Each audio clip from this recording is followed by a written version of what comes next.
Chapter 538. David didn't know how difficult it was for him to successfully use the corpse-controlling technique to create an assassin mantis puppet. At least among the insectoids, there were quite a few who wanted to create a level 4 insectoid puppet, but only a few of them could succeed. Unless it was a level 5 insectoid, the success rate was unimaginably low. Level 5 insectoids didn't need a level 4 puppet at all. They had more useful energy clones. If David knew the success rate was so low, would he still spend a lot of soul energy and risk his life to steal the perfect Krypton crystal? That was something that needed to be weighed. He was looking at the huge amount of knowledge orbs in the shadow attendant's body. There were so many knowledge orbs that his eyes were dazzled. There were more than 6,400 Kaji that died in front of the 4th frontline base alone. David's shadow attendant had a movement range of 100 meters, and the shadow attendant could attract the knowledge orbs nearby. Most of the dead souls were absorbed by the shadow attendant. Excluding the knowledge orbs that the shadow attendant deemed as unimportant, there were more than a few thousand knowledge orbs generated by the remaining souls. David didn't study the knowledge orbs since the situation wasn't right. Instead, he asked the shadow attendant to separate the knowledge orbs from the level 4 insectoids, the Titan black beetle and the assassin mantis. These two were the most important to him. The abilities he got from the level 4 insectoids were extremely powerful. The two knowledge orbs were moved aside by the shadow attendant. David focused on one of the knowledge orbs. Titan strength requires constitution to be above 7 to use. David was very disappointed when he saw this knowledge orb. Titan strength was a talent that directly increased one's constitution and strength. With this talent, one could strengthen one's body to its limit over a period of time. This ability was targeted at the Zerg.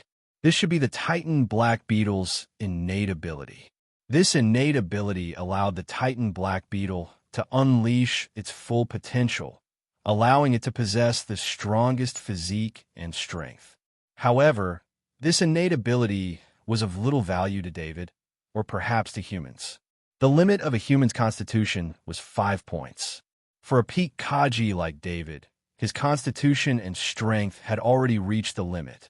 As for constitution exceeding 7 points, it could only be achieved by the transcendent under the effect of the transcendent power. However, that kind of constitution was under the effect of the transcendent power. Even if he could use the Titan strength, it was still a question whether it could increase his constitution and strength. This ability was purely to push his constitution and strength to the limit. It had nothing to do with the transcendent power. After moving, the Titan strength requires constitution to be above 7 to use. Knowledge orb back into the group of knowledge orbs. David paid attention to the last knowledge orb. Shadow stealth talent. Seeing that he could learn it, David was very happy. He sensed the situation of the shadow stealth talent. Shadow stealth referred to merging one's body into the darkness and becoming silent. Seeing the description of the shadow stealth knowledge orb, David couldn't help but rejoice at his luck. This shadow stealth talent knowledge orb was definitely the innate ability of the assassin mantis. When Baron Du Bois introduced the assassin mantis, he said that the assassin mantis was an assassin trained by the level 5 insectoid half-body spider queen. As an assassin, one naturally needed to learn the abilities of an assassin. This shadow stealth was clearly an assassin ability. If the assassin mantis didn't try to assassinate David during the day and instead acted at night, then David might have been assassinated before the assassin mantis even noticed. Of course, it would be very difficult for the assassin mantis to find David in a human-occupied area. Even if it did, with the lighting inside the Federation base, there wouldn't be any darkness for it to use the shadow stealth skill. This ability could only be used at night in the wilderness to have the greatest effect. In fact, the shadow stealth talent wasn't meant to deal with humans. The half-body spider queen had secretly trained it to eliminate its opponents. Of course, it wouldn't consider the environment of the human world. David put the shadow stealth talent knowledge orb into his body. Then his vision blurred and his body was in darkness. Although he was in the dark, he could feel everything about the assassin mantis he possessed. The assassin mantis mind drew a pattern, which then turned into a black fog and wrapped around the assassin mantis body. The illusion this time was very simple. It was just how to draw the shadow stealth pattern. Of course, there was also a corresponding special spirit wave. It was like the anti-imitation code created by the insectoids. No matter how strong one's mind control was, they wouldn't be able to learn this kind of spirit wave. However, David was different. When he felt the assassin mantis practice process, there was a related inheritance that made his mind automatically have the corresponding wave ability. It was like starting from a young age. Once he started drawing the shadow stealth pattern, the corresponding spirit wave would automatically change. Maybe it was because David's soul had already experienced drawing patterns many times, so his learning speed was very fast this time. After only a few days of learning, he left the illusion. David turned off the light on the custom-made exoskeleton armor, and the cave fell into darkness. Then he controlled his mind to draw the shadow stealth pattern. When the pattern was drawn, his body was surrounded by black fog. He couldn't know his own situation at this time, but he could enter the shadow attendant's body to observe his current situation. Although the cave was very dark, the shadow attendant's eyes could see in the dark. However, the shadow attendant couldn't see David's figure. The black fog surrounding David had a magical effect in a dark environment. It could hide David's figure. David tried to turn on the glimmer again, but his figure still didn't appear. He kept increasing the brightness of the light on the exoskeleton armor. When the light exceeded a certain level, the black fog on his body disappeared. Through the experiment just now, David could roughly judge the limit of the shadow stealth talent ability. The shadow stealth didn't need to be in a completely dark place. As long as the light didn't exceed a certain level, there wouldn't be any traces. The intensity of the light was about the color of the sky at night. It could be seen, but it was dark. David looked at the time on his bracelet. It was already 11 o'clock at night. According to the plan, he originally planned to stay here until tomorrow morning before returning to the base. However, after obtaining the shadow stealth ability, he didn't want to stay here any longer. Since he alerted the level 5 insectoids, it was too dangerous to stay in the insectoid territory. Therefore, he decided to leave immediately. David turned off the light on the exoskeleton armor and drew a new shadow stealth pattern. His body merged with the darkness, and he used underground stealth to return to the surface. He also made the black-skinned tarantula under his control commit suicide to remove the last trace he left here. No one would care about the life or death of a level 1 insectoid. David checked the map while running toward the base. This time, he did 2 things in the insectoid territory that he had never done before. The first was to fly at extreme speed in the insectoid territory. The second was to run at full speed in the insectoid territory at night. One must know that the insectoids in the wild at night had a racial talent that allowed them to have stronger senses than humans. In the past, David had to be very careful if he wanted to move at night. He was afraid that he would encounter an insectoid that would suddenly appear and expose his whereabouts. However, after obtaining the shadow stealth ability, he didn't have to worry about that anymore. He kept running. The black fog around him not only isolated his figure, but also the sound of his running. David ran past the insectoids a few times without attracting their attention. This discovery made him even more relieved. He then activated extreme speed to increase his speed. After a few hours of running, David saw the defensive line in front of him at 5 o'clock. At this time, the sky was starting to brighten. He canceled the shadow stealth mode and headed towards the defensive line. He flew into the air and flew over the defensive line. The defensive line sent out a scan to verify his identity. At around 6 o'clock, David returned to the headquarters of the 4th Frontline Base. He didn't rest after returning to his dormitory. After drinking the earth vein tree leaf soup and the level 3 strengthened meat, he began his daily cultivation. He hadn't slept the entire night, but he was still very energetic. When he walked out of his dormitory at 7 o'clock, he saw Second Lieutenant Emo-san standing outside the door. Second Lieutenant Emo-san, why are you here? David asked in surprise. Colonel, I heard that you came back this morning, so I came to report to you. Emo's son replied, I'm about to leave Warstar, so you don't need to report to me about the patrol. Instead, if you have any plans for the future, you can tell me. I'll take care of them for you before I leave. David smiled at Second Lieutenant Emo's senator, although Second Lieutenant Emo's son hadn't been with him for very long. It had still been 3 months. During this time, Second Lieutenant Emo's son had been of great help to him. Much of the military's knowledge had been taught to him by Second Lieutenant Emo's son, and because he'd been too busy cultivating to attend to work, Second Lieutenant Emo's son had taken care of everything for him. Now that David was about to leave Warstar, he wanted to make arrangements for Second Lieutenant Emo's son before he left so that he could repay Second Lieutenant Emo's son for his hard work. Thank you for your concern, Colonel. My work is with the military, so I'll return to the military after you leave. You don't need to worry about me anymore. Second Lieutenant Emo's son gratefully said. However, Second Lieutenant Emo's son knew his own situation. He had a special status and couldn't stay on the front lines forever. After David left, he would definitely be transferred back to his intelligence post. Since that's the case, I won't force you. If you have any trouble in the future, just let me know. David nodded. I will. Second Lieutenant Emo's son firmly nodded. He had been following David this entire time, so he naturally knew just how powerful David was.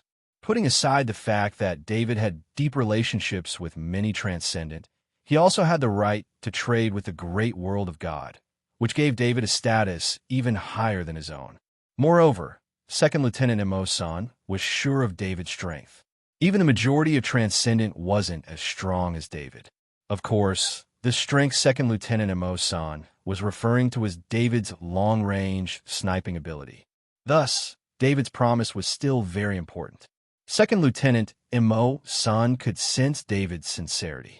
Second Lieutenant Emo's son finally remembered his mission and hurriedly said, I almost forgot. I didn't come here to report on my work, but to tell you about your escort flagship. Where's the escort flagship? David asked excitedly. Your escort flagship isn't on planet Warstar. It's parked at a transit bastion outside. Since you weren't at headquarters a while ago, you'll need to obtain the authority to use the escort flagship yourself. Second Lieutenant Emo's son explained. The escort flagship was considered a medium-sized warship among warships, so it wasn't suitable for use on planet Warstar. Therefore, it was parked at a military bastion in space. In addition, the ammunition we prepared for you in this war has been reported. The military's intention is to treat it as if it's all used up, so I've decided to keep the extra ammunition for you. If you have the time, come with me to get it. Second Lieutenant Emo's son continued. This time, David was really surprised. Although he had consumed a terrifying amount of ammunition during the war, because of his relationship with Second Lieutenant Emo's son, there had always been enough ammunition to replenish. Because they had misjudged the duration of the war, the military had estimated 3 days of full combat based on David's sniping. David didn't know how much there was left, but he knew there were several boxes of ammunition that hadn't been unpacked. All right, I'll go get it now, David said with a smile. Second Lieutenant Emo's son and David went to the inspector's office together. As soon as they entered, they saw a pile of ammunition against the wall.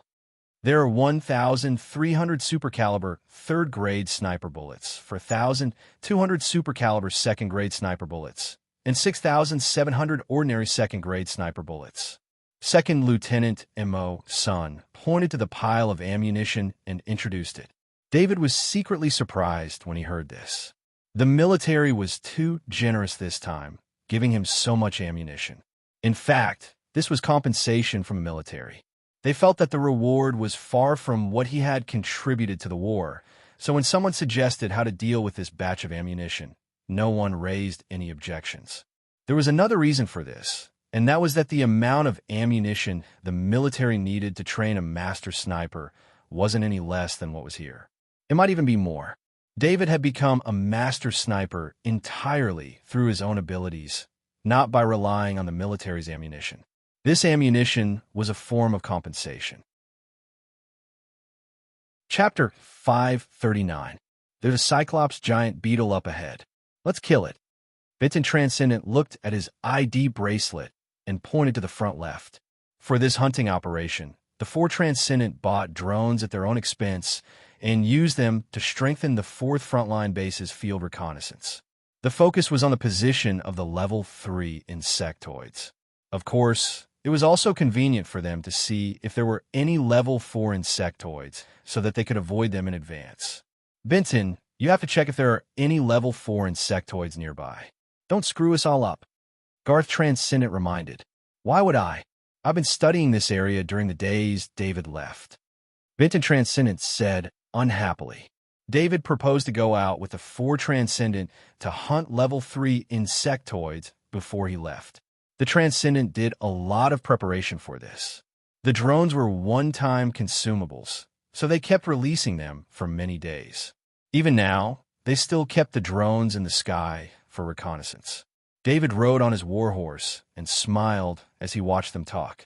The warhorse's movement speed was much faster than his own, so he preferred to use it as a means of transportation. Okay, get ready to move. Buffington Transcendent looked at the time and said in a deep voice. David and the 4 Transcendent ran in the direction of the Cyclops giant beetle. The shadow attendant in the sky saw the Cyclops giant beetle from far away. Transcendent Buffington waved his hand and the team stopped. He turned to David and asked, David, how do you think we should fight? This was the difference in status. Although David was only a peak Kaji, his real combat ability made the 4 Transcendent feel ashamed. So they asked for David's opinion before they acted. I'll try to snipe once. If I succeed, I'll immediately clean up the next target. If I fail, I'll rely on you guys to block it. David suggested with a smile. David didn't have many days before he left, so he wanted to kill more Level 3 insectoids to repay the 4 Transcendent for taking care of him. That's fine too.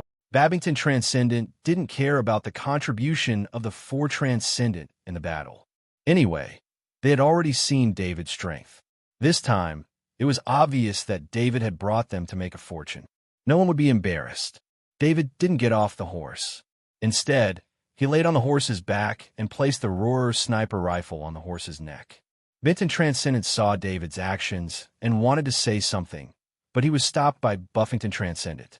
Although he didn't understand why David did this, Transcendent Babington believed that David had his own reasons. Of course, David had his own ideas. Ever since he got the warhorse, he had done some research on it. The warhorse's body was much stronger than his. It was almost comparable to a Level 3 insectoid. With this kind of body strength, it could completely withstand the recoil of the Roarer sniper rifle. In fact, if David had this kind of body strength, he wouldn't have to lie on the ground to snipe at all. He could use a standing position to snipe and use his own body to withstand the recoil. For a long time, the biggest weakness of Sniper Kaji was its movement. Sniper Kaji was only safe before the first shot. After the first shot, his position would be exposed, and he would become the enemy's target. It wasn't that no one had thought of increasing Sniper Kaji's movement ability, but unless it was a heavy armored vehicle, light vehicles couldn't withstand the recoil. Besides, when fighting against the insectoids, it was easier to expose the target with an armored vehicle or a hover car. These vehicles couldn't protect the passengers, and they weren't faster than exoskeleton armors. The warhorse was different. It had a strong body and sufficient speed. In addition, it could be stored in a summoning ring at any time. What could be better than a warhorse for sniping? Previously, when he was alone in the insectoid territory, David had some scruples and didn't dare to use this method. However, now that he was working with the 4 Transcendent, it didn't matter if he made a mistake. Although the warhorse wasn't telepathic with David, it was still a warhorse that had undergone strict training since it was young. When David asked it to stand still, it could completely stand still. Boom! An explosion sounded from the Roarer sniper rifle. David didn't look at the result of the super large Level 3 sniper bullet. He didn't even need to look. The moment the super large Level 3 sniper bullet was fired, he knew the result. David felt the recoil from the Roarer sniper rifle. He then used his mind to transmit the recoil to the warhorse. The warhorse didn't seem to feel anything when the recoil was added to its body. This made David very satisfied. The effect of sniping in a stationary state was very good. It was almost the same as sniping on the ground. Of course, sitting on a warhorse was more obvious and easy to be seen by the enemy. However, David's sniping range was as far as 5,000 meters. At this distance, it was difficult for the enemy to see him. Not everyone had eyes in the sky like the shadow attendant. Good.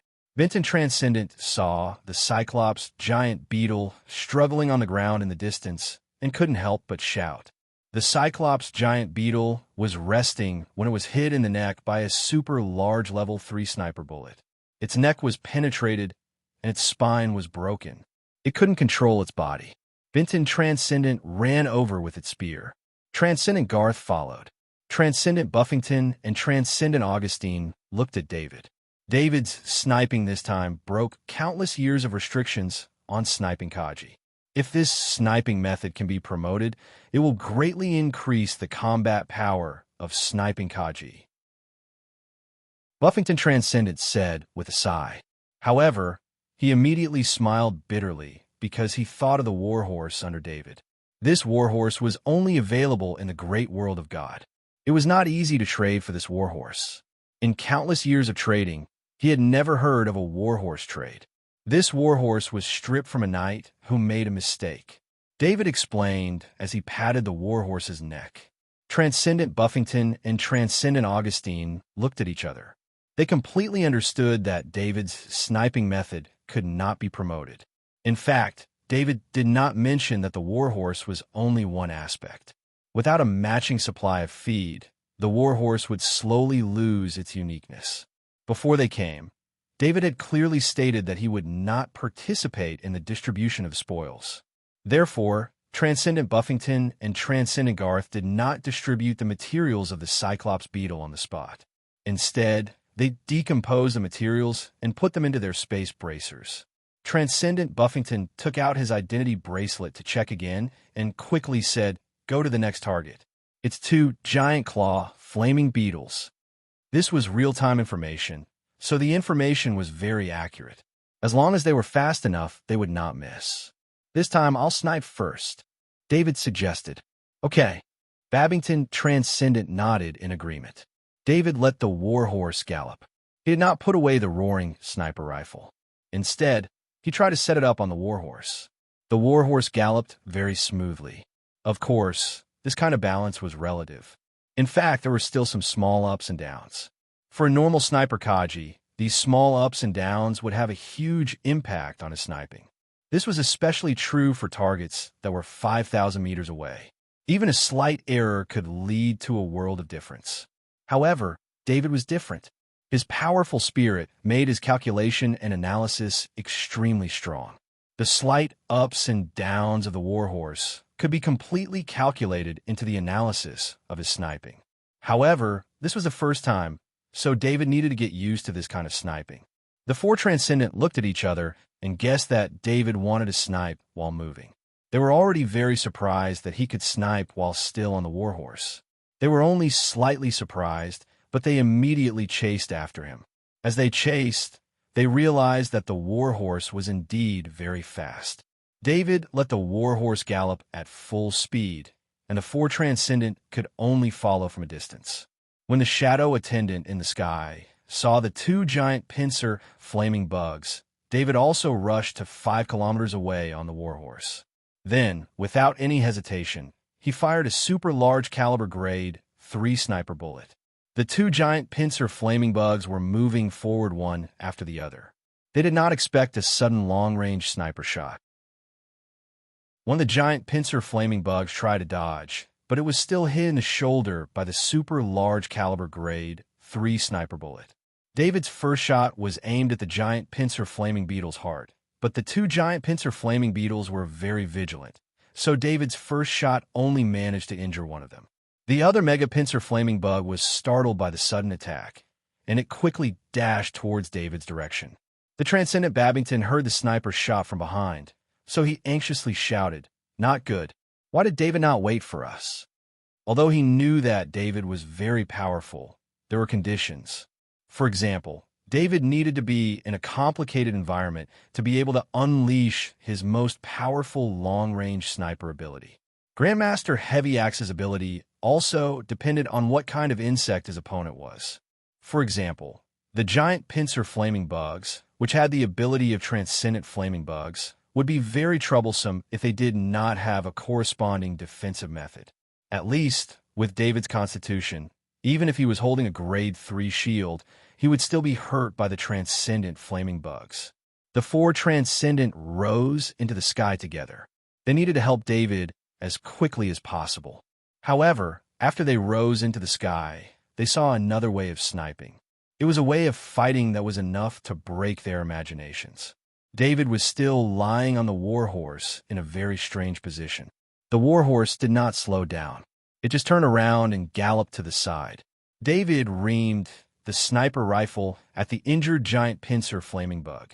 Because of the injury on its shoulder, the giant pincer flaming bug's movement had slowed down a bit. He did not have time to wait. Another super large caliber grade 3 sniper bullet flew out. This time, he aimed at the giant pincer flaming beetle's injured shoulder, which it wanted to dodge but would use to its greatest extent. The giant pincer flaming bug's movement had slowed down due to the pain. The super caliber grade 3 sniper bullet had opened a hole in its chest. Damn it, David yelled in annoyance. Sniping on a warhorse while it was running still affected his accuracy. He was able to predict the giant pincer flaming worm's dodging action, and he was very lucky. This time, his prediction was successful, but since the warhorse passed by a bump in the ground while it was running, he had a problem with his aim. David immediately adjusted his aim and shot hastily. This shot only left a hole in the chest of the giant pincer flaming bug, near its heart.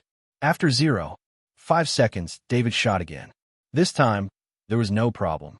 The heart of the giant pincer flaming bug had exploded after being hit by 2 sniper bullets.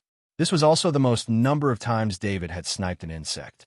However, during the sniping process, the distance between him and the other giant pincer flaming bug did not decrease. The warhorse was too fast, and the giant pincer flaming bug was not a grade 3 insect that excelled in speed. Under the burst of speed of the warhorse, the giant pincer flaming bug would not be able to catch up with the warhorse in a short amount of time. David changed his target. He knew that the chances of him hitting the giant pincer flaming bug in a face-to-face fight like this were not high. However, as long as he was given enough time, he could try a few more times and collect enough data for analysis. Then, he would be able to make some judgments about the movements of the giant pincer flaming bug. He did not ask for much. He only needed to injure the giant pincer flaming bug. He did not need to be like before, where he would be killed if he did not kill the giant pincer flaming bug. With such a completely different mentality, David could calmly come up with a lot of strategies. David turned his body and placed the roaring sniper rifle on the horse's thigh. He aimed the muzzle directly at the giant pincer flaming bug. This giant pincer flaming bug had seen the terrifying power of the roaring sniper rifle. When it was aimed at by the muzzle, it quickly moved its body to the side, which greatly reduced the speed of the giant pincer flaming bug. The moment the giant pincer flaming bug changed its direction, David fired the super large caliber grade 3 sniper bullet. For a sniper master, there was no need to aim at a vital point. As long as the sniper hit any part of the target's body, it would greatly reduce the difficulty of sniping. This was what David was doing right now. He had a lot of super large caliber grade 3 sniper bullets. Besides, the bullets could be recycled. As long as he found them, he could remake them again. With the speed of a warhorse, he could make mistakes. The giant pincer flaming bug moved its body to the side. When it saw the super large caliber grade 3 sniper bullet flying towards it, it quickly moved its body in the air and dodged it. However, after the giant pincer flaming bug dodged in the air, it realized that it could not completely dodge the sniper bullet. However, it did not care. As long as the sniper bullet did not hit its vital points, it could still move with its body. The base of the giant pincer flameworm's foot was hit by a super large caliber grade 3 sniper bullet. The giant pincer flameworm's body couldn't help but shake, and the intense pain made it want to shake off the feeling. 0.5 seconds later, David fired again. The giant pincer flaming bug's head exploded before it could completely stabilize its body. The sniper bullet entered its eye and instantly crushed its brain. Chapter 540. The four transcendent could not describe their shock at that moment. If David had killed the two giant pincer flaming bugs with a heavy axe, they would not have been as shocked as they were now. David was a heavy axe grandmaster. If the giant pincer flaming bugs made a mistake, it was possible for David to seize the opportunity and kill them in one shot. However, the situation in front of them was that David had completely relied on the ability of a sniper master to kill the two giant pincer flaming bugs. This kind of situation, where it was 1 versus 2, and a sniper master at that, had completely subverted their understanding. When David saw the four transcendent coming over, he quickly apologized.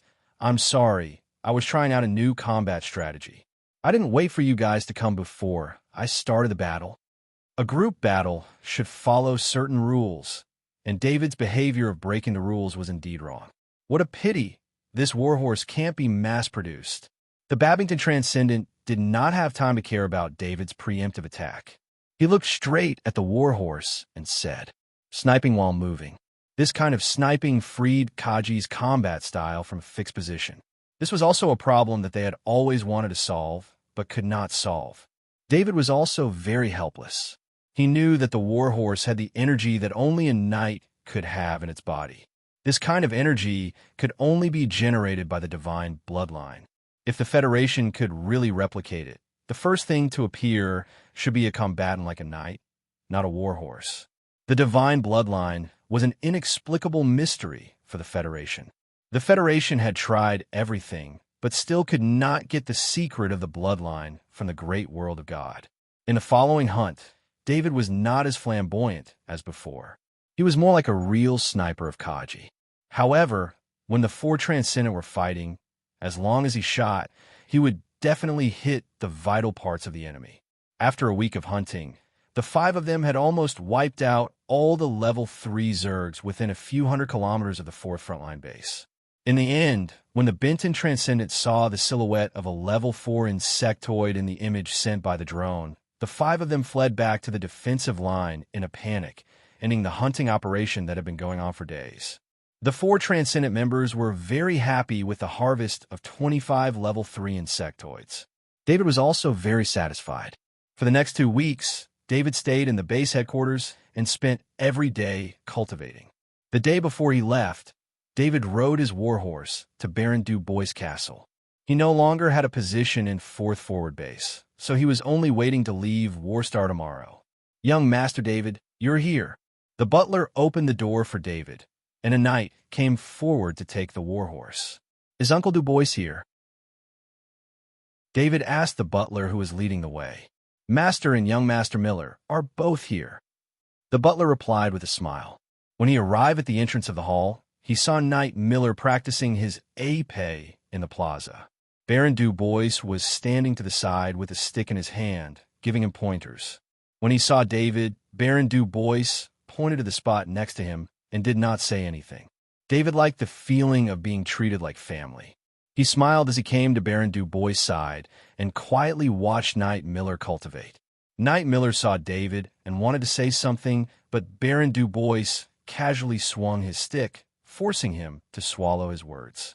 He could only continue cultivating. When Knight Miller finished practicing, Baron Du Bois threw the stick to the side.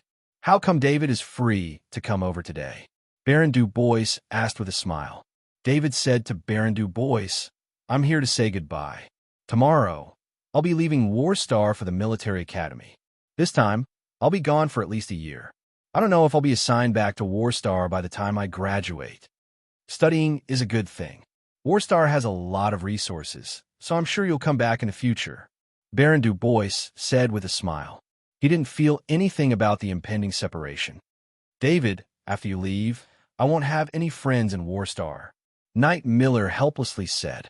It wasn't that there weren't any people of similar age to Knight Millet on Warstar, but with Knight Millet's status, it was very difficult for ordinary people to get along with him as an equal. And those who were similar in strength to Knight Millet were much older than him, making it even harder for them to become friends. Just as Uncle Du Bois said, I'll definitely return to Warstar. Before I left, I brought a lot of food for you. David took out a spatial bag and handed it to Knight Miller. Knight Miller's eyes lit up as he took the spatial bag. David had given him access to the spatial bag, so Knight Miller could see what was inside. Before coming here, David had spent a day cooking all the ingredients he had brought and stuffing them into the spatial bag. Knight Miller saw so many dishes and was no longer the same as before. He smiled and said, "You're a good brother." Knight Miller used his mind to transfer the dishes in the spatial bag into his spatial ring.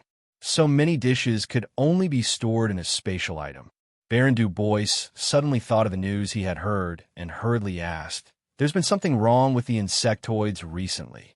Did you really go and steal the perfect Krypton crystal?" David nodded and said, "I almost couldn't come back." Baron Du Bois said in a deep voice, "It's just right that you left Warstar for a year. The insectoids might have their eyes on you." Baron Du Bois didn't think that David would really dare to steal the perfect Krypton crystal. The map he gave David was originally meant to make him back out of the situation. He had been to a few of the Krypton crystal mines and knew how strict the defenses were. He also knew how difficult it was to steal the perfect Krypton crystal from there. He thought that David would give up after seeing the outer defenses of the Krypton crystal mines. He didn't think that David would really go and succeed. David smiled and nodded. "I'll be careful. I'll leave tomorrow. Even if the insectoids want to find me, they won't be able to." Baron Du Bois continued, "If there's any trouble, ask someone to send me a message. I know that you have your own influence in the Interstellar Federation. It should be easy for you to send a message." The fact that David owned a large corporation was a secret to ordinary people, but it wasn't a secret to people of a certain level. Moreover, David had given his qualifications to participate in the Great World of God Trade Fair to the Tordo Fund, which basically clarified his relationship with the Tordo Fund. Baron Du Bois naturally knew about this, and the transfer of qualifications to the trade fair required his approval. David could feel Baron Du Bois' concern and softly said, "Thank you, Uncle Du Bois." David stayed in the castle for a day and only returned to the headquarters when the sky gradually darkened. The next day, at around 10 in the morning, David arrived outside the headquarters wearing his exoskeleton armor. The spaceship that had picked him up would arrive at the headquarters of the 4th Frontline Base at 10 sharp and take him away from Warstar. When David walked out of the gate of the headquarters, he saw soldiers and officers standing orderly outside the headquarters. Over 1,000 soldiers were waiting for him quietly. "Colonel David, on behalf of the 4th Frontline Base, I thank you for everything you've done. Your achievements will become the military history of the 4th Frontline Base, and your name will be engraved in the hearts of every soldier of the 4th Frontline Base." The Babington Transcendent was dressed very formally today. He came in front of David and saluted. Over 1,000 soldiers, including the other 3 Transcendent, saluted David. No one would forget David's achievements in the 4th Frontline Base. All the soldiers here were beneficiaries. If it weren't for the fact that the defensive line needed to be defended, all the soldiers there would have come to send him off. David stood at attention and returned the salute. He felt that he had done what he should have done, but the soldiers here had given him such a high honor. He felt that this sort of farewell ceremony was even more moving than the medal the military had given him. At 10 sharp, a spaceship landed. David waved goodbye to the soldiers. He walked up the gangway and waved until he could no longer see the figures of the people who had come to send him off. Because Warstar could only travel through space for a very short time each day, the spaceship immediately revved up its engines and flew into space. David looked through the window and saw the headquarters of the 4th Frontline Base getting smaller and smaller. He then saw the 4th Frontline Base's defensive line and even more regions until he saw the entirety of Warstar. The spaceship that rushed out of Warstar's range passed through the artificial planet known as the Doomsday Defensive Line. After passing through this defensive line, David knew that there would be no more danger here. Further back from here was a region where wormholes would often appear, but there were 10 artificial planets here, so no insectoids would be able to approach this region. The spaceship stopped here, and the Bastion dropped David off. Before disembarking, David put away the exoskeleton armor and carried it in his hand. As for his weapon, he only carried an ordinary grade 3 heavy axe wrapped in a leather sheath on his back. These 2 items were just for show, and David had placed the rest of his items in his spatial bag. The spatial bag was very convenient, and it also gave David a spatial item that he could show to others, but it was best not to reveal it if he could. This sort of spatial item was truly enviable. Standing in the spaceport of the Bastion, David opened his identity bracelet and connected to the Bastion's Skynet to find the location of his escort flagship. 2 soldiers walked past David, and when they saw the Hero of the Nation medal on his chest, they hurriedly saluted him. David smiled and returned the salute. Before leaving, the Babington Transcendent had instructed him to wear the Hero of the Nation medal normally. This was out of respect for the Hero of the Nation medal, as well as for the military. Afterward, as David walked down the road, every soldier who saw him stood at attention and saluted him. Even the civilians saluted him with their eyes. This place was close to Warstar, so the medal was more important than anywhere else. David patiently responded. Finally, he saw the escort flagship D-1314 somewhere in the spaceport. It was the flagship that had been assigned to him. David walked up to the escort flagship and saw 2 soldiers standing on the bridge. He walked over. "Colonel, you're not allowed to enter." One of the soldiers saw David and immediately saluted. "I'm David. This warship was assigned to me by the military. This is my authority. If there's no problem, let me pass," David said with a frown. David didn't understand why the 2 soldiers guarding here didn't know he was coming to take over the escort flagship. "I'm sorry, but no one is allowed to enter without the permission of the captain." The soldier refused to look at the document David showed him and said in a deep voice, "Then please inform the captain that I want to see him." David looked at the soldier and ordered. The soldier obviously wanted to refuse, but David's aura was oppressive, so he didn't dare to refuse. He said something to the soldier beside him and turned to enter the escort flagship. David looked in the direction the soldier left, and the doubt in his eyes deepened. If the soldier wanted to inform the captain, there was a simpler way. All he had to do was report through his identity bracelet. However, the soldier chose to report verbally, which made David think more. "Colonel David, escort flagship D-1314 Captain Cram greets you. I'm very sorry to have kept you waiting." After David waited for about 10 minutes, a middle-aged soldier in a captain's uniform walked over and saluted David. "Captain Cram, I think you've received the notice. This escort flagship will listen to my orders from now on." David returned the salute and said directly, "I've received the order." Captain Cram nodded and said, "Then I need the escort flagship to set sail immediately." David ordered in a deep voice. David didn't care what problem Captain Cram had, as long as he listened to orders. "I'm sorry, there's a problem with the escort flagship's engine. It won't be able to take off for a while.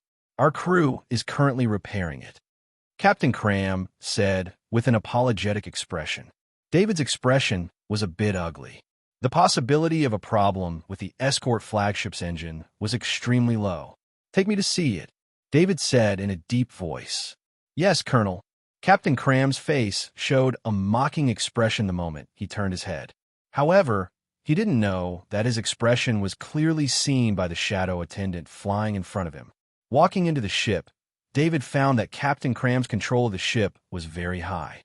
He was a colonel, and Captain Cram was only a captain, but every soldier who saw them only saluted Captain Cram and then David. Even a National Night Medal didn't attract the attention of these crew members. One could imagine how strange this was. David followed Captain Cram to the engine room. Here, he could see that the engine had been completely dismantled, and a large number of parts were piled up everywhere. If David didn't have the spaceship repairmaster ability, he would have been deceived by the scene in front of him. The escort flagship's engine had been dismantled like this, and it would take at least a week to reinstall it. This also required professional debugging to complete, and David didn't see any professional equipment here. This meant that the crew deliberately dismantled the engine. Someone wanted to make David unable to use this escort flagship. Chapter 541. Colonel, as you can see, the escort flagship is undergoing repairs. It won't be repaired for at least half a month, Captain Crom said to David as he pointed at the crew members who were still working. Captain Crom, you haven't been a captain for long, have you? David asked calmly. How did you know? Captain Crom was stunned when he heard David's question. Captain Crom had indeed not been a captain for long. He had only been transferred here because of the all-out war with the insectoids. To put it more plainly, he was here to gild his skills. The faction behind him was very powerful, and he was assigned to a non-combat fleet as a captain. As long as he survived the war, he would be a soldier who had experienced war on planet Warstar.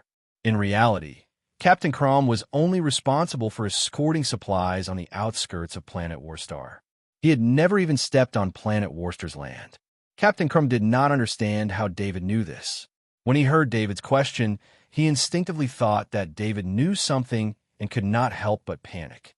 Your subordinates aren't too professional, are they? David continued to ask. Captain Crom still did not understand what David meant. His subordinates seemed pretty good to him, and they were very obedient. Colonel, I'm afraid it's inappropriate for you to say that. The crew members are all good. Captain Crom raised his voice.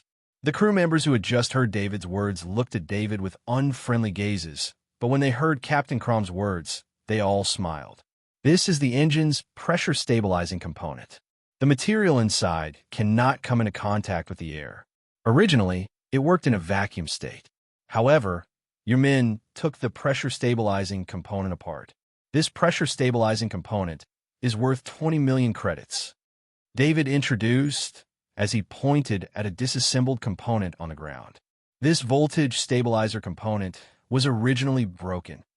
Captain Crom looked at the voltage stabilizer component on the ground, his heart pounding, but he still said this. The face of the crew member who disassembled the voltage stabilizer component instantly turned pale. He looked at the voltage stabilizer component helplessly. Even if Captain Crom said this, such a huge value still made him panic. Originally, it was the voltage stabilizer assembly that was broken.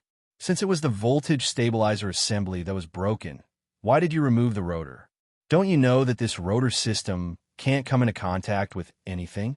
Once it comes into contact with anything, it will be scrapped. David sneered and pointed to another part. The rotor system was the core structure of the engine. During operation, it was filled with a special gas to act as a lubricant. David did not think that the crew would dare to dismantle it like this.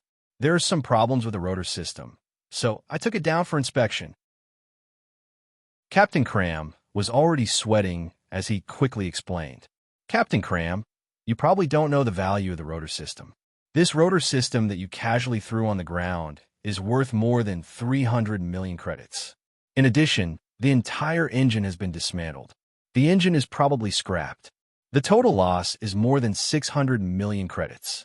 This isn't something you can solve with just a few words, David said in a deep voice as he turned to look at Captain Cram. Colonel, you can't say that. We're just doing normal maintenance.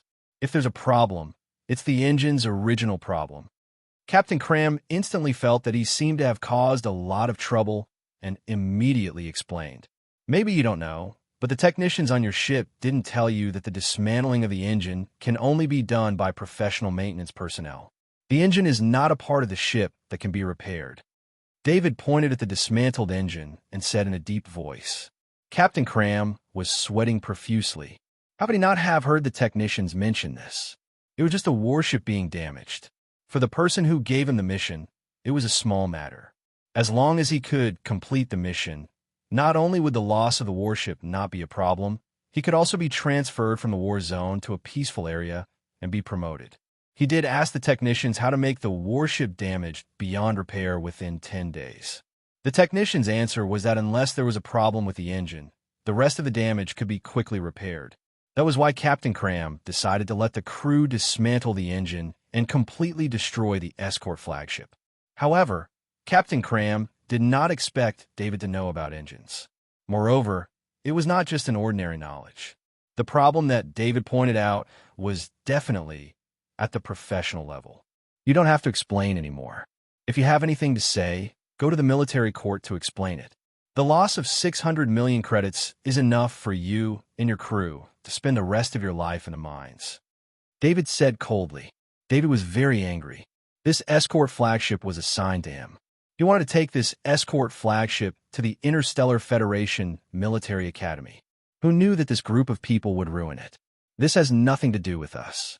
We were just following orders. Captain Cram told us to dismantle the engine. We were just following orders. After hearing David mention the military court and mining, a crew member immediately said loudly, "Yeah, we were all following Captain Cram's orders. How dare we not listen to the captain's orders? It really has nothing to do with us. It was all Captain Cram's orders." After one of the crew members spoke up, the rest of the crew members followed suit, wanting to push all the blame onto Captain Cram. Mining was a normal punishment for criminals in the military court. These mining areas were all on remote planets. These planets did not need to be guarded. The prisoners would mine there and exchange the ore for food. This kind of life was very frightening. There was no Skynet, no entertainment, only vicious criminals. Death was normal on our planet, and there was a lot of propaganda that made the Ore planets even more frightening.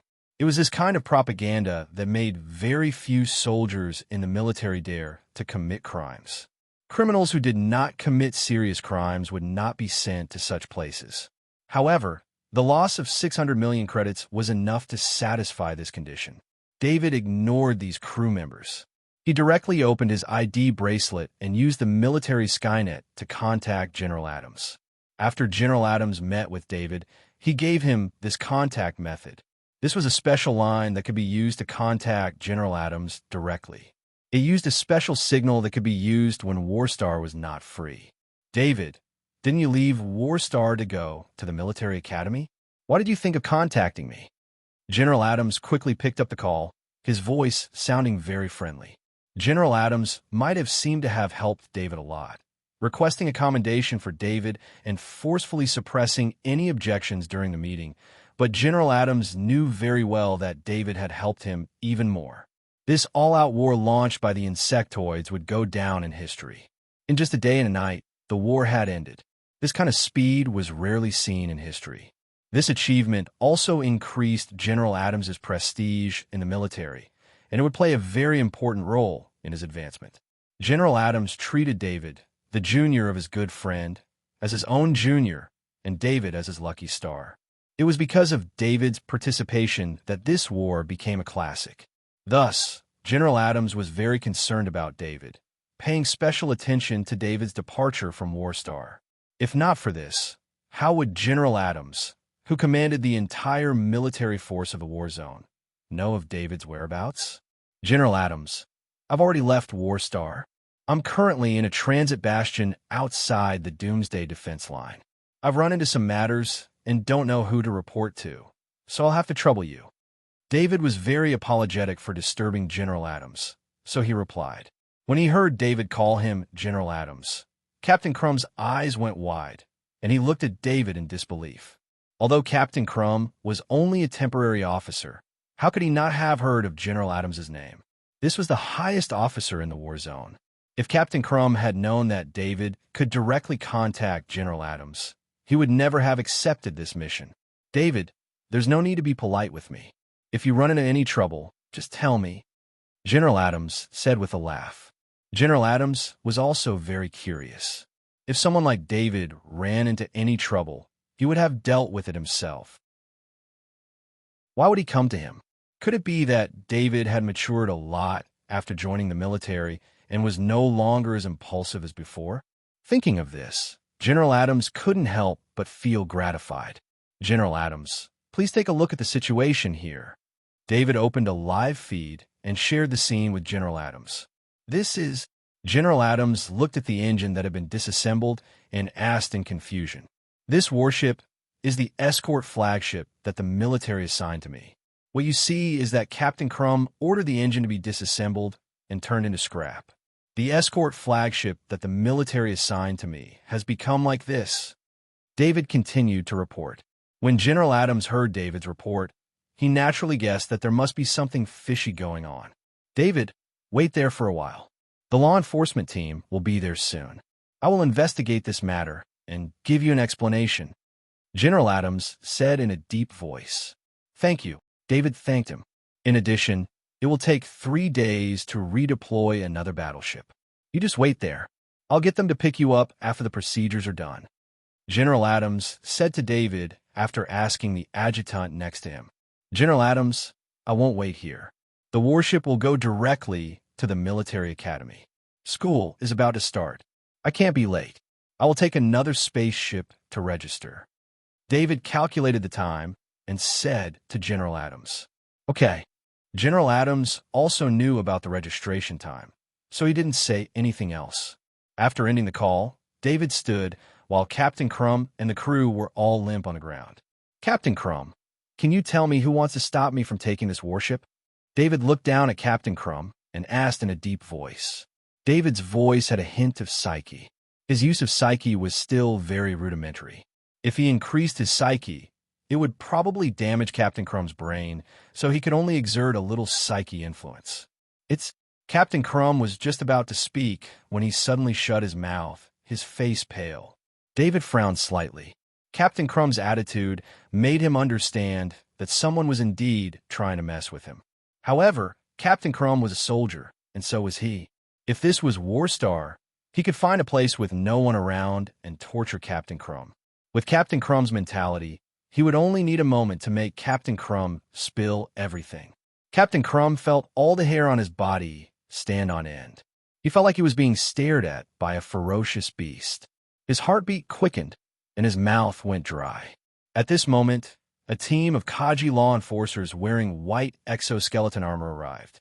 The 2 soldiers who were originally standing guard outside were now in the hands of a law enforcer Kaji, and they no longer looked the same as before. "Colonel David, I've been ordered to take over this case." The law enforcer captain with the insignia of a lieutenant on his chest came in front of David and saluted. "I'll have to trouble you." David returned the salute. The law enforcer captain came in front of David and said softly, "After this case is investigated, we'll send you a case report." David didn't say anything and only nodded. He understood that this was General Adams's intention.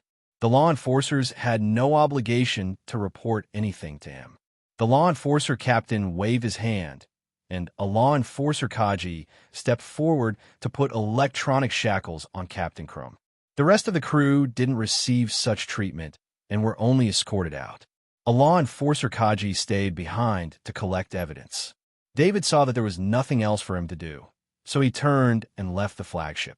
After walking out of the flagship, David turned to look at it. He didn't quite understand what the mastermind wanted to do. What were they thinking by not letting him ride on the flagship? The law enforcer captain personally stood behind Captain Crumb.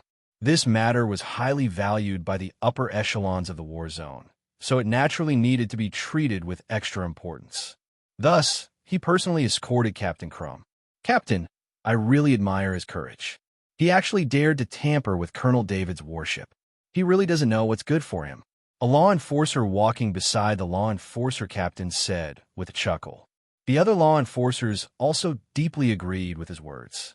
"Be careful of your surroundings," the law enforcer captain said in a deep voice. "What do you mean by what you just said?" Captain Crumb had somewhat recovered by now. Since he had been captured, it would depend on whether the mastermind behind him had the ability to save him. Now that he had relaxed a little, he couldn't help but ask this question when he heard the law enforcer's words. The law enforcer couldn't help but give Captain Crumb a strange glance and ask, "You've already made a move against Colonel David. Don't you know anything about Colonel David's past?" Captain Crumb shook his head. He had only been transferred here before the war, and he had been carrying out an escort mission outside Warstar. How could he have heard anything about David? If Captain Crumb had friends in Warstar's army, he might have heard of David's reputation, but he was a newcomer who had come out of nowhere and snatched the position of captain. How could anyone in Warstar's army know him? Chapter 542. None of Colonel David's enemies are left alive. Maybe now that he's a soldier, his killing intent isn't as strong as before. Otherwise, we would be here to collect your corpses, the enforcer said with a chuckle. The enforcer captain didn't say anything this time. The enforcer's words were intentional. If they provoked Captain Cram, it would be easier for them to interrogate him. Who said his killing intent isn't strong? If his killing intent isn't strong, how could Colonel David get the Knight of the Nation medal after only 3 months in the Army? Another enforcer said unhappily. Speaking of which, Colonel David has killed no less than 100,000 people, right? The enforcer said with a smile. Don't talk nonsense. There's no evidence. Another enforcer said, what evidence do you need? With Colonel David's sniper master ability, would he leave any evidence after killing some people? As long as it's someone who has a grudge with him, they won't be able to survive. Do you still need evidence? Captain Cram was already terrified. He remembered the feeling he had when David asked him that question. It was as if he had seen a beast. In the past, he had always heard people say that killing too many people would create a murderous aura. Ordinary people would tremble in fear if they came into contact with such people. Captain Cram thought it was just a rumor, but now he knew it was the truth. David was that kind of person, and he dared to cause trouble in front of such a person. All right, stop talking. The enforcer captain saw that the time was right and said in a low voice. David opened Skynet at the port and looked for information about spaceships heading to Monolith. There were many spaceships passing by this transit fortress, most of them military spaceships. With his status, it wasn't a problem for him to take a spaceship. It only took a few days to get to Monolith. When he reached Monolith, he could change to his own spaceship. David's black ship was on Monolith. When he got there, he could take his own spaceship. As for the escort ship assigned to him, he could only receive it after he registered. To David's surprise, there was only one spaceship leaving the port from Monolith. It was a cargo spaceship. David checked the ship's information. This was a cargo ship from the Daluo Chamber of Commerce. The Daluo Chamber of Commerce was not some large enterprise, and David did not have much of an impression of this company. However, anyone that could engage in Warstar transportation was not simple. All of Warstar's resources belonged to the military, and the companies that could meddle in this business all had complicated conflicts of interest behind them. David did not consider the connections behind the Daluo Chamber of Commerce. What he needed to do was to greet the captain of the spaceship and see if he could take the spaceship to planet Monolith.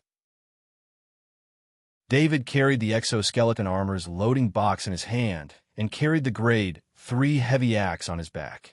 He took note that the exoskeleton armor was not the custom-made exoskeleton armor that he usually used.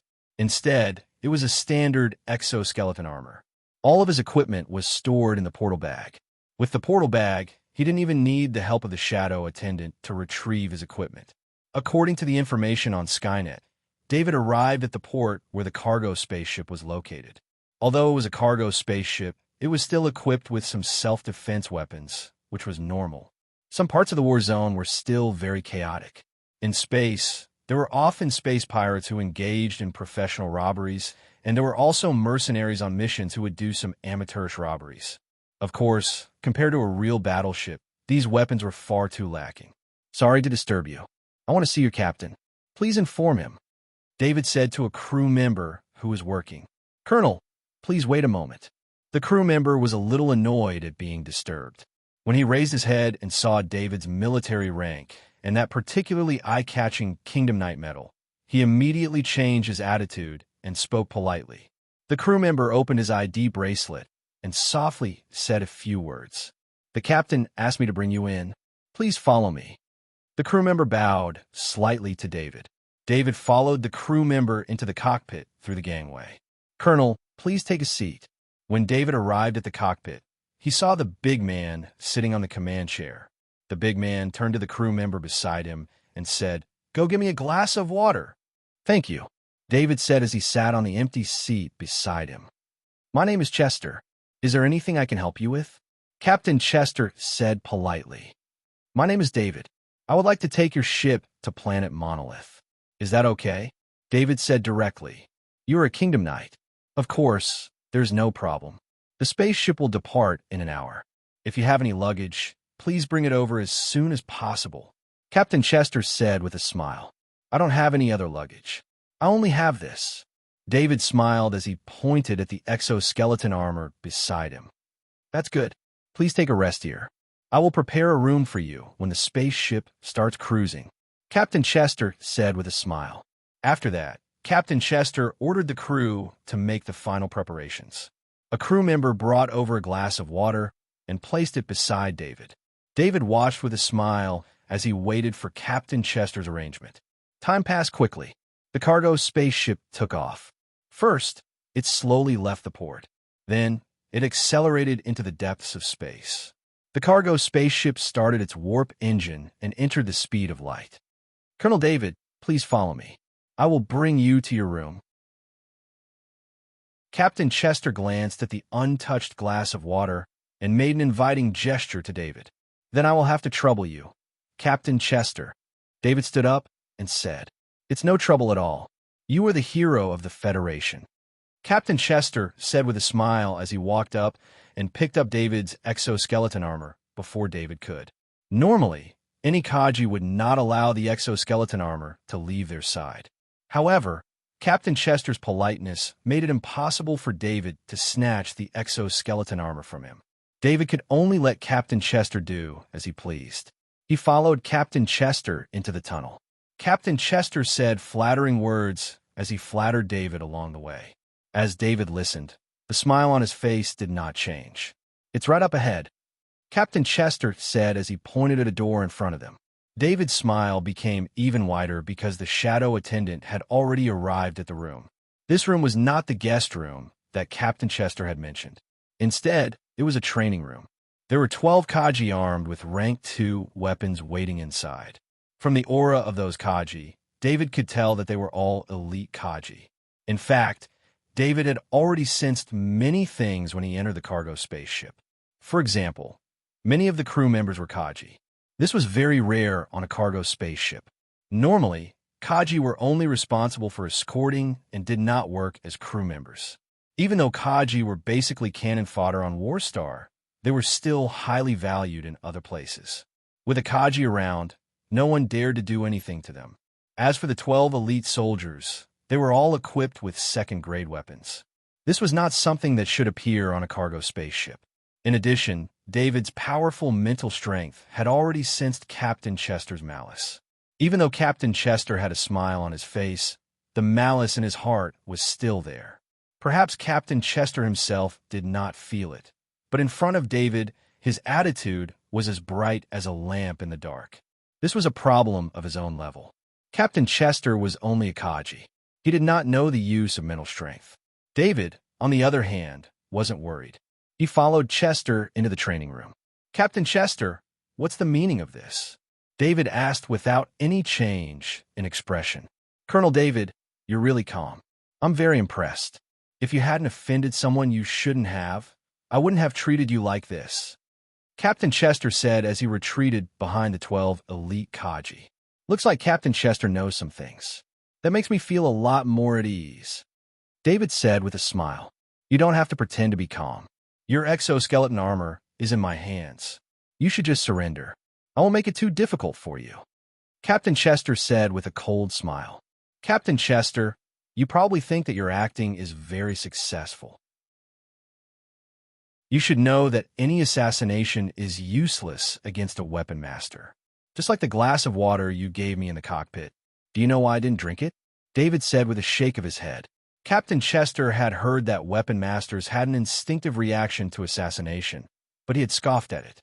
How could a person even defend against assassination? However, when he heard David's words, his expression changed. "If you knew that the glass of water was poisoned, why did you still let me take the exoskeleton armor?" Captain Chester gripped the exoskeleton armor in his hand tightly, as if he was afraid that it was fake. He asked in confusion, "Because I wanted to know more. As expected, you've told me so much. Now that I know that you know the mastermind behind this, I can kill everyone else and leave only you alive," David said with a grin. His white teeth gleamed coldly. When he smiled, the temperature in the room seemed to have dropped. "Kill him," Captain Chester yelled in shock. The 12 elite Kaji split into 2 groups. They cooperated with each other and surrounded David. Meanwhile, the door behind David slammed shut. In an instant, David was trapped on the spot. He didn't even have a way out. David reached behind his back, and a grade 3 heavy axe appeared in his right hand. He still had a smile on his face. To be honest, after 3 months with Warstar, his combat power had long since surpassed the level of Kaji. Even if he didn't wear armor, his strength was still not something that these elite Kaji could compare to. Perhaps David's strength wasn't as good as these elite Kaji in exoskeleton armor, but his technique was far superior to these elite Kaji. He could definitely make up for this difference. When the 12 elite Kaji saw the grade 3 heavy axe, they couldn't help but be stunned. They were all secretly complaining that Captain Chester didn't take David's weapon with him. However, they were still confident that they could kill David. 12 fully armed elite soldiers, facing the sniper master who was not wearing any armor and was being closed in on. If they still couldn't kill David, then their title as elite soldiers would be in vain. David didn't get careless. He activated his extreme speed, which allowed him to keep up with the elite Kaji in exoskeleton armor. For David, who was wielding a grade 3 heavy axe, these Kaji were all weak points. As such, he didn't even activate his spirit-severing heavy axe technique. He only relied on his strength as a Grandmaster heavy axe master to proactively charge at the elite Kaji. The elite Kaji on the left didn't expect David to be so fast without armor. Their miscalculation caused their reaction to be a beat slower. A green light flashed, and 2 elite Kaji fell to the ground. Their bodies were split in half from the waist. This kind of fatal injury wouldn't cause immediate death. They would need to struggle for a period of time before their blood ran dry and they died. The other 10 elite soldiers all felt a chill in their hearts. Although they were elite soldiers, seeing a comrade who was as close as brothers fall to the ground so tragically as soon as they came into contact with him still made them extremely emotional. David took a step forward. He swung his grade 3 heavy axe and broke the weapons of 3 elite Kaji. He also cut 2 elite Kaji in half from the waist. He then kicked the weaponless elite Kaji. The timing of this kick was very precise. It was at the moment when the weaponless elite Kaji lost its balance. This kick caused the elite Kaji to take a few steps back. When the weaponless elite Kaji retreated, it happened to block the attack path of the last elite Kaji. David took another 2 steps forward. The grade 3 heavy axe cut the retreating elite Kaji in half from the waist. The grade 3 heavy axe continued forward. The last elite Kaji was just about to make a move when the grade 3 heavy axe cut into his waist. In just a second, the situation of the battle changed. 6 people fell beside David, but blood flowed all over the ground. The 6 Kaji that fell were all cut at the waist. Their blood flowed rapidly. The elite Kaji on the right wanted to attack, but the battle ended. The scene in front of them made their hearts turn cold. David didn't care about their thoughts. He took a step forward and rushed towards the 6 elite Kaji. "Pay attention to the formation," the leader of the elite Kaji team shouted. This was to boost his courage. He also didn't want the elite Kaji in the team to have any problems because of fear. David also wanted to end the battle quickly, so he activated his strength shock talent. The elite Kaji on the opposite side also knew the sharpness of a grade 3 heavy axe. Therefore, the elite Kaji used his grade 2 large shield and charged towards David. With David's strength without any armor, it wasn't easy to break a grade 2 large shield. The opponent's choice was also correct. However, David slapped the grade 3 heavy axe on the large shield and turned it around. The large shield Kaji's body was affected by the strength shock, so it couldn't move. Thus, David easily closed in on it. What followed was a massacre. The 6 elite Kaji were the same as the 6 elite Kaji from before. They were all cut in half in a short period of time. Captain Chester looked at David, standing on top of the 12 corpses. His whole body trembled. He had forgotten that he was also a Kaji. Perhaps he also knew that to David, a Kaji was no different from a normal person. Chapter 543. In Captain Chester's eyes, David was like a demon. The exoskeleton armor in his hand fell to the ground. "Captain Chester, can you tell me who wants to kill me?" David lightly shook off the blood on the level 3 heavy axe and asked calmly. "I don't know. Captain Chester replied with a trembling voice. Even at a time like this, Captain Chester still wanted to struggle, but he didn't dare to say that person's name. That person was the backer of Daluo Chamber of Commerce. David shook his head. He took a few steps forward and landed a heavy punch on Captain Chester's abdomen. Captain Chester wasn't wearing the exoskeleton armor. This punch immediately made him bend over and spit out gastric juice. Of course, David didn't want to kill Captain Chester with one punch. Otherwise, this punch would have killed him on the spot. David picked Captain Chester up and raised his face to his face. Although I don't like torture, if you don't want to talk, then I'll have to force myself, David said in a low voice as he looked into Captain Chester's eyes. David used spirit suppression. When Captain Chester's mind was about to collapse, just a little bit of spirit suppression was enough to have a special effect. Captain Chester's nose smelled the blood in the room. The pain in his abdomen kept reminding him that the person in front of him was a demon. If he didn't talk, he would really be tortured to death. If I tell you what I know, can you promise not to kill me? Captain Chester hesitated and asked with a trembling voice. Of course, I never lie, David said with a smile as he put Captain Chester down. As for whether David had lied before, Captain Chester didn't know. He could only choose to believe in David's character. It's Lieutenant General Beaumont. He ordered us to do this. Captain Chester said a name. Lieutenant General Beaumont. David was sure that he had never heard of this name before. He shouldn't have offended this Lieutenant General Beaumont. Do you know why Lieutenant General Beaumont wants to kill me? David asked. I really don't know. I'm just a small fry. I wouldn't dare to ask about what Lieutenant General Beaumont told me to do. Captain Chester replied with a sad face. Then, was it also Vice Admiral Beaumont's orders to tamper with the flagship and prevent me from riding it? David continued to ask. David knew that Captain Cram was probably also instructed by Vice Admiral Beaumont. Otherwise, how could it be so coincidental? Ever since he'd arrived at the Bastion, everything had been arranged so that he had to board the cargo ship. I don't know the specifics. I only know that I was certain that you would definitely take this spaceship. Captain Chester was unable to answer the two questions in a row, and his heart was filled with anxiety. He tried his best to tell them everything he knew. How much do you guys look down on me? You didn't even send out the Transcendent. David shook his head and laughed as he looked at the corpses in the room. David thought that with his reputation on Warstar, even if someone wanted to kill him, they'd at least send the Transcendent. He'd been very careful, even storing his custom-made exoskeleton armor in his dimensional pocket so that he could equip it at any time. But until now, the only one who'd appeared was Elite Kaji. The Transcendent hadn't shown up.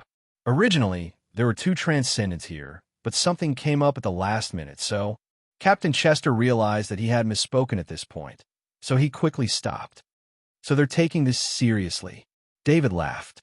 After a while, he stopped and asked, Where is Lieutenant General Beaumont? Where are you going to report after you're done?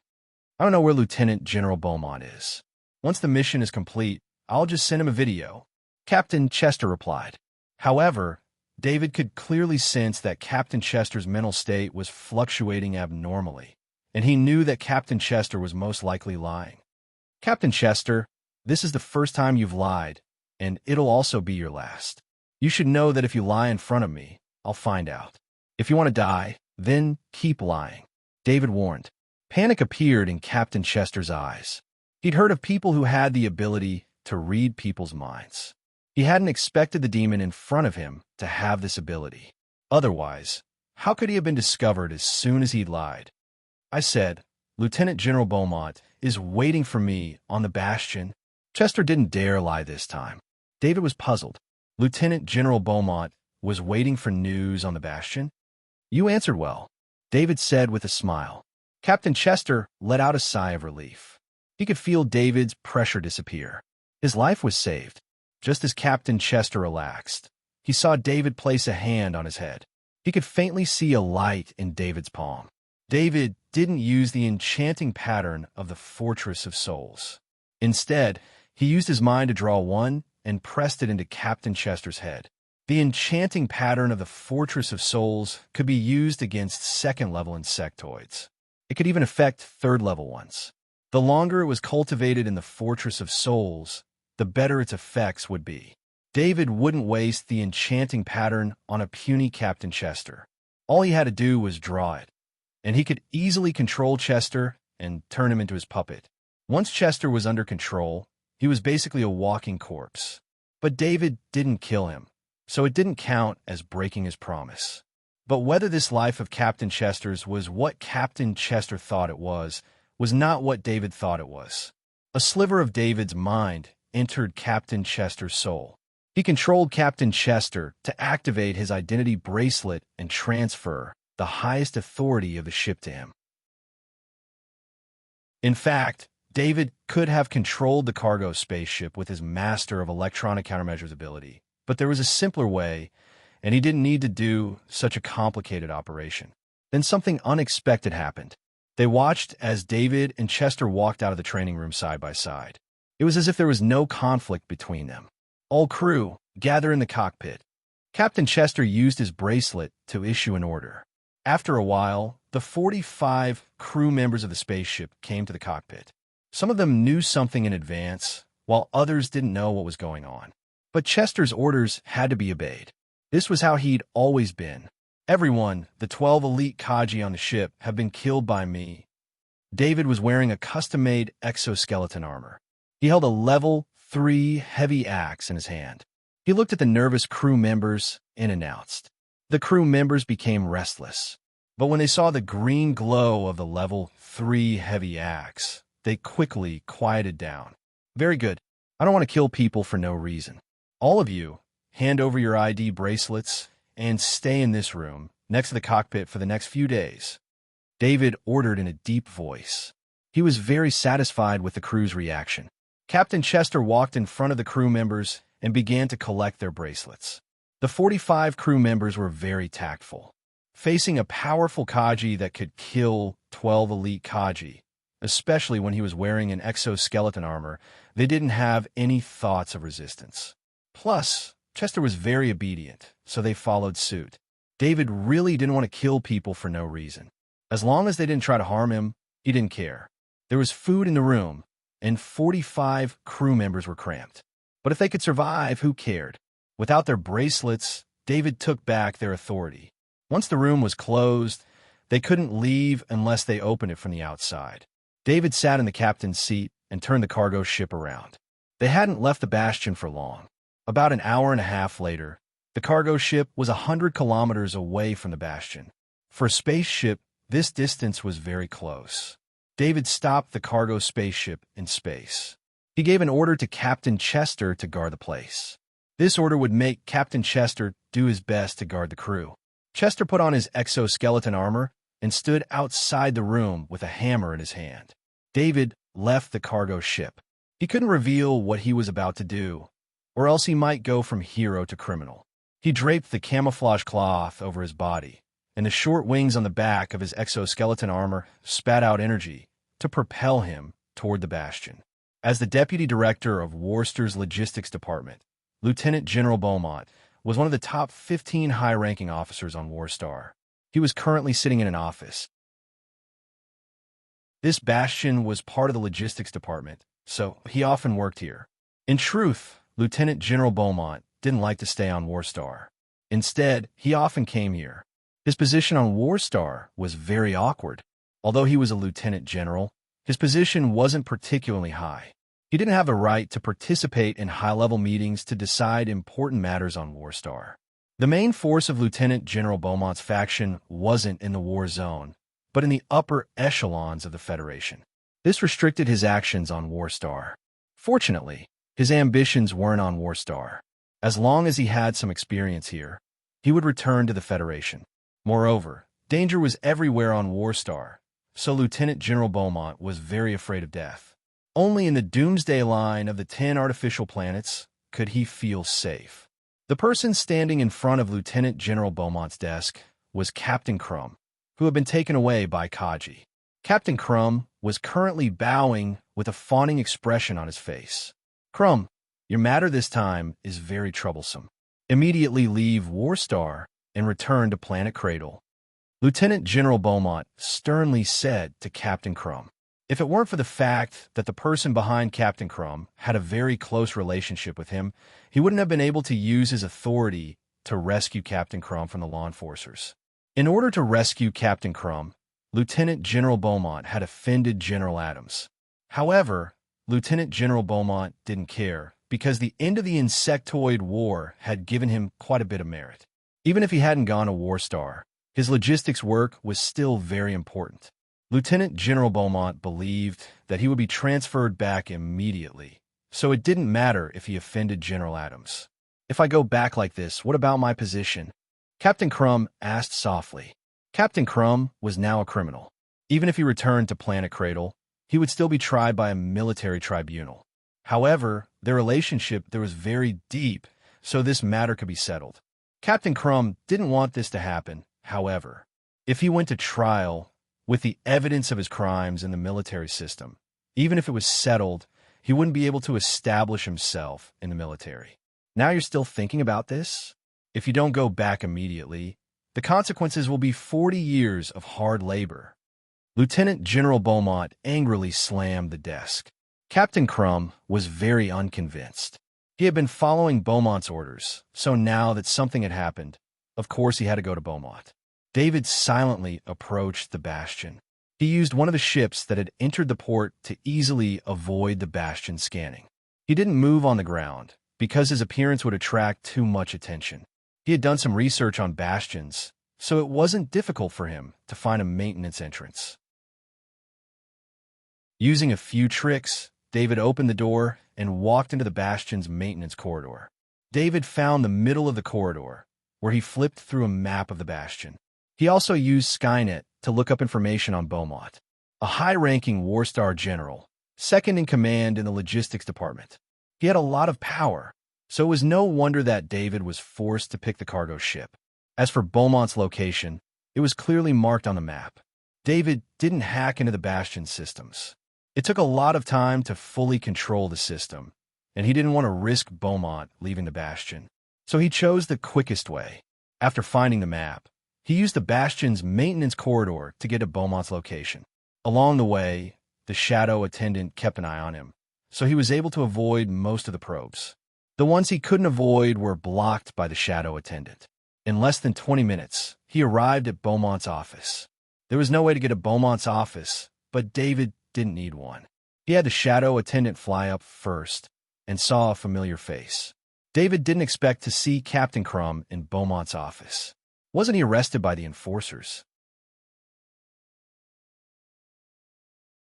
Chapter 544. David took down his third-grade heavy axe. With its sharpness, the special alloy structure here couldn't stop him. Of course, he still chose an inconspicuous location and dug through the steel. He quickly reached the basement of Beaumont's office. The shadow attendant's range of movement was now wider. The shadow attendant passed through the office. David saw a transcendent sitting in a nearby room, drinking red wine.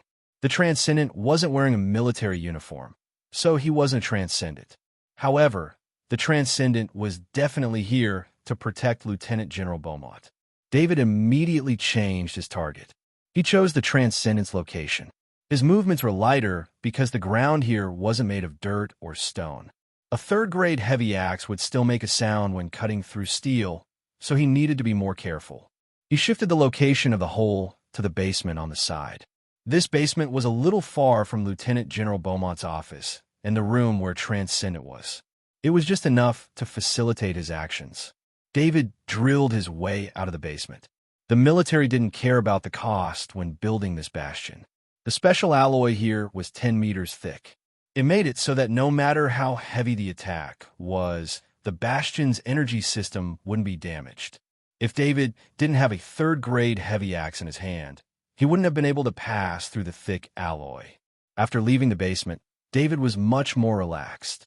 With the Sniper Master's ability to hide his presence, he could easily hide himself as long as he wasn't discovered. The shadow attendant first observed the security facilities here. He didn't find any surveillance cameras. Beaumont didn't like surveillance cameras.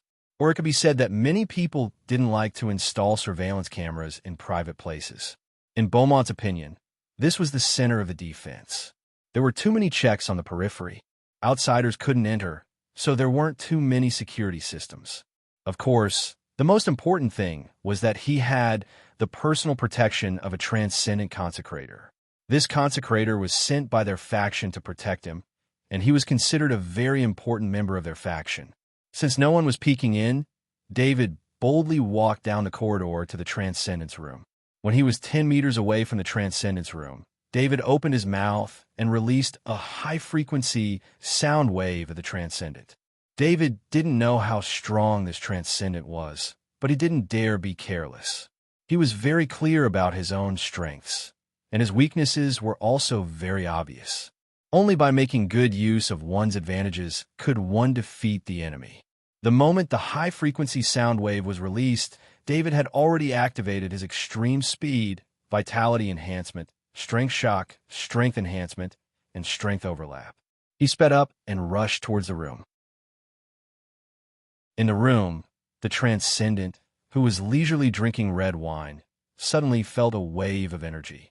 He was just about to search for the source of the energy when he felt a sharp pain in his ear. The pain was too sudden, and he wasn't prepared for it all. Following the pain, he felt a wave of dizziness. The Transcendent realized that someone was attacking him, but he couldn't react. At that moment, the door was split open by a green axe, and David rushed in. The axe didn't stop because the door was avoided, and it still rushed towards the Transcendent. This unknown Transcendent didn't even have time to make a move before he was decapitated. When the Transcendent's head flew into the air, his eyes finally regained their clarity, but it was all too late. Almost no Transcendent would be able to withstand David's attack when he was caught off guard. The shadow attendant flew over and absorbed the Transcendent's soul. David casually chopped off the Transcendent's arm with his axe, put away the dimensional bracer, and turned to leave. "What's going on? Why is it so noisy?" Lieutenant General Beaumont asked loudly outside the door. Until now, Lieutenant General Beaumont didn't think that he was attacked. He only thought that someone accidentally knocked over something. At that moment, the door was violently pushed open, and David, who was wearing a black exoskeleton armor and holding a blood-stained level 3 heavy axe, walked in. "Who are you? Who let you in?" Lieutenant General Beaumont, who was sitting in a chair, immediately shouted when he saw David. Lieutenant General Beaumont shouted so loudly to attract the Transcendent's attention. Captain Cram, who was standing, looked at David in horror. David didn't pull up the exoskeleton armor's visor, so his face was exposed. Captain Cram naturally recognized David. "Lieutenant General Beaumont, he is David." Captain Cram reminded in a very soft voice. "David?" Lieutenant General Beaumont didn't seem to remember who David was for a while. Then he suddenly realized, "So you are David." If it wasn't for Captain Cram's reminder, Lieutenant General Beaumont would have forgotten about David. For someone like him, arranging subordinates to deal with Akaji was simply a small matter. If Captain Cram wasn't arrested by the law enforcement team, he wouldn't have participated too much in this matter. As long as he arranged it, someone would naturally complete it. Besides, it wasn't that he wanted to deal with David. It was just that someone else asked him to do it, so he just casually gave the order. "Lieutenant General Beaumont, you want my life, so I'm here." David ignored Captain Cram and said to Lieutenant General Beaumont in a deep voice, "David, you rashly broke into my office. Do you know that your actions alone are enough to make you wanted by the military? If you turn back now, it's still not too late." Lieutenant General Beaumont's expression didn't change much as he advised. Lieutenant General Beaumont, who had been in a high position for a long time, was actually very nervous. This kind of desperado made him feel very unsafe, especially the bloodstains on David's grade 3 heavy axe, plus the fact that the Transcendent still hadn't arrived after such a long time, gave him a bad feeling in his heart. "Then don't let anyone know," David said with a smile. As he spoke, he casually chopped off Captain Cram's head with his axe. Blood rose from Captain Cram's neck and splashed onto Lieutenant General Beaumont's face. Lieutenant General Beaumont's face twitched. He had never encountered such a situation before. At their level, no one dared to act in front of them. At most, they would stir up trouble behind their backs. On the surface, They had to maintain a peaceful appearance. David didn't wait for Lieutenant General Beaumont to speak. He strode over to Lieutenant General Beaumont and took off his bracelet. Afterward, he took out a life bag from his portal bag. A life capsule was a life-saving item that could allow ordinary people to survive in space. David had taken it from the cargo ship so he could take Beaumont away. He didn't plan to interrogate him here. If he was discovered, he'd be hunted down by the garrison. No matter how arrogant David was, he didn't want to risk a fight with the military. David slapped Lieutenant General Beaumont unconscious and stuffed him into the life-saving pouch before returning to the basement with it. Using the same route he'd come from the basement, it only took him 5 minutes to reach the docks. He boarded one of the ships and left the bastion. It took David some time to return to the cargo ship. When he entered the cockpit, Captain Chester was still standing at the door, hammer in hand. David first set up a flight path. When the cargo ship reached the speed of light and began to fly steadily, he opened the life capsule. Lieutenant General Beaumont had long since woken up. This was something he had never experienced before in his life. Emotions of fear and worry alternated within the narrow life capsule. The life capsule opened, and when Beaumont saw David's face again, he was no longer the same as before. Fear appeared on his face. When David saw Beaumont's expression, he couldn't help but be surprised. David shook his head. If he'd known, he wouldn't have brought Beaumont here. He'd seen Beaumont's state at the transit bastion and thought he'd be difficult to deal with. He'd wanted to bring him back for interrogation. Who knew Beaumont was nothing more than an embroidered pillow? On the surface, he looked calm and collected, but underneath he was nothing but a coward. "Captain Beaumont, are you familiar with this place?" David asked, pointing to the cockpit. Lieutenant General Beaumont shook his head, but when he saw Captain Chester in his line of sight, he was suddenly shocked. He immediately understood where he was. "This is Daluo's cargo ship? Did Captain Chester betray me?" Beaumont wanted to be tough, but he'd had too many emotional reactions in the life capsule. He'd long since lost his composure, and his voice trembled as he spoke. "I don't think there's any conflict between me and Captain Beaumont. Or do you have your eye on my property and want to take it from me?" David asked, confused. In fact, anyone who knew David well would have calculated the price they'd have to pay to get rid of him and see if it was worth it. The attack David had suffered this time was the weakest he'd ever faced. It was laughable. It was an insult to David's strength. Even if the two Transcendent hadn't left, they wouldn't have been able to do much against David. If David didn't want to leave anyone alive, he'd be able to unleash an unimaginable amount of power. "This was an accident. I was entrusted by General Roth to bring you." Lieutenant General Beaumont paused. David knew what Beaumont wanted to say, but he'd heard the name of another general. "Tell me, who is this General Roth?" David asked, looking Beaumont in the eye. "General Roth is the deputy commander of the Federal High Command. It was his adjutant who gave me the order." Beaumont wanted David to give up on revenge, so he revealed General Roth's identity. David was really shocked. What kind of place was the Federal High Command? It was the highest authority of the federal military, and the deputy commander there was the real boss of the military. There were 13 deputy commanders in the Federation. He didn't know General Roth's ranking, but no matter what his ranking was, he wasn't someone he could fight against. David's face was very ugly. He didn't understand when he'd become enemies with such a big shot to actually order the general here to attack him. At this time, Beaumont was also very regretful. He knew that he hadn't paid attention to this operation against David, which was why this situation had happened. He'd given the order to deal with David. In his mind, a single Kaji, even if he was a sniper master, with 12 Kaji in close combat, should be enough to deal with him. Beaumont had even moved 2 Transcendent who'd been prepared to participate in the operation to where he thought they were more needed. Beaumont hadn't looked over David's information, which was normal behavior for people in high positions. In his opinion, as long as he wasn't a Transcendent, he wasn't a threat.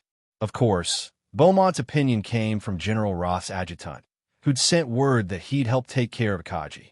Whether it was General Roth's adjutant or Beaumont, neither of them had paid attention to David. They were all high and mighty people. If they wanted to take the life of a nobody, they didn't need to worry too much. All they had to do was send him down one level at a time.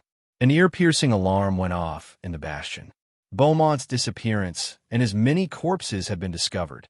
The entire bastion went into martial law. Law enforcement officers entered and reported the situation to Worcester's military headquarters. General Adams looked at the report in front of him, his face a picture of wonder. This kid is going to cause a lot of trouble, he muttered to himself. When he saw the report, his first thought was that David had made his move. This was because General Adams could not think of anyone else other than David who could kill a transcendent without making a sound. As for the connection between Beaumont's disappearance and David's, it was easy to explain. Captain Crumb was the evidence. But like everything David had done before, there was no real evidence to support David's actions. There were even ship records and witnesses to prove that David had left the bastion several hours ago. Beaumont's death had nothing to do with General Adams.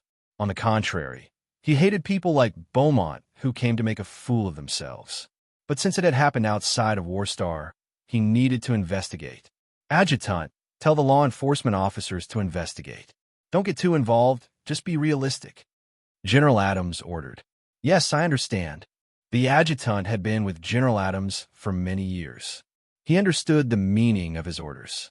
It was clear that he wanted the law enforcement officers to not overstep their boundaries.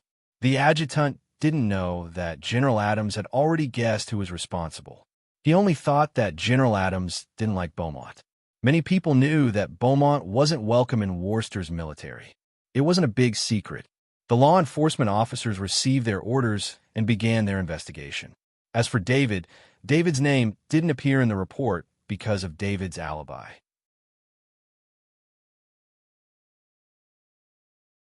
Chapter 545. On planet Monolith's non-city space station, a cargo spaceship slowly descended from the sky. This cargo spaceship had contacted the space station a long time ago, and this landing pad was the designated location for the cargo spaceship. The cargo spaceship's gangway was lowered, and David walked down from the cargo spaceship with the exoskeleton armor in his hands. Captain Chester personally sent David down the gangway. David waved at Captain Chester, and his eyes scanned the few surveillance cameras at the side. He did this to let others see him.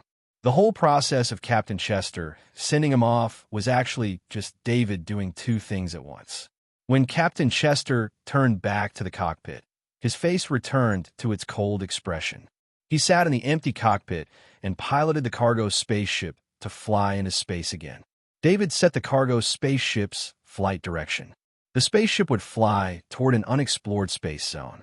There was a sea of meteorites there, and behind the sea of meteorites was an endless void. Even on the star map, there was a blank space there. It was a land of death. The Federation had sent countless exploration spaceships in the past to expand the number of administrative planets, but countless exploration spaceships had disappeared in that space zone. David did not kill Captain Chester and everyone on the spaceship with his own hands, but what he did this time was a little too big. He could only use this method to make the cargo spaceship and everyone on it disappear from this universe. Just as David walked to the space station lobby, a staff member quickly ran over and asked, "Hello, Mr. Colonel. How can I help you?" "Thank you. Someone is here to pick me up." David smiled and declined. David knew that this staff member was so polite because of the Nation Knight medal on his chest. The staff member still wanted to say something, but a black spaceship descended from the sky. The staff member recognized this spaceship as the Galen Transcendent's Black Phantom spaceship, and he quickly moved aside. David nodded at the staff member and walked toward the Black Phantom. The hatch of the Black Phantom opened, and Galen Transcendent looked at him with a smile. "Hello, teacher." David quickly went forward and bowed. "Haha, I heard about your achievements on Warstar. You didn't embarrass your father and me." Galen Transcendent smiled and hugged David lightly. "I was just lucky," David said modestly. "There's no such thing as luck in war. You can't survive without strength." Galen Transcendent shook his head. He had also survived the war, so how could he not know the horror of war? David had encountered an even more terrifying full-scale war with the Zerg. If they had not been extinguished in the beginning, the war would have lasted for a very long time, and many soldiers would have died in the war. Why did you come personally? David asked Galen. When the cargo spaceship was about to land, he contacted Galen. He thought that Helena or Furnace would come to pick him up, but he didn't expect Galen to come by himself. How could I not come? I'm not the only one here. Hans is also on his way to Non-City. He'll be here soon. Galen Transcendent thought of something and glared at David. What happened? David asked, puzzled. General Adams contacted Hans. We know what you did. Hans asked me to help you clean up. You didn't leave any traces, did you? Galen Transcendent asked in a deep voice. David did not expect General Adams and Hans to have such a good relationship. He also did not expect General Adams to think of him as the culprit. No, I just took a cargo spaceship from the transit bastion to Monolith. I didn't even stop in the middle. David replied softly. How could David not have thought of this? He overclocked the cargo spaceship's warp drive so that the time he took to reach Monolith was just right. What about the cargo spaceship? Galen Transcendent asked with a cold look in his eyes. It will disappear in space forever. No one will find it. David said with certainty. You're too bold this time. That's a lieutenant general from Planet of Origin. You've gone too far. Galen Transcendent looked at his disciple and sighed. He wants to kill me, David said calmly. Although Galen Transcendent had some guesses, he relaxed a little after hearing David's explanation. This matter ends here. You can't stay in the war zone for long. Leave as soon as possible. Once you enter the Federation Military Academy, you won't have to worry. Galen Transcendent patted David's shoulder and said. David nodded. He didn't say that there was a mastermind behind this. In fact, he was also thinking about what to do. General Roth wasn't Lieutenant General Beaumont. Beaumont's popularity in the war zone was too low. Plus, he had General Adams' protection. As long as there was no evidence, no one could do anything to David. However, if David dared to touch General Roth, then as long as there was even a trace of suspicion, he would be taken down immediately. No one's words would be effective. No matter how arrogant David was, he didn't dare to say that he could fight against the military. They weren't on the same level at all. I'll leave tomorrow. I'm afraid I won't be back for a long time. David had already made plans. He didn't dare to stay on Monolith for too long. He was afraid of bringing trouble to his family. He believed that as long as he was alive, no one would dare to touch his family before killing him, because they would suffer his crazy revenge. While David was reuniting with his family, outside an office of the Federal High Command on Planet Origin, Adjutant Darnley was sitting in his seat, his expression constantly fluctuating.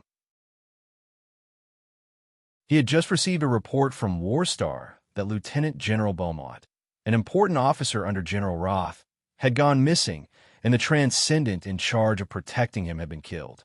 Adjutant Darnley knew that he needed to immediately report this matter to General Roth. He stood up and walked to the office, lightly knocking on the thick door. Come in. A dignified voice rang out as Adjutant Darnley pushed open the door and walked in. General, Lieutenant General Worcester's Beaumont has gone missing. Adjutant Darnley walked up to the desk and reported to General Roth, who was looking down at something. General Roth put down what he was doing and raised his head to ask, Have you confirmed that Lieutenant General Beaumont has gone missing? Yes. Worcester's side has already confirmed that the Transcendent protecting him is also dead. Adjutant Darnley firmly replied. There was not much shock on General Roth's face. He swiped his finger in front of him, and a screen appeared. He then tapped on the screen several times. Adjutant Darnley knew that General Roth was checking the reports from the military's intelligence department. The military had more than one intelligence department, and the many intelligence departments maintained a competitive relationship with each other. This also made each intelligence department very active. Almost anything that happened within the military's boundaries could be found in the reports of the military's intelligence department. However, if nothing happened, an officer of General Roth's rank would not check the reports, but it was precisely this information that allowed General Roth to know anything that happened in the military at any time. General Roth shook his head as he read, Lieutenant General Beaumont bailed out Captain Crom before he went missing, and Captain Crom died at the scene. This Lieutenant General Beaumont is too reckless on Warstar, actually interfering with the law enforcement system. Lieutenant General Beaumont's death was a loss to their faction, but General Roth did not care. There were many generals who had joined him, and Lieutenant General Beaumont was still being groomed, so he did not hold an important position. Lieutenant General Beaumont also stopped all the spaceships leaving for planet Monolith that day. What was he trying to do? General Roth became more and more confused as he read.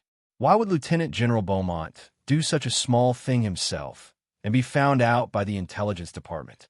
After all, after doing something like this, it would be recorded in the Intelligence Department, and it would become a big problem when fighting for an important position in the future.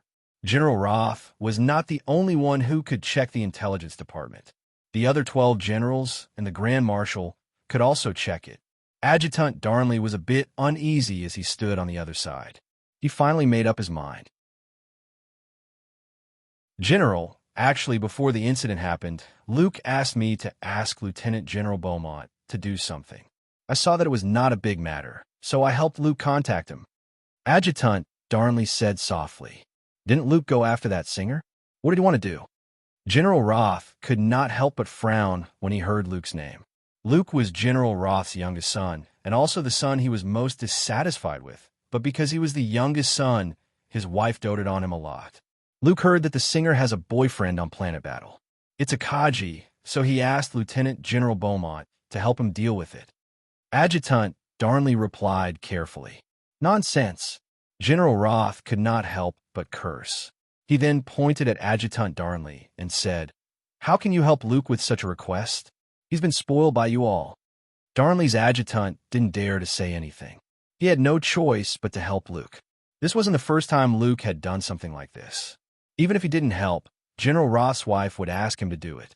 After many times, Adjutant Darnley decided to help Luke deal with it. Even General Roth would only say a few words about it after the incident, but he would not pursue the matter. Tell me, who is this Kaji that Luke wants to deal with? General Roth continued to ask after he lost his temper. That Kaji is called David Carey. He's a Kaji who just joined the army. Adjutant Darnley's memory was still very good, so he immediately replied. General Roth's finger entered the name David Carey on the screen, and then a large amount of data appeared. The amount of data shocked General Roth. It should be known that in the military's intelligence system, there was very little data on normal people. Only those who were specially watched would have such a large amount of data. General Roth looked at David's information, and his expression became very interesting. This was not a normal Kaji. This was a legend. Did you not check David's information before asking Lieutenant General Beaumont to do it? General Roth already had a guess when he saw this information, so he asked in a low voice. I've been very busy recently, so I thought this was a small matter. With Lieutenant General Beaumont's influence on Warstar, dealing with a Kaji should be a piece of cake. Adjutant Darnley said softly with his head lowered. Lieutenant General Beaumont is also muddle-headed. Did he not check David's information? General Roth shook his head. Are you suspecting that David kidnapped Lieutenant General Beaumont? Adjutant Darnley asked in disbelief. Adjutant Darnley had been with General Roth for many years and was the closest person to him, so he was very direct with General Roth in private. General Roth liked this type of Adjutant Darnley. There are probably more than 10 Transcendent that have died at David's hands. From large mercenary groups to megacorporations, David exterminated them all. He received a Scholar Medal in 3 months on Warstar and killed over 100 level 3 insectoids in battle. You're telling me that someone like this is a normal Kaji? General Roth began to doubt Adjutant Darnley's ability. General Roth even thought that it would be best if Lieutenant General Beaumont died. This sort of subordinate was too useless, and keeping him by his side would only ruin things. General Roth sent out a document authorizing the military's largest intelligence department to investigate David. He believed that even the slightest clue would be found. Have Luke come back immediately. General Roth was just speaking when he suddenly saw the latest information on David. He immediately added, Have Luke not come back for now? Stay outside for a while. Understood. Adjutant Darnley did not understand why General Roth would say this, but he still complied. A faint, playful smile appeared on General Roth's face. He saw that David was about to come to the Federation Military Academy to attend school. The Federation Military Academy was on a satellite of Planet Cradle. If he could not find any evidence on Warstar, he could just find an opportunity to get rid of David on Planet Cradle.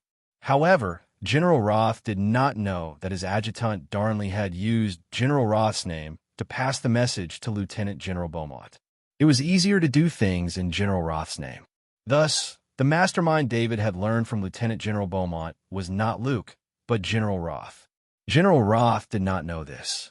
Of course, even if General Roth knew about this, he did not believe that David would dare to make a move against him. As a high-ranking military officer, if he had not been fighting for more power and did not want any accidents to happen at this juncture, he would have directly ordered his subordinates to bring David here. David did not know that he had already been targeted by the military's intelligence department. He was currently meeting with his father, Hans, at Transcendent Galen's residence. Because of Lieutenant General Beaumont's disappearance, Hans did not show much joy when he saw David receiving the Kingdom Knight medal. He was more worried. "Father, are you feeling well?" David could sense that Hans's aura was completely different from the last time he came back. His strength had already reached the mid-tier Kaji level, but he still asked with concern. "I'll feel better if you don't make me worry," Hans snapped.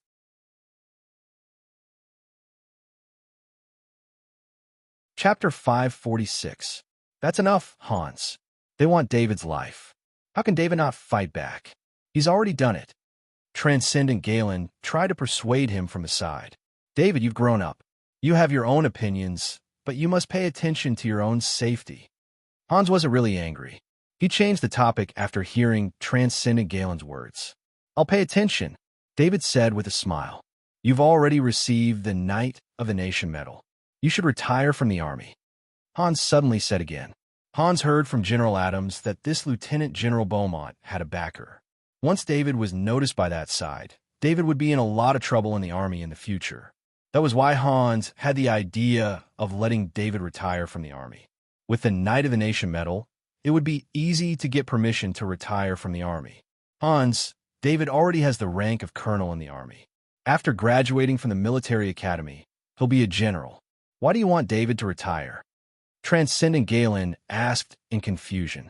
David's character isn't suitable for the army. According to his character, he'll cause a lot of trouble in the future. Hans said helplessly, "Father, I'll retire when I become a general." David didn't refuse. He just pushed back the time a little. David knew that Hans had always wanted to become a general. When Hans retired from the army due to injury and returned to the Boulder Star with the Knight of the Nation medal, he was completely dispirited. David just wanted to fulfill Hans' wish. He didn't care about power. What he wanted more was to improve his own strength. Hans didn't know what to say anymore. He could feel David's thoughts. After that, David showed off his skills in front of his two relatives. He took out his grand culinary ability and cooked for them. In the joyous atmosphere, they forgot all the unpleasant things. In the evening, Hans and David stayed in the villa of Galen Transcendent. As David could only stay for one day, he did not go home. Anyway, Hans, whom he cared about the most, was here, so this was his home. At midnight, David finished his crystal meditation technique training for the night. Just as he was about to sleep due to his mental exhaustion, he felt something strange. His tired eyes immediately became alert. He had just returned from the battlefield. Even though he knew that this place was very safe, he was still extremely vigilant at the slightest movement. The shadow attendant came to his side, and a bottle of holy water of eternal youth appeared in his hand. He poured the holy water of eternal youth into his mouth, and his spirit immediately recovered. Perhaps David was the only one who could use a potion like the eternal holy water to recover his spirit. David's body didn't move, but the shadow attendant flew out after delivering the holy water of eternal youth. Now, the shadow attendant's range of movement had reached 100 meters, which was enough in the city. The shadow attendant flew around the villa. This villa was very big, and the area within 100 meters was almost the entire area of the villa. David didn't see anything suspicious. However, David didn't give up. He trusted his senses very much. That trace of abnormality was definitely not an illusion. David began to restrain his presence. He also put the camouflage cloth on his body, which made all of his presence and body heat disappear. Only then did he quietly open the door a crack and walk out. After leaving the room, that trace of abnormality disappeared. David was even more certain that something was wrong. He sped up. Because he had access to the security system here, he silently left the villa. To be honest, he preferred the feeling of being in the wild. In a city like this, many of his abilities couldn't be used. The ground was full of steel, so his underground sneak couldn't be used. Some of his special abilities couldn't be used because there were surveillance cameras everywhere. Even so, he was still the best scout on the battlefield. Even the great world of God had specifically invited him to be a scout. David's figure was hidden under the camouflage cloth, and he began to investigate with the villa as the center. Finally, he found a problem in another villa 2 kilometers away from the villa. There was no light in the villa, as if no one lived there. However, the shadow attendant saw equipment that shouldn't be in the villa from behind a window. It was a special military scanning device. Even David had never seen this type of scanning device before, but he still recognized the military serial number on it. Unfortunately, this villa was somewhat similar to the one in Galen Transcendent. It was also very large, so the shadow attendant couldn't investigate it completely. David came to the shadow in the corner. He used his mind to draw a shadow sneak pattern. Then, he turned into a black fog in the shadows. If the lights in the villa weren't turned off, he would have to use the master of electronic countermeasures ability to crack the villa's security system. However, because there was no light, it was more convenient for him. David, who turned into a black fog, entered the villa without triggering any security alarms.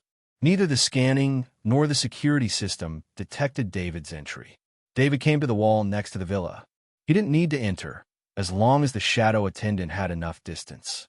He searched around the villa. There was indeed no one in the villa. Just as he felt that something was strange, he suddenly thought of the underground. Then, the shadow attendant went underground. Sure enough, in a small room in the basement, 2 people were sitting in front of a screen. A variety of information was displayed on the screen. There was a biological scan, thermal imaging, sound wave collection, and so on. When David saw the information collected by the sound wave through the shadow attendant's eyes, his heart couldn't help but tighten. If his conversation with Hans and Galen Transcendent was collected by this device, he would be in trouble. Although he didn't mention Lieutenant General Beaumont's name in his conversation with Hans and Galen Transcendent, as long as someone knew about it, they would be able to find out a lot of things from the conversation. David gritted his teeth. He was about to make a move. "Brother, investigate this villa. If we are found out, we won't even know how we died." One of them complained. "As long as that person leaves, we can turn in the mission." Another person said, "Captain Shure is relaxed. He turned in this kind of mission, but he himself is hiding far away. It's because our positions are low. What's the point of this kind of mission? We can only watch them eat and then sleep after eating. There's no entertainment at all. Is the thermal imaging device broken? It hasn't scanned the bedroom's thermal imaging device. I heard that he's a sniper master. Maybe he's practicing some special hidden ability." David, who was about to make a move, stopped. He recalled that he only talked about Lieutenant General Beaumont at the beginning of the day. After that, he didn't mention it again. It seemed that the surveillance work of these 2 people started when they were eating.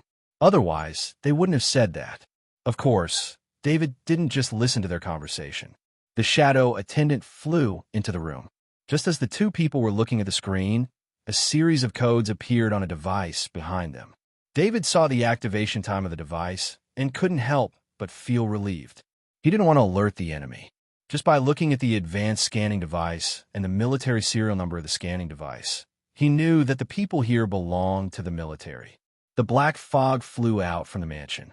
David appeared at the corner of the wall and returned to his bedroom.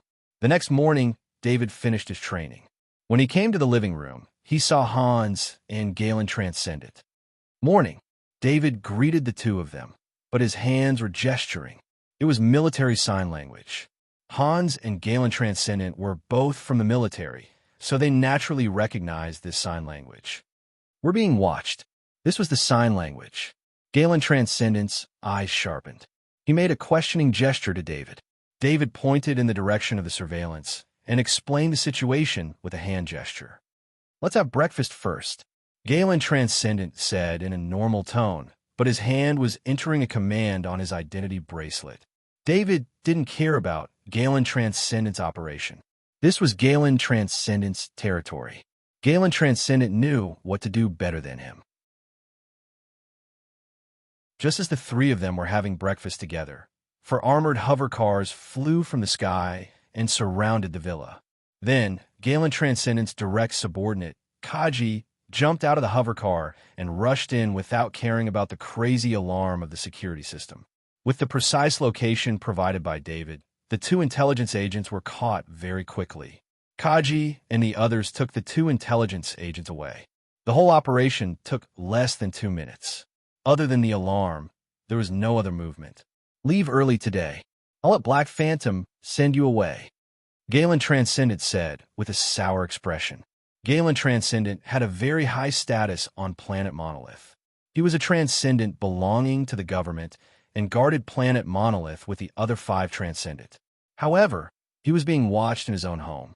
No matter what the reason was, this was definitely a provocation to him and the government.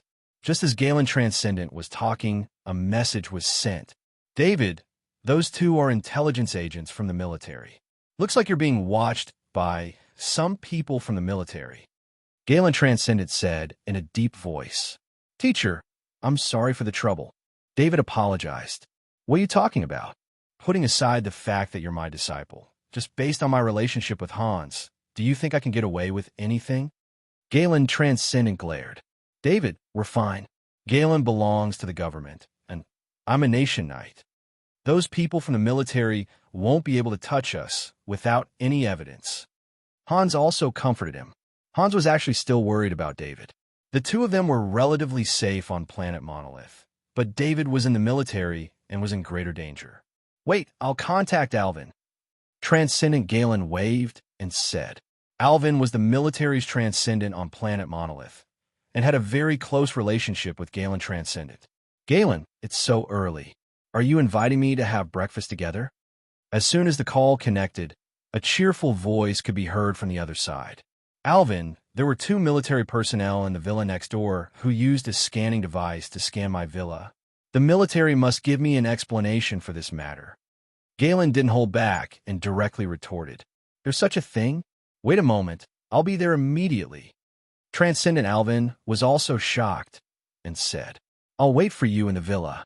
Transcendent Galen said in a deep voice.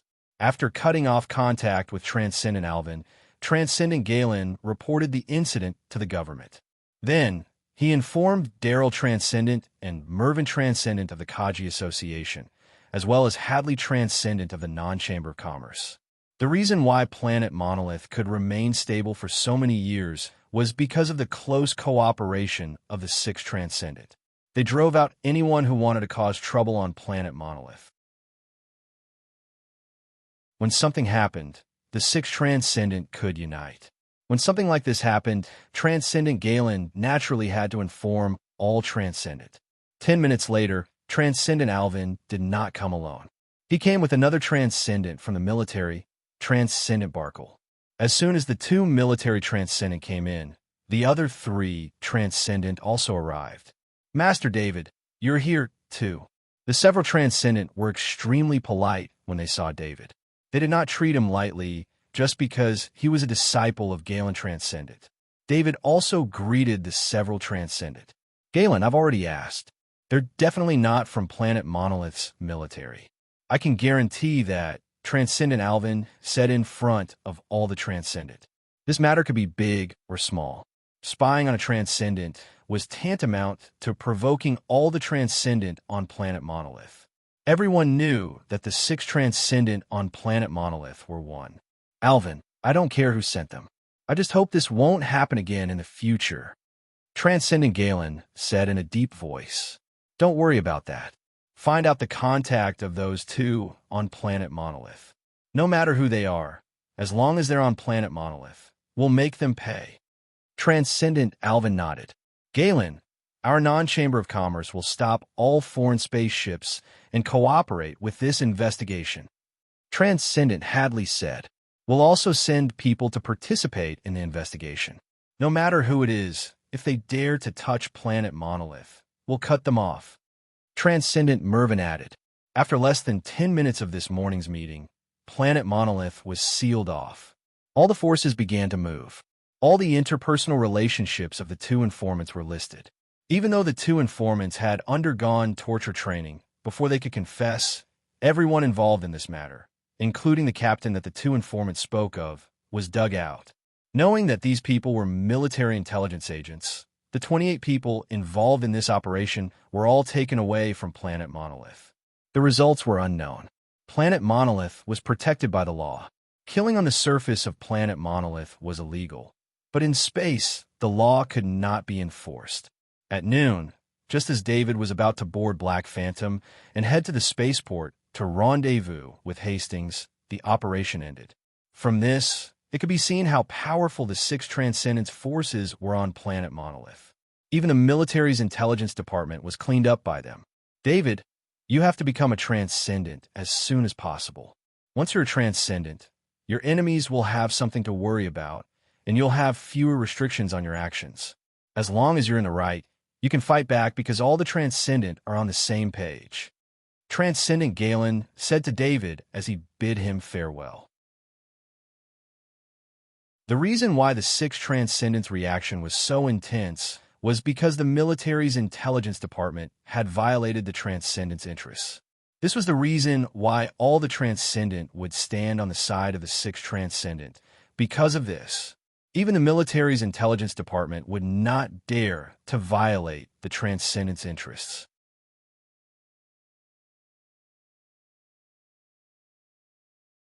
Chapter 547. Captain Hopper and the rest of the crew stood on either side of the cabin door, respectfully welcoming the Master of the Haze. When Captain Hopper saw David walk through the door, he stepped forward and respectfully bowed, "Sir." Captain Hopper and the crew were very concerned about David's situation. The contract they had signed with David allowed them to completely rely on David.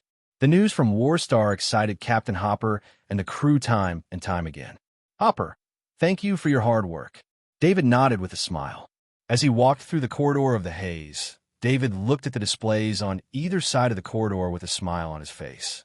These were all records of his growth. "Sir, are we leaving now?" Captain Hopper softly asked. "Wait a moment.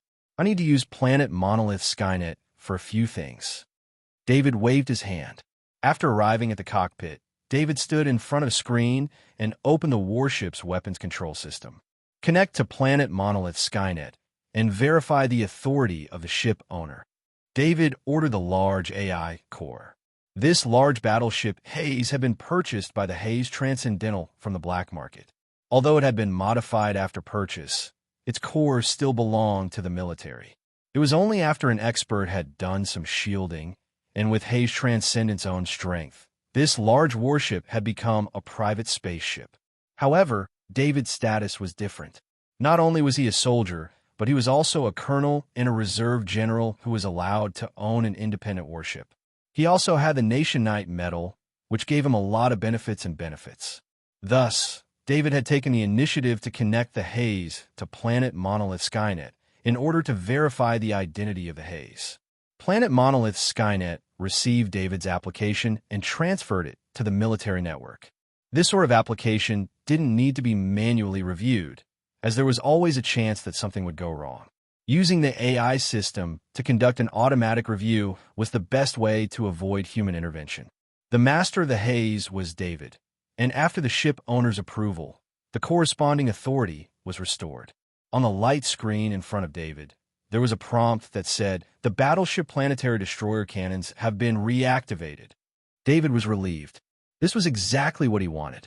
The original black ship was bought from the black market. No matter how it was leaked from the military, the shipboard planet destroyer cannon was locked on, and this locking level was very high. It should be known that the star-annihilating star cannon was the most advanced conventional energy attack weapon. It had the ability to destroy everything within a range of 30 kilometers. As long as there was such a main cannon, even if it encountered any attacks in space, it would have the ability to counterattack. Of course, if they wanted to use this star-annihilating planet cannon, they would need David's permission to use it. Once they used it, he would have to bear the consequences. Let's go. Our destination is the planet of origin. David ordered Captain Hopper, who was standing beside him. Yes, sir. Hopper's crew replied loudly. He had just seen the changes on the ship. Due to the unlocking of the planet-annihilating cannon, the ship's power system had also been completely unlocked. Before, only 50% of the ship's power system had been activated. The other 50% was used to power the star-annihilating cannon. Now, the black ship could use even more energy, move even faster, and have even stronger defenses. For a captain, piloting a stronger ship was his dream. The black ship set out from the spaceport and headed for the bastion at the edge of the war zone. There, it would have to pass the first inspection before it could pass. David gave some instructions, then returned to the captain's cabin. As soon as he entered, he activated all the shielding devices. When he killed the unknown transcendent, David had obtained the bracer, but he had never opened it. He needed to be in the safest place possible to examine its contents. Ever since he found out that the person behind the attack was a military big shot, he had been extremely careful. He didn't dare let his guard down. Some of the items in the bracer were likely to have special tracking signals. If he took it out in the area covered by Skynet, his location would be tracked. That would confirm that he was the Transcendent's killer. The shadow attendant removed all the items from the bracer and placed them in front of David.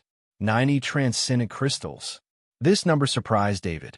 He'd killed the Transcendent so quickly that the Transcendent didn't even have time to react. He didn't know how strong the Transcendent really was. But in his opinion, that Transcendent's strength definitely wouldn't surpass the strength of the master of the black ship, Transcendent Haze. That Transcendent Haze had only been able to save 120 Transcendent crystals because of his tyrannical plundering. If the Transcendent was as strong as the black Transcendent, he wouldn't have become someone's guard. However, such a Transcendent actually possessed wealth that was no less than that of a Transcendent like Haze. From this, it could be seen how great the benefits of being a guard for General Ross were. Thinking about it, the military was the power with the most training resources. With General Ross's power, it was very easy for him to recruit some Transcendent. Just as David was sighing at the number of Transcendent crystals, he suddenly looked at a long sword. It was a long sword with a black iron wooden scabbard. Among all the items here, the Transcendent crystal had the strongest energy reaction. It was also the first thing David looked at. But just now, when David's mind scanned the rest of the items, he felt that something wasn't right. It was the aura of a level 4 material. David really couldn't believe it. How could a Transcendent like that have a level 4 weapon? He reached for the long sword and gently pulled it out. A faint purple light appeared in front of his eyes, making him feel a little intoxicated. Although David had a level 5 axe, as long as he took it out, he would definitely be targeted by powerful people. For a level 5 axe, many powerful people would do anything. Even a State Knight medal or a colonel wouldn't be an obstacle. A level 4 sword was different. Although it was very precious, it wasn't something that couldn't be seen. It wasn't enough for powerful people to throw everything away to get it. A level 4 sword was a light weapon. There weren't many level 4 materials used. It was just right for David. Unfortunately, David's longsword mastery was only at 67%. He was still far from being a master. Also, the appearance of this level 4 sword needed to be changed. Otherwise, it would be recognized as soon as he took it out. David put away the level 4 sword with satisfaction. What he needed to do now was to find a weapon master he could trust to help him.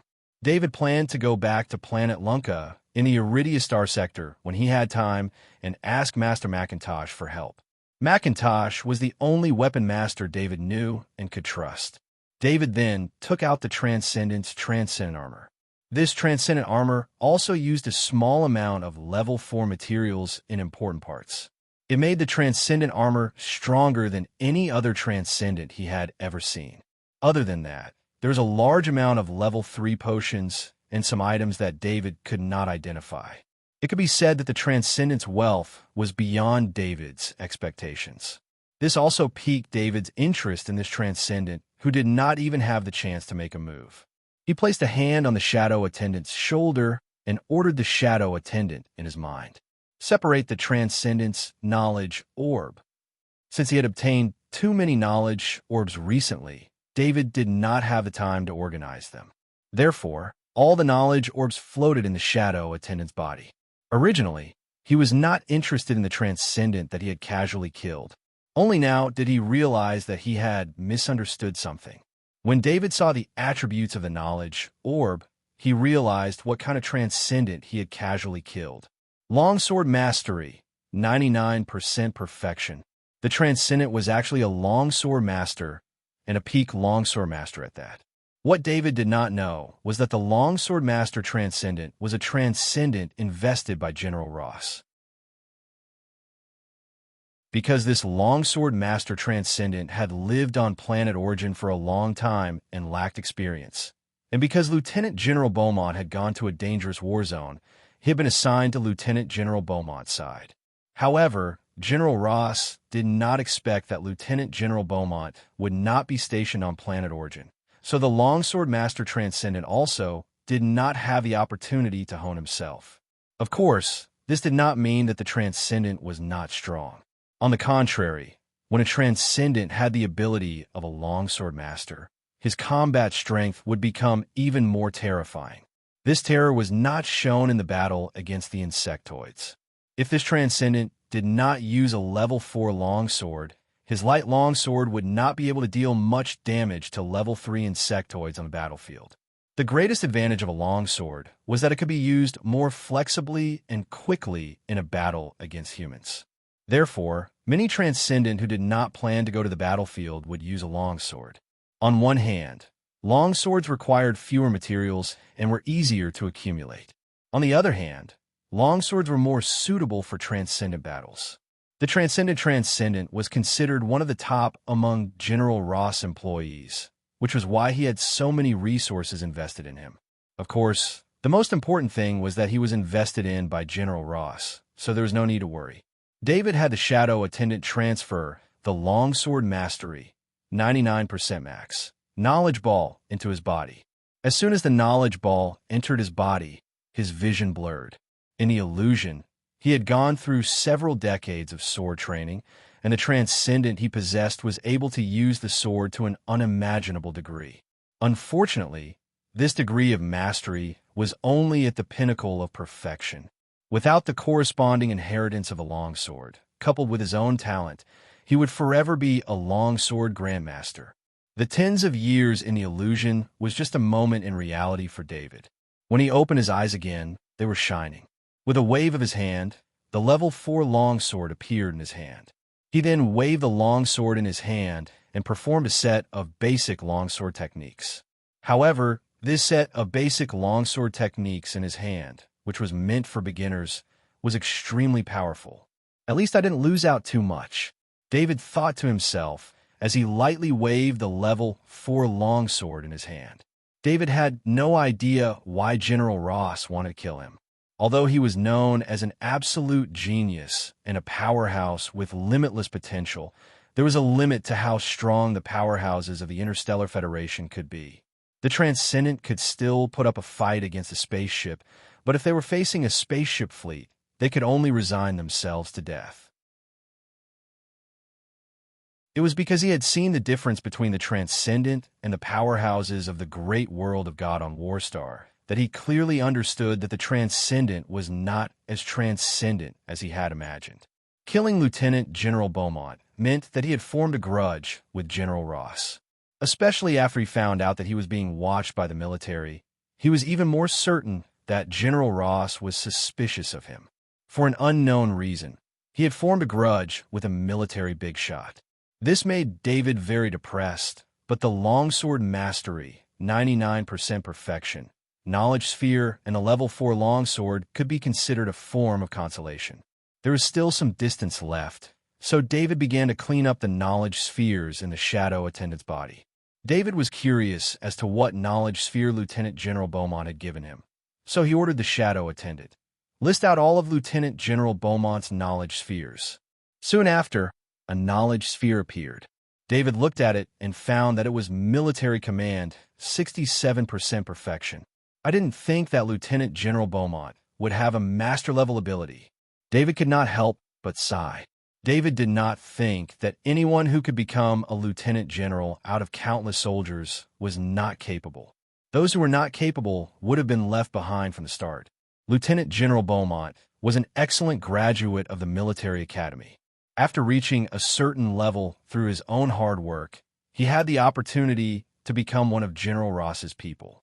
David channeled the military command, 67% perfection, knowledge sphere into his body. This kind of knowledge learning was even faster. In just a short second, he had grasped Lieutenant General Beaumont's decades of military command knowledge. Of course, mastering the military command didn't mean that one's commanding ability would be stronger in war. Military command was just a standardized set of rules. Using these rules depended on one's own wisdom. It was like playing chess. The rules were the same. The ability of the chess player was the most important. Before, David was an outsider who did not even know the rules. After receiving the military command, 67% perfection, knowledge sphere, he became an expert who was familiar with the rules. He also had Lieutenant General Beaumont's lifelong thoughts on chess. Whether these thoughts were correct or not, they were all experiences. For a chess novice like David, these were very important. David continued to look through the knowledge spheres. He found the engraving, 85% perfection, knowledge sphere. This was the only master-level knowledge sphere he found among the thousands of soldiers' souls.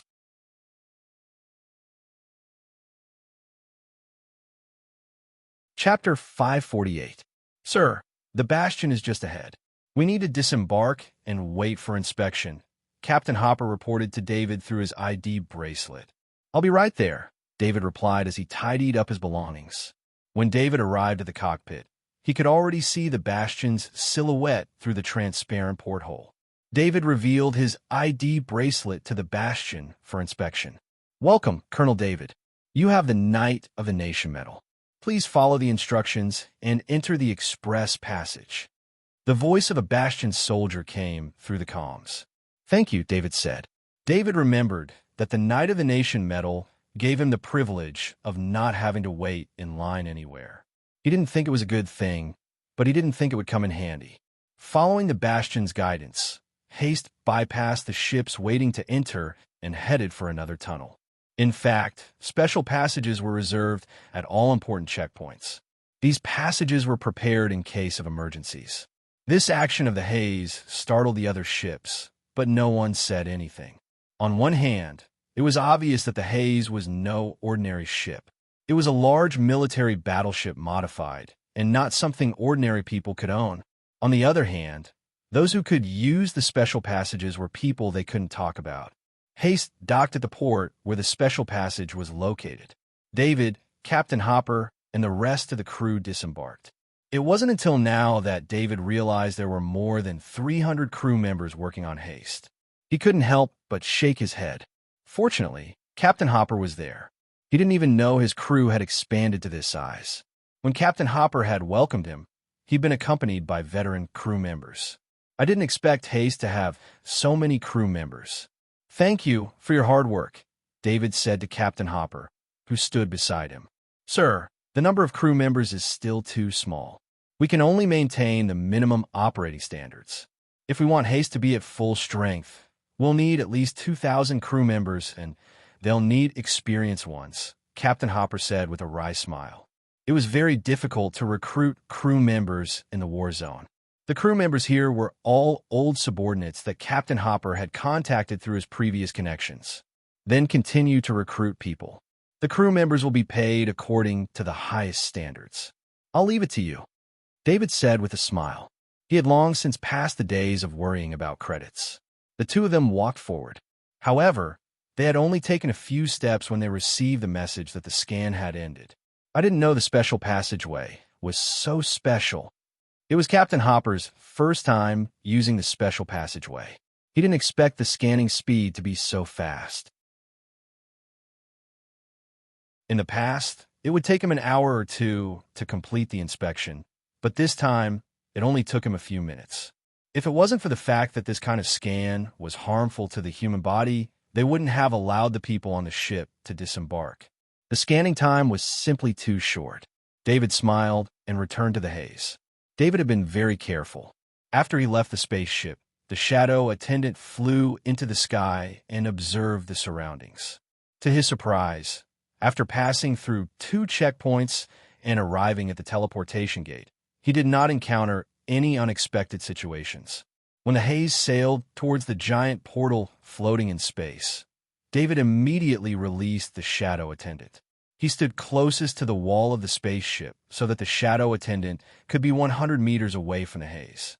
The purpose of this was for the final scan. This scan used the spatial energy of the portal. Not only could it scan the interior of the spaceship, but it could also scan spatial items. One must know that the shadow attendant's summoning ring contained the sonic steel beetle. If it was scanned, it would definitely be discovered. There was also the assassin mantis puppet in the shadow attendant's spatial ring. David didn't know if this puppet was still alive, so he didn't dare to take the risk. He also needed to avoid the spatial scan. When the haze slowly entered the portal, the spatial scanning power swept past. If there were any abnormalities at this time, an alarm would immediately sound. However, at this time, the shadow attendant was outside the scanning device, so it wasn't scanned. David's mind remained inside the shadow attendant. When the scan ended and the haze was about to enter the portal, he called the shadow attendant back. The speed of the shadow attendant's return was like teleportation. As soon as the shadow attendant returned, the haze was wrapped in spatial energy and disappeared in a white light. When it reappeared, the black ship had arrived at another space portal. "Sir, it will take another 5 days to reach the planet of origin," Captain Hopper reported to David. David already knew this. The planet of origin was the most important political center of the Interstellar Federation. Of course, it wouldn't allow direct teleportation. Perhaps there was a teleportation that could be used directly, but it required a higher level of authority to use it. David's normal teleportation could only reach here. After that, he would have to travel at light speed. During this time, he would pass by 3 space fleets. These 3 space fleets were the guards of the planet of origin. "I will be in the infirmary for the next few days. Don't disturb me if there's nothing important," David said to Captain Hopper and left the cockpit. These 5 days would be David's most free days. No one would disturb him, and flying at light speed would be very safe. He had already planned how to use these few days. Because there were too few crew members on the haze, most of the areas on the haze were sealed off. The infirmary David went to was a sealed area. It was built by the original owner of the Haze Transcendent. The medical equipment inside was very complete. Now, the crew members on the Haze didn't need such medical equipment. In the crew area, there was a genetic repair cabin that could treat most injuries and diseases. David used the highest level of authority to close the infirmary. With this level of authority, even Captain Hopper couldn't open it. He looked around. Although he knew about the infirmary from the information on the Haze, it was his first time here. It was more like a laboratory than an infirmary. It was obvious that the Haze Transcendent had built the infirmary for more than just treatment. David didn't want to know the original purpose of the infirmary. What he needed to do must be crazier than what the Haze Transcendent had done. The light in the infirmary came from all directions, so there wasn't a shadow in any corner of the room. David summoned the shadow attendant. The shadow attendant released the assassin mantis puppet from a space ring. "Don't move. I'm going to make a shelf for you." David lifted the assassin mantis puppet and placed it on the operating table. Although the body of the assassin mantis puppet was small, it wasn't light at all. David obviously had a hard time lifting it up. Of course, this was because David wasn't wearing the exoskeleton armor. David first used the medical scanner to scan the body of the assassin mantis puppet. Soon, the results of the scan came out. The body of the assassin mantis puppet didn't show any signs of life. Even if its heart was beating, the medical scanner still treated it as a corpse. Perhaps in the Interstellar Federation's medical science, the assassin mantis puppet was in a state of death. David confirmed his thoughts. For many of the Federation's equipment, the assassin mantis puppet was just like a dead stone. If even the medical scanner recognized it as such, then there was no need to talk about the safety scanner. After all, the medical scanner scanned the inside of the assassin mantis puppet. On the other hand, the safety scanner only scanned certain vital signs. It wasn't as comprehensive as the medical scanner. David imported the scan results to the screen on the side. On the screen, he began to redesign the body of the assassin mantis puppet. The body structure of the assassin mantis puppet was quite different from that of a human. However, compared to the insectoids David had encountered before, this assassin mantis puppet was the most similar to a human. Therefore, David wondered if he could make some changes to the body of the assassin mantis puppet to make it more human-like. If this task was given to a real doctor, they wouldn't even be able to cut open the skin of the assassin mantis puppet. However, David had a grade 5 axe, so he could easily do a lot of things. David's mind was connected to the assassin mantis puppet. He could check the body condition of the assassin mantis puppet at any time. If there was any danger, he would immediately stop. The situation of the assassin mantis puppet was very strange. The medical equipment here didn't have any effect on the assassin mantis puppet. Life monitoring and life support systems were all blank. David first came up with a detailed plan to modify the body of the assassin mantis puppet. What he wanted to do was to make the assassin mantis puppet as human-like as possible. In fact, the biggest problem with the assassin mantis puppet was its abdomen. It was an elongated abdomen. Next was the legs of the assassin mantis puppet. David didn't want to touch these legs because his knowledge wasn't enough to make such a complicated modification. Besides, the legs of the assassin mantis puppet had undergone countless years of evolution to become the most suitable for its movements. Even if David modified it, it would still affect the movement of the assassin mantis puppet. This wasn't something he wanted to see. David made some changes on the screen and finally came up with a plan. He took out a level 5 axe and controlled the assassin mantis puppet with his mind. According to the fighting instinct of the assassin mantis puppet, if he didn't control the assassin mantis puppet, he would definitely be hit by the assassin mantis puppet. David cut open the abdomen of the assassin mantis puppet. He could feel the energy flow that replaced blood, so when he cut open the abdomen, he purposely avoided the energy flow. Just as he cut open the abdomen of the assassin mantis puppet, the perfect krypton crystal in the corpse controlling technique pattern on the head of the assassin mantis puppet increased the amount of energy flowing into the wound. David watched the wound he just cut open heal quickly. He couldn't help but be amazed by the recovery ability of the assassin mantis puppet. He cut open the abdomen of the assassin mantis puppet again. This time he sped up, pulled the abdomen from the back to the front, and quickly stitched it up. After doing this, the wound healed again, but the abdomen that was originally bent back became a ball under the body of the assassin mantis puppet. David pulled over the muscle generator on the side. This was a device that used genetic technology to quickly generate muscles using energy. If it was an ordinary injury, it would need to extract the injured person's genes to generate muscles. That way, it would be more compatible. David didn't need to do that.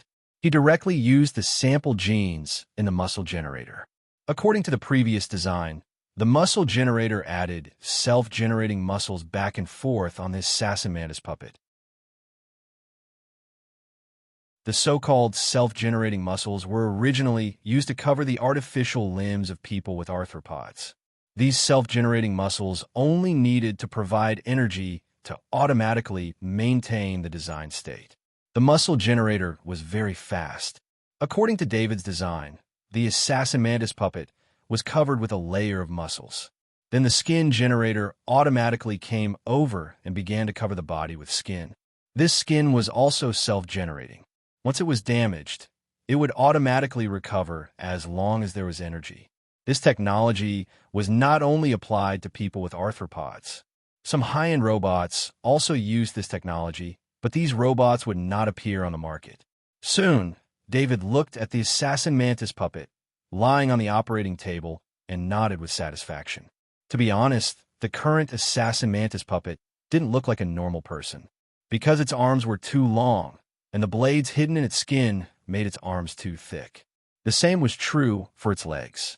Some of the joints were reversed, and it looked awkward no matter how you looked at it. The abdomen was covered with a big belly, but with a height of 5 meters, a big belly, thick arms, and weird legs. It didn't look like a normal person. But even so, David was already very satisfied. All he needed was an appearance. Because the assassin mantis puppet had a very small face, it was convenient for him to reshape it. David took out an identity bracelet and stuck it on the upper arm of the assassin mantis puppet. The reason it was stuck here was that the lower arm of the assassin mantis puppet needed to eject the blade. Because the blade was hidden under the skin, it was more hidden. But every time the blade was ejected, it would be very bloody. Fortunately, these artificial muscles and skin had the ability to self-recover. As long as the corresponding medicine was injected to replenish energy, it would immediately recover.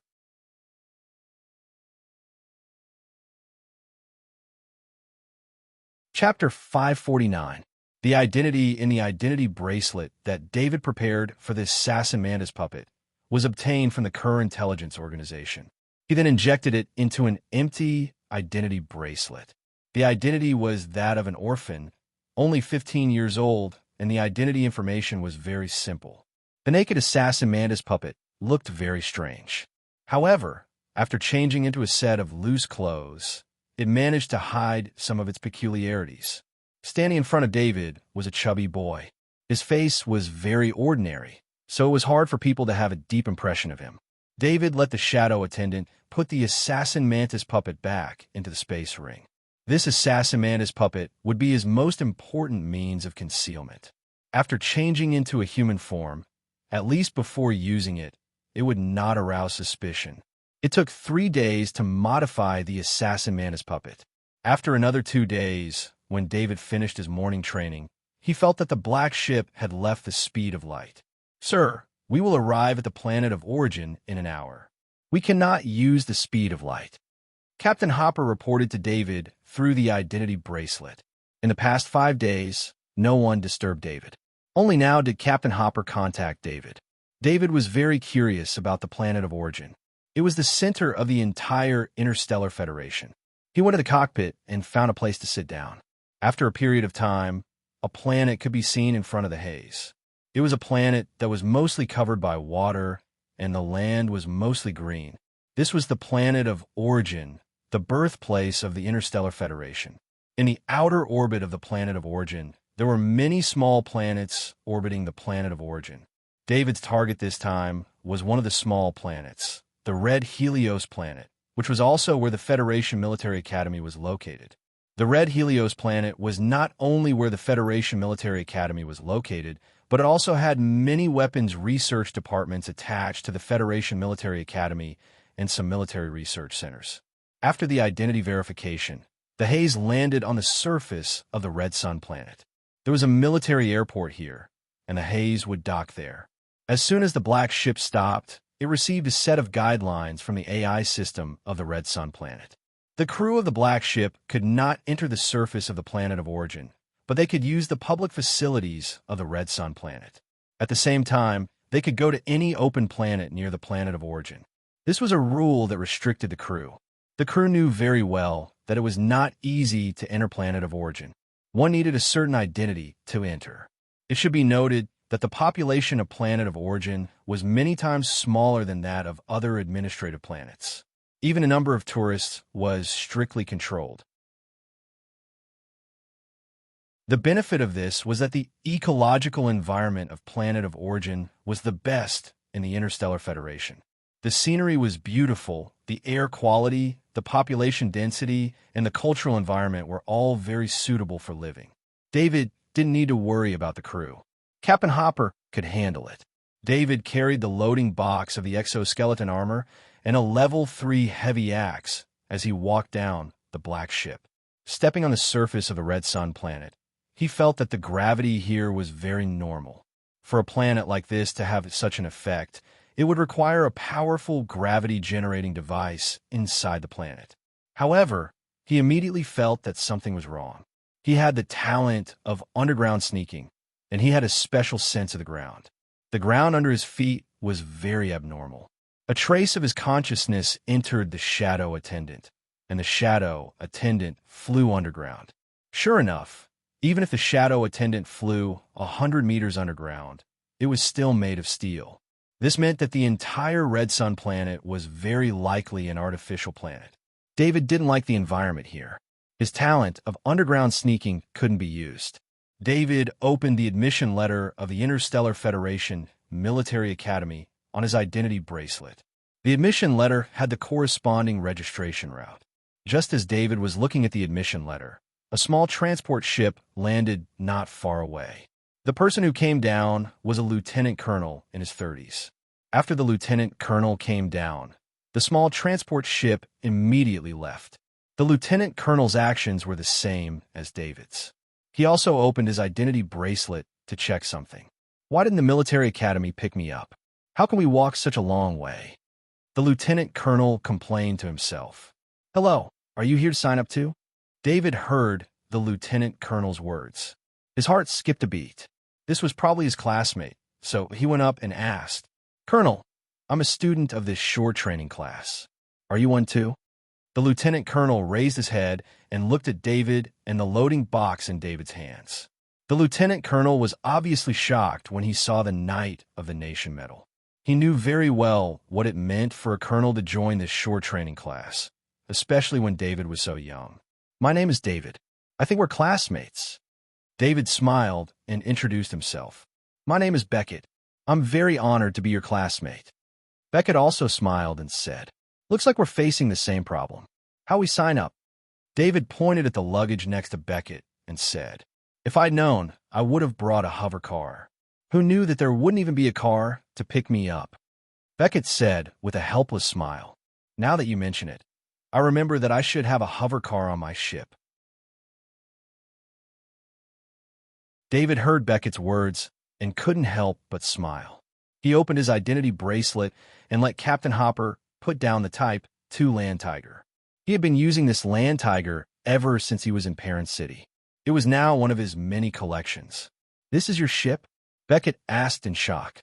He was obviously shocked by the size of the haze. He looked at David differently.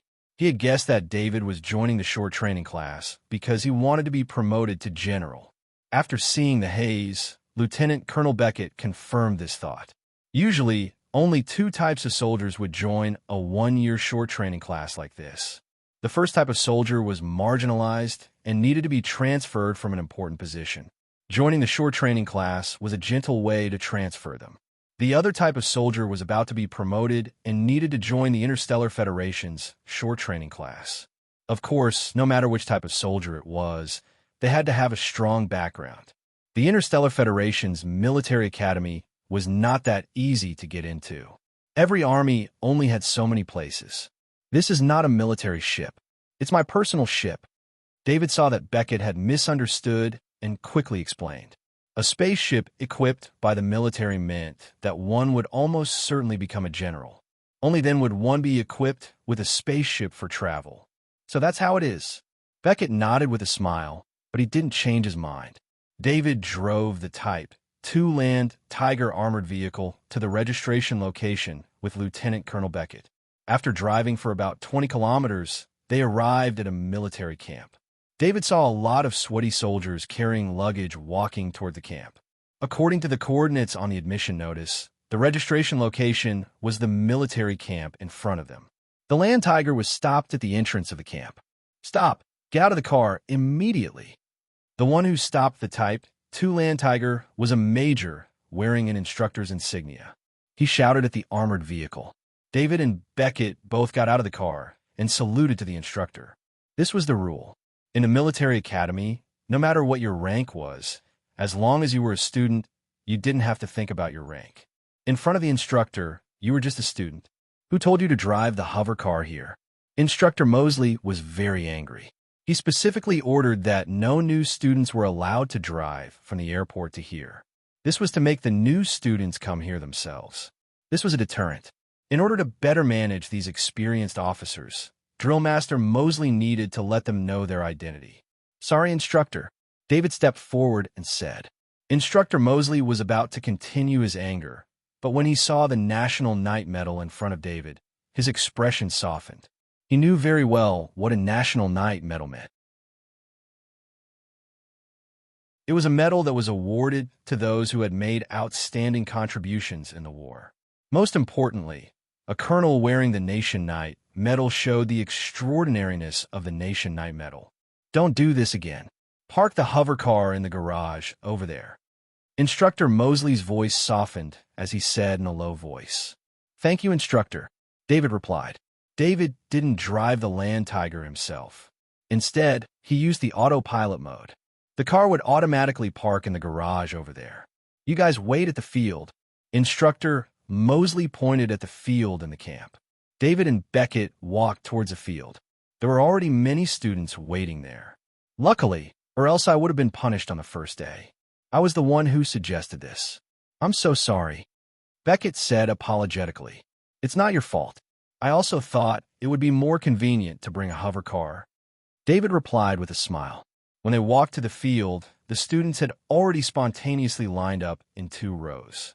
Their luggage was placed beside their feet. David and Beckett also joined the line. Their luggage was also placed to the side.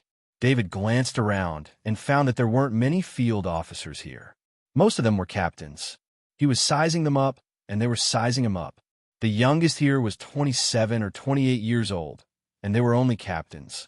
A man as young as David, with the rank of colonel, was too conspicuous. "Oh my God, it's Colonel David." David heard a familiar voice. This voice was very excited and passionate. "Captain Macaulay, I didn't think you'd come as well." Only then did David realize that it was actually his comrade, Captain Macaulay, in the line behind him. Captain Macaulay was originally the battalion commander of the 1st Battalion at the 4th Frontline Base. After the 3rd Frontline Base was destroyed, he was transferred to the 3rd Frontline Base. "Colonel David, if not for you, I wouldn't have had the chance to enter the military academy," Captain Macaulay said, still very excited. In the all-out war, Captain Macaulay had performed extremely valiantly. He was one of the few Kaji who had survived the battle at the 3rd Frontline Base. In order to commend Captain Macaulay's contributions, the Warstar Military Department had given him the opportunity to join the Federation Military Academy's short training class. This was also to nurture him into an important officer of Warstar.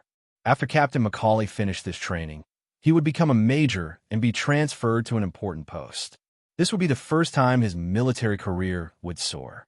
Captain Macaulay had always believed that if not for David's role in the all-out war, he might not even have been able to survive, let alone receive any rewards. He had long wanted to express his gratitude to David, but he and David had been in different bases. Now that they had met in a military academy, he was extremely excited. Because they were standing in line on the field, David and Captain Macaulay could not say much, but David was still very happy to meet someone he was familiar with. Soldiers were all very punctual. After the students stood on the field for 2 hours, all the students arrived before the designated time. "Students, I am Instructor Mosley. For this year, I will be in charge of this class. Although you're participating in a short training class for 1-year graduates, we are the Interstellar Federation Military Academy. Every soldier who comes out of our military academy is an elite among elites, so don't treat this as a short training class. You need to learn the knowledge that others would take 3 years to learn in 1 year. This time, you're mainly learning theoretical knowledge, but since you are a soldier, you must be qualified in the use of various firearms and warship knowledge. If anyone fails the assessment, I will not agree to issue a graduation certificate, so please study hard in this year. Forget your military rank. Forget your meritorious deeds. You are only students here, and your mission is to learn." Instructor Mosley looked at all the students and said loudly. Some students originally thought that this would be very easy, but now they all had a serious expression on their faces. "Your room number has been sent to your ID bracelet. I will give you 30 minutes to put your luggage away and gather here after 30 minutes. Instructor Mosley looked at his ID bracelet and said, All the students saluted in unison before dispersing. David opened his ID bracelet and received a map. The map marked the location of his residence and living and learning areas. There was no time to talk, only 30 minutes, so Captain Macaulay nodded to David and left first. David's residence was a single room.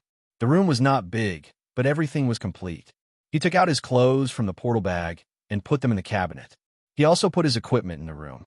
Of course, because he had scruples in his heart, he only left ordinary equipment in his residence. Some special equipment was put in the portal bag.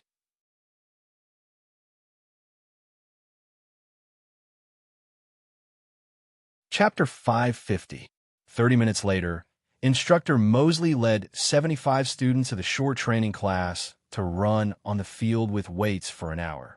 For Kaji like David and Captain Macaulay, even without armor, it was still very easy for them to run for an hour while carrying 50 kilograms of weights.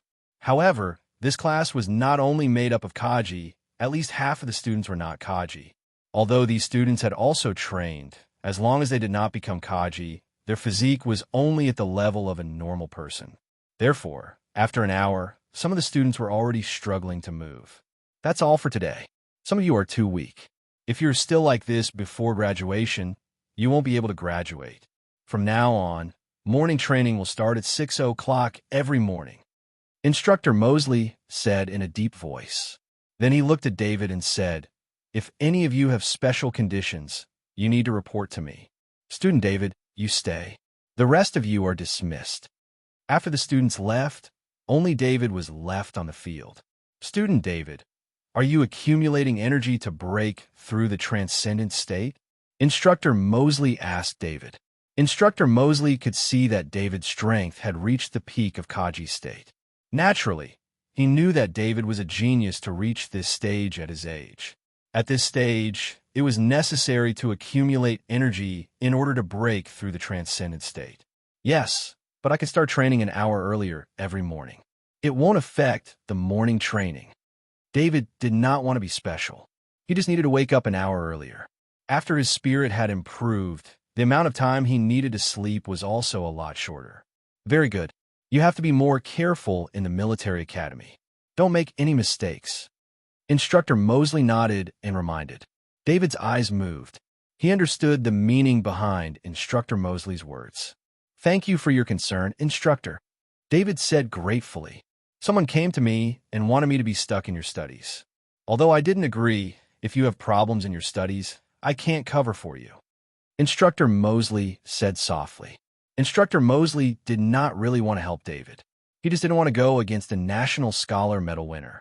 That was why he told David these things and told David to be careful in the military academy. Instructor, I will be careful. David nodded.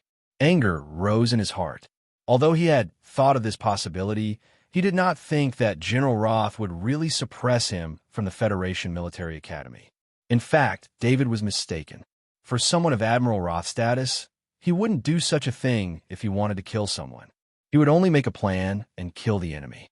Of course, it was General Roth's people who came to greet the military academy. It was General Roth's wife who sent the message to the military academy. Although it was not General Roth himself who sent the message, it made no difference to the leader of the military academy. The next morning, David woke up at 4:30 a.m. and began his training. At 6 a.m., he participated in another hour of morning training.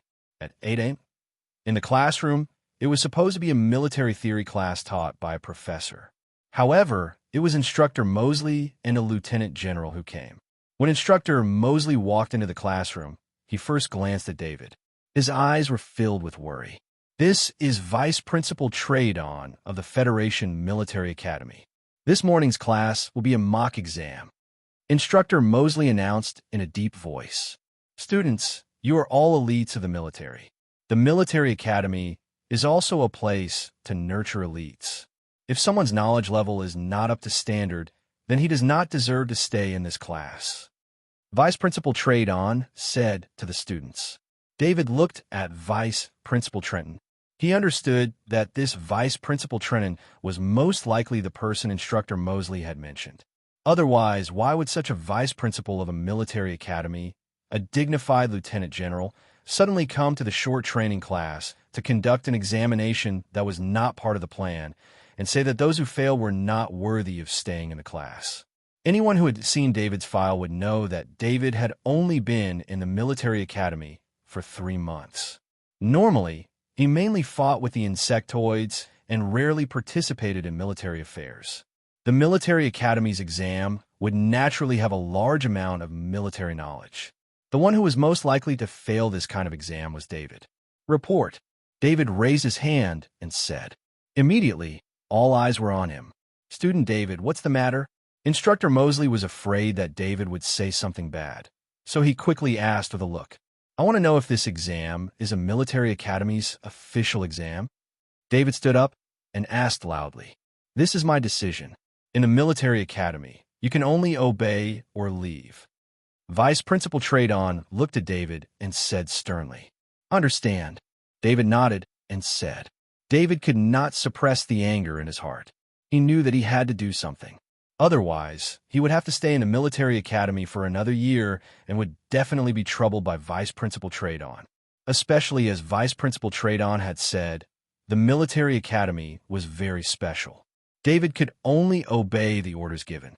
When David sat down, he used his mind to draw a bewitching pattern and threw it at Vice Principal Tradon. There was no transcendent here, not even anyone with a slightly stronger mind power.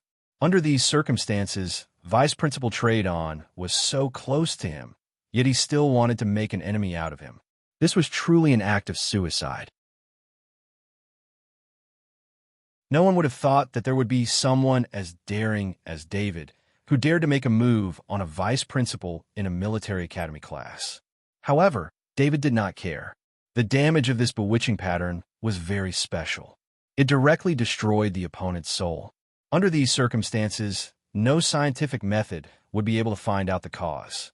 Of course, there were people with strong mind power present who could sense the bewitching pattern. However, if they were to investigate after the fact, they would not be able to find out anything.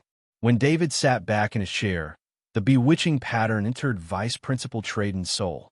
Vice Principal Tradon's soul was not able to resist for long before it was controlled by the bewitching pattern. Prepare for the exam. Instructor Mosley was worried that something else would happen and immediately announced the start of the exam. Vice Principal Tradon stood quietly at the side. On the surface, he did not look like he was doing anything, but he was no longer the Vice Principal Tradon from before.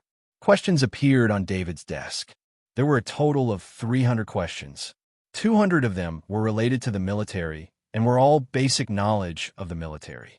If David did not receive the military command knowledge glowing ball from Lieutenant General Beaumont, he would not know most of these questions.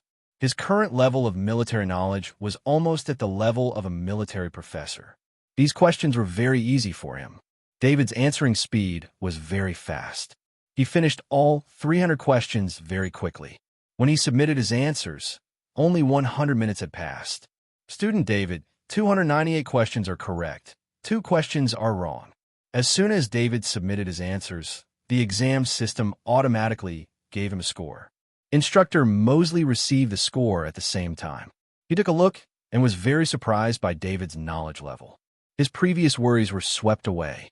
Vice Principal Tradon also saw the score. Vice Principal Tradon was obviously not satisfied. He snorted lightly and walked out of the classroom. However, as soon as he stepped out of the classroom, he fell to the ground. His hands were grabbing his chest as if he could not breathe. His face was red. Vice Principal, what happened? Instructor Mosley was the first to react. He immediately rushed over. The rest of the students also surrounded him, wanting to help.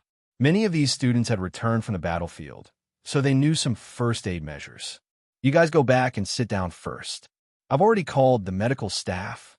Instructor Mosley waved his hand and said to the students. David did not go forward. He needed to stand as far away as possible to prove his innocence. Vice Principal Tradon's breathing suddenly stopped. His heart also stopped beating. Vice Principal Tradon was in a state of suspended animation. After a while, he would not be able to be saved. Vice Principal Trayton's condition was controlled by David through the bewitching pattern. Everything David needed was very reasonable. Vice Principal Trayton had suddenly added a test that the military academy did not set. He was also angry because David had raised objections. After that, he saw David score and left angrily. After that, his heart suddenly stopped and his vital signs disappeared. When Instructor Mosley saw this, he quickly began to perform chest compressions on Vice Principal Trayton, performing CPR and other first aid. What surprised David was that the shadow attendant flew over and absorbed Vice Principal Trayton's soul into its body. Vice Principal Trayton's condition could still be saved as long as he was treated quickly. However, David did not plan to let Vice Principal Trayton be saved.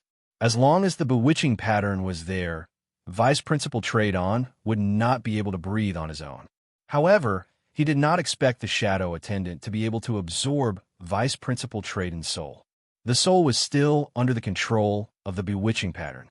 The bewitching pattern had not dissipated, which meant that Vice Principal Trayton was not truly dead. However, this was no longer important. Vice Principal Trayton had lost his soul. No matter how they treated him, he would not be able to be saved. The medical staff from the military academy came very quickly. They only took 2 minutes to arrive. The ones who came were 2 medics, Kaji. He can't move. All his physical characteristics have disappeared. How long has Vice Principal Trayton been ill for? One of the medics, Kaji, used a portable device to check and then asked. Vice Principal Trayton had just collapsed when I sent the signal. Instructor Mosley replied, "That's not right. How could it be so serious?" The medics, Kaji, spoke while injecting medicine. With Kaji's experience, this kind of situation meant that there had been a delay of at least 10 minutes. The best time for treatment had been lost. Most of the students could not focus on the exam. They looked outside the door from time to time. A lieutenant general collapsed outside the door. This kind of thing was too unexpected. 5 minutes later, more people came. Many of them were generals. 10 minutes later, the medics, Kaji, announced that the treatment had failed. The investigation of this incident was immediately launched. After the exam, David and the other students were asked to stay in the classroom. The military academy's law enforcement team brought all the students out for individual questioning. David was among the first batch of students to be questioned. In an empty classroom, 3 law enforcement soldiers in white uniforms sat across from David. Student David, why did you raise an objection to the exam? The law enforcement soldier sitting in the middle asked first. Because Vice Principal Trayton has obvious hostility towards me. I think this exam is targeted at me. David replied in a low voice. David's answer made the law enforcement soldier raise his head to look at David. David's words made it clear that Vice Principal Trayton's actions this time were targeted at David. Student David, you have to answer my question seriously. You have to know that your answer will be used as evidence. Your words are not true, and you will be judged by the military court. The law enforcement soldier reminded as he knocked on the table. What I said is the truth. David did not change his words. Student David, how can you sense Vice Principal Trayton's hostility towards you?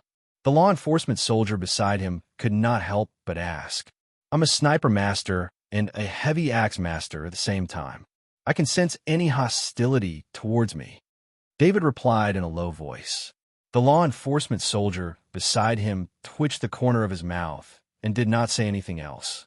It was normal for someone as powerful as Kaji to sense hostility. However, Vice Principal Trayton's actions would become a joke in the future. Student David, why would Vice Principal Trayton be hostile towards you? The law enforcement soldier in the middle asked again. You should ask Vice Principal Trayton about this. I just arrived at the Federation Military Academy yesterday afternoon. It was also my first time meeting Vice Principal Trayton. David replied in a low voice. Why did the other students come forward when Vice Principal Trayton fell? But you did nothing. The law enforcement soldier beside him asked again. I will swing my weapon at all my enemies on the battlefield, but I will not help them. Of course, if the commanding officer gives the order, I will carry out the rescue. David replied calmly.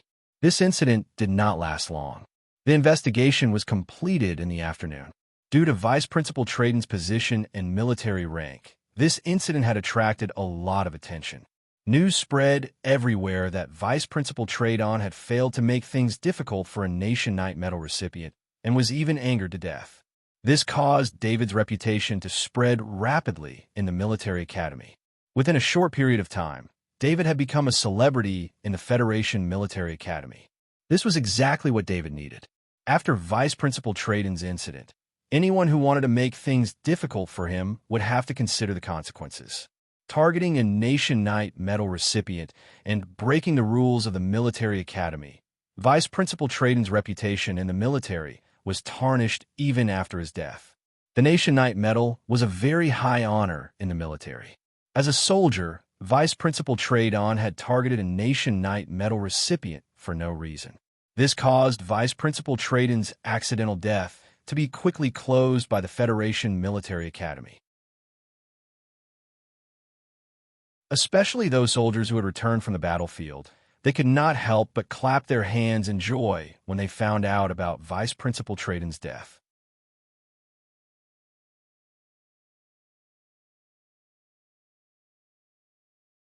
Chapter 551. When he returned to his room at night, David made a summary of what happened during the day. Attacking Vice Principal Tradon was a last-minute decision, and he had no other choice. In this peaceful world, power was more influential than force. As long as David wanted to stay in the Interstellar Federation Military Academy, he had to be under the Academy's management. Vice Principal Tradon was also the leader who controlled David's fate in the military academy. If this kind of enemy stayed, it would cause him a lot of trouble. Killing Vice Principal Tradon might cause trouble, but with Vice Principal Tradon around, it would be even more troublesome. David chose to deal with it in a less troublesome way. To be honest, for someone like David who had many talents, in this peaceful environment, facing off against many unsuspecting normal people was like a dragon facing ants. It was under this mentality that he casually set up a trap to kill Vice Principal Tradon. What was even more terrifying was that these normal people didn't know David had this kind of ability, so they targeted David. When David thought of Vice Principal Tradon, he couldn't help but think of Vice Principal Tradon's soul that the Shadow Attendant absorbed during the day. Shadow Attendant. List out Vice Principal Tradon's knowledge orb. David placed one hand on the Shadow Attendant's shoulder and ordered in his mind. In David's mind, Vice Principal Tradon was able to become a lieutenant general and was also the vice principal of the Federation Military Academy. He must have a master-level ability or above. However, when he saw the knowledge orb, he was still shocked. Space Warfare Research, 1% perfect, a master-level space warfare research. This meant that Vice Principal Tradon was probably the authority of the Interstellar Federation in the field of space warfare research. Even if he wasn't number one, he was at least one of the strongest. However, David didn't regret killing Vice Principal Tradon. For him, enemies must die. Only dead enemies were good enemies. David moved the space warfare research, 1% perfect, knowledge ball into his body. In the illusion, he experienced the 60 years of Vice President Clayton's academic research and the growth of Vice President Clayton's space warfare research. Even after leaving the illusion, he was still thinking about the contents of the space combat research. David knew that this was because the Grandmaster-level space combat research knowledge was too vast, and his brain had taken in too much information in a short period of time. After learning space warfare research, David knew for the first time that the Interstellar Federation was able to form an equal alliance with the great world of God to deal with the insectoid world together. On Warstar, David had many questions. For example, the individual strength of the Interstellar Federation was extremely weak compared to the great world of God and the insectoid world. The Interstellar Federation could only rely on Kaji's numbers to barely hold on. When faced with level 4 insectoids, they had no ability to fight back. They completely needed the great world of God to defend. The strength that the Interstellar Federation displayed was not at all comparable to the great world of God, let alone defend against the insectoids. From a knowledge of space warfare research, David knew just how terrifying the Federation space forces were. If a level 5 insectoid or a powerhouse of the great world of God were to unleash their full strength, they could cause the energy of Warstar to become chaotic. The Federation also had the ability to destroy Warstar in an instant. This was the doomsday line of the 10 artificial planets.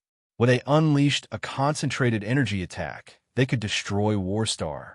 Warstar was located at the intersection point between the great world of God, the Interstellar Federation, and the insectoid world. No one knew what the consequences of destroying this intersection point would be. Once the intersection point was destroyed, it was very likely to lead to the destruction of the three worlds. This theory was unanimously agreed upon by the highest echelons of the three worlds. Of course, this agreement was supported by the results of research, and this was something that David did not know.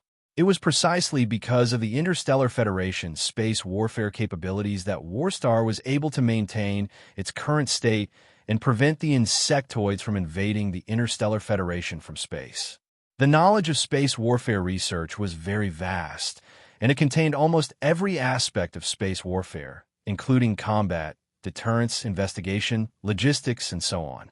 Tossing aside the knowledge of space warfare research in his mind, David took out a krypton crystal and a portion of horse feed from his spatial item, and gave them to the shadow attendant to be placed into his summoning ring. Although the sonic iron beetle didn't consume much energy in the ring, and a Class 4 insectoid didn't need to consume energy to live for a long time, it was still necessary to replenish its energy regularly in order to maintain the sonic iron beetle's combat power. If it were not for the fact that he had limited resources, he would have summoned his warhorse. After doing all this, David began to practice the crystal meditation every night, turning his mind into a solid crystal shield that protected his soul. After finishing the crystal meditation, his mind was extremely tired, and he needed some sleep to recover. He took out the energy-gathering disc. He would be staying in the military academy for a long time, and he did not want to waste the opportunity to strengthen the shadow attendant. Although David could not see how the energy-gathering disc improved the shadow attendant, every time the shadow attendant showed a need for the disc to gather energy. As long as the environment allowed it, David would provide it to the shadow attendant. After doing all this, David was ready to rest, but after thinking about it, he still had the shadow attendant summon the assassin mantis assassin from his spatial ring. He needed to check the results of his modification. When David saw the terrifying level 4 insectoid assassin mantis turn into a little fat human boy, he could not help but have a malicious smile on his face. He wondered what the first person to face the assassin mantis assassin would think. The assassin mantis assassin seemed to have an instinctive desire to gather energy from the energy-gathering disc. Although it could not speak, this instinct was fed back to David. David hesitated for a moment. Releasing the assassin mantis assassin was not a big problem, because it was completely different from the sonic steel beetle. At least there were no scanning devices that could detect the assassin mantis assassin. In the end, he placed the assassin mantis assassin in the energy-gathering disc. However, the amount of kryptonite in the energy-gathering disc had doubled, so David did not feel pressured at all. David discovered that when the assassin mantis assassin was standing in the energy-gathering disc, it could feed back the energy to the corpse control rune. Through the corpse control rune, it could replenish the energy of the perfect grade kryptonite. David's research on the assassin mantis assassin had consumed the energy of the perfect grade kryptonite. Although the rate of consumption was nothing compared to the perfect grade kryptonite, this constant consumption would eventually deplete the energy of the perfect grade kryptonite. This was when the assassin mantis assassin was not in combat mode. Once it entered combat mode, the energy consumption would increase, and the energy consumption of the perfect grade kryptonite would increase even more. David had wanted to get more perfect grade kryptonite, but now this accidental discovery had solved this problem. David told the shadow attendant to immediately put the assassin mantis assassin back into the portal ring if any life came near at night. Then he went to sleep. Ever since the incident with Vice Principal Tradon, the short training class had become peaceful. There were no more violations of the rules. and there were no special situations that targeted David. David also slowly got used to this peaceful life, this life that was far away from life and death, far away from war. However, his daily training time did not decrease. Instead, because he had more time, he increased the training time for all kinds of weapons. David's contact with Emma also became normal after coming to a peaceful world. He also knew about Emma's schedule. If David had come a few days earlier, he might have met up with Emma on the planet of origin. Now, Emma was on a galactic tour. This tour would solidify Emma's position in the Federation's music industry, making her a new diva. After a month of this peaceful and happy life, David also integrated into the short training class.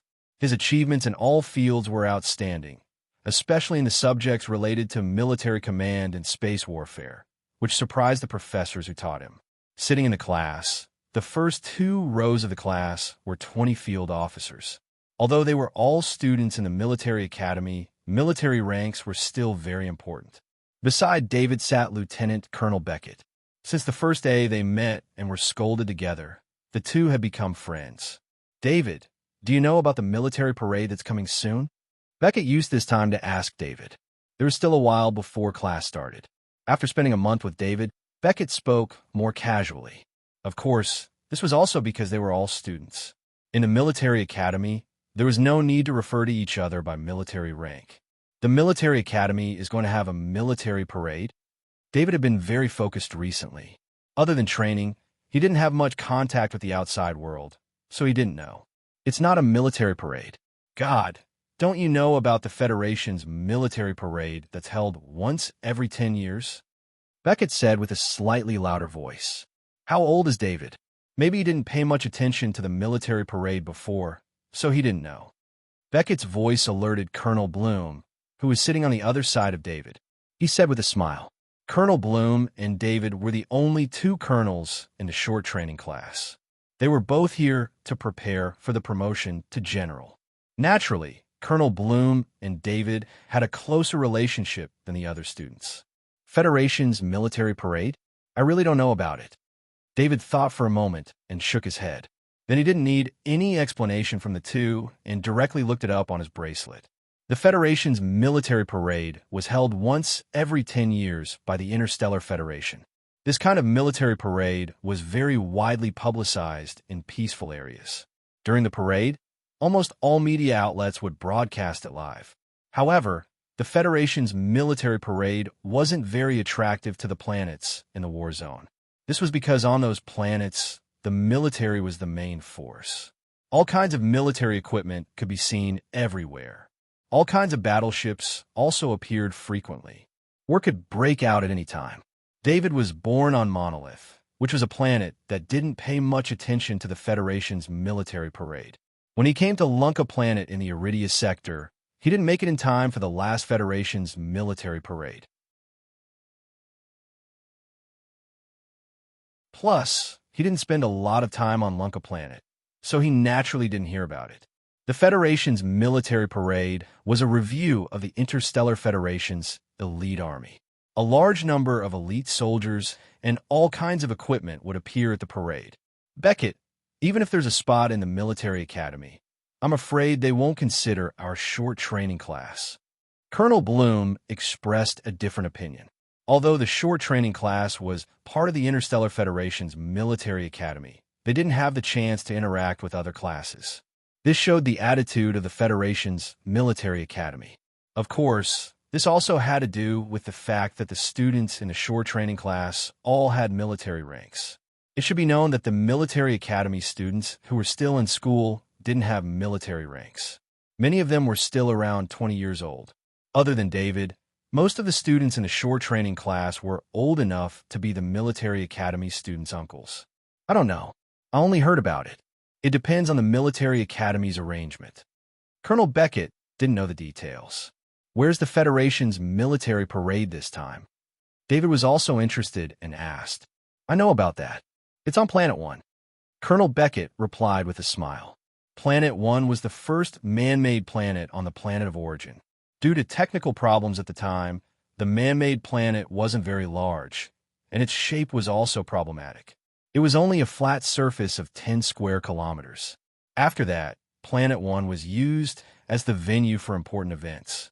After many modifications, a large amount of equipment was installed for important events. Many military parades in history have been held on Planet One, but this was only done when the scale of the parade was relatively large. Is the scale of this military parade going to be very large? David asked. Of course. This Federation's military parade just happens to coincide with Worcester's great victory, so the scale of the parade will exceed the scale of the previous 10 parades.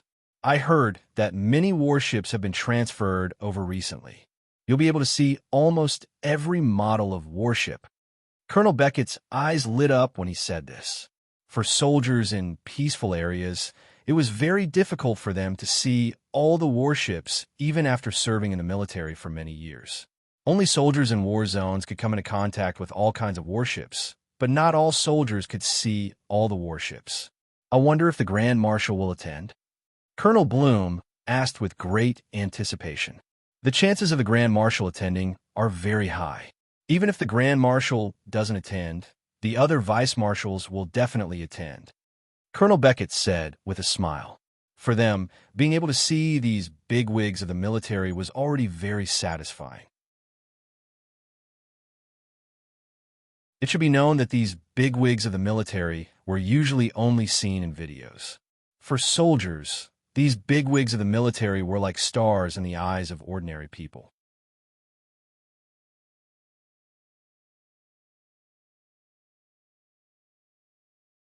Chapter 552. The Deputy Commander of the Federal High Command will also attend the military parade?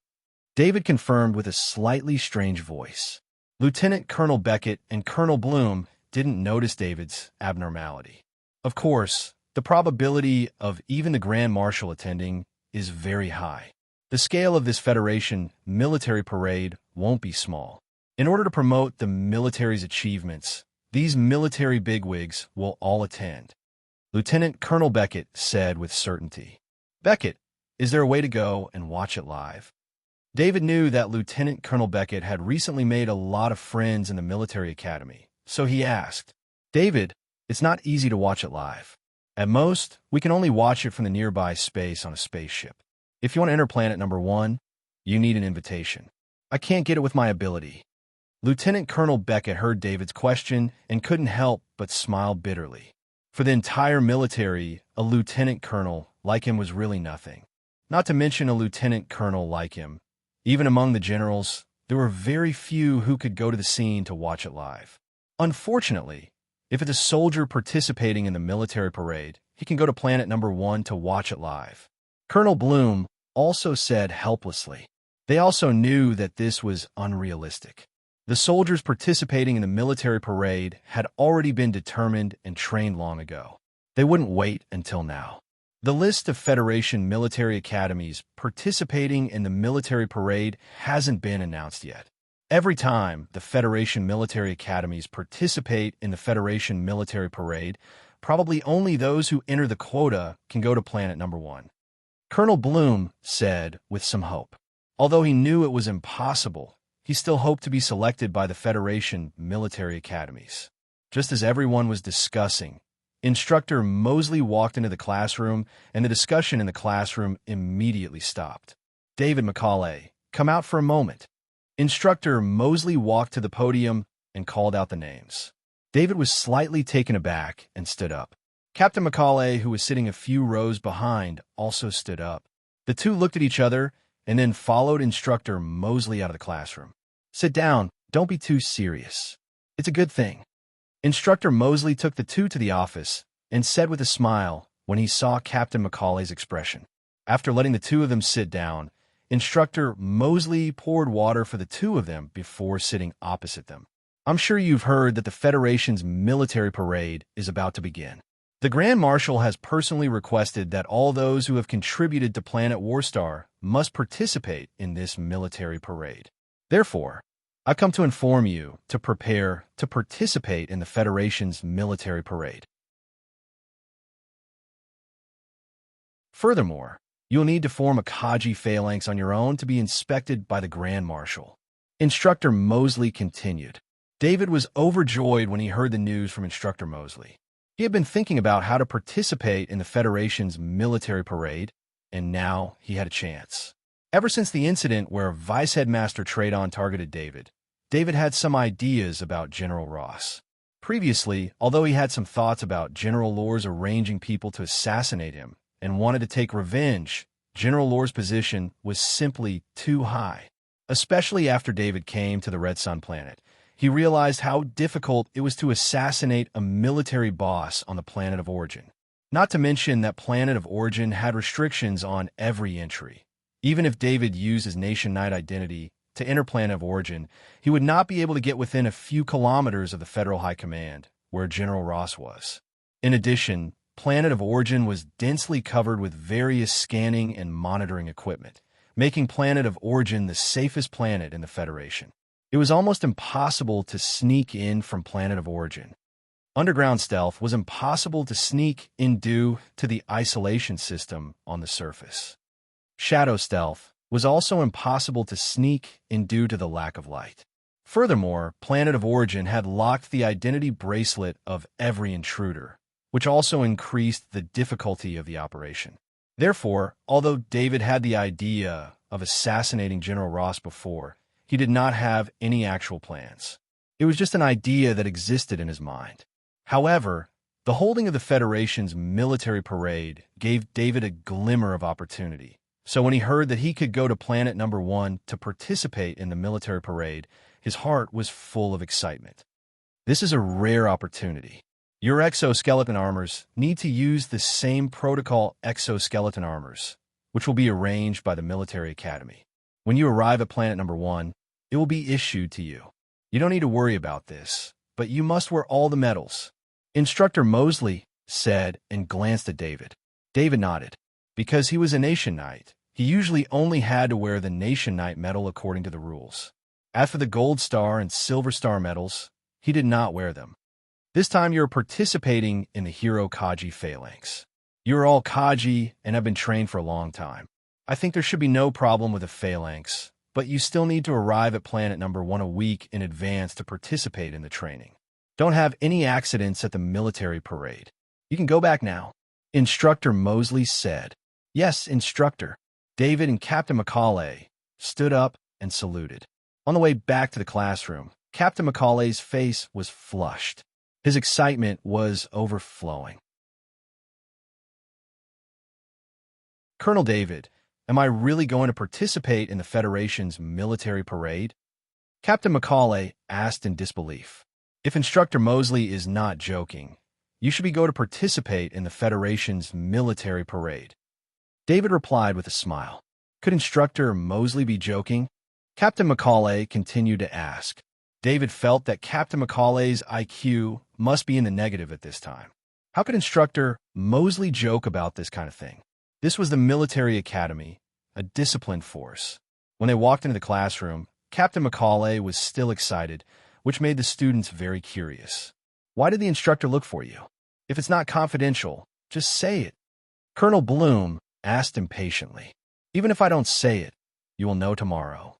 Macaulay and I will not be in the military academy for a week from tomorrow onwards. David replied softly with a smile. God! Lieutenant Colonel Beckett and Colonel Bloom immediately understood what he meant.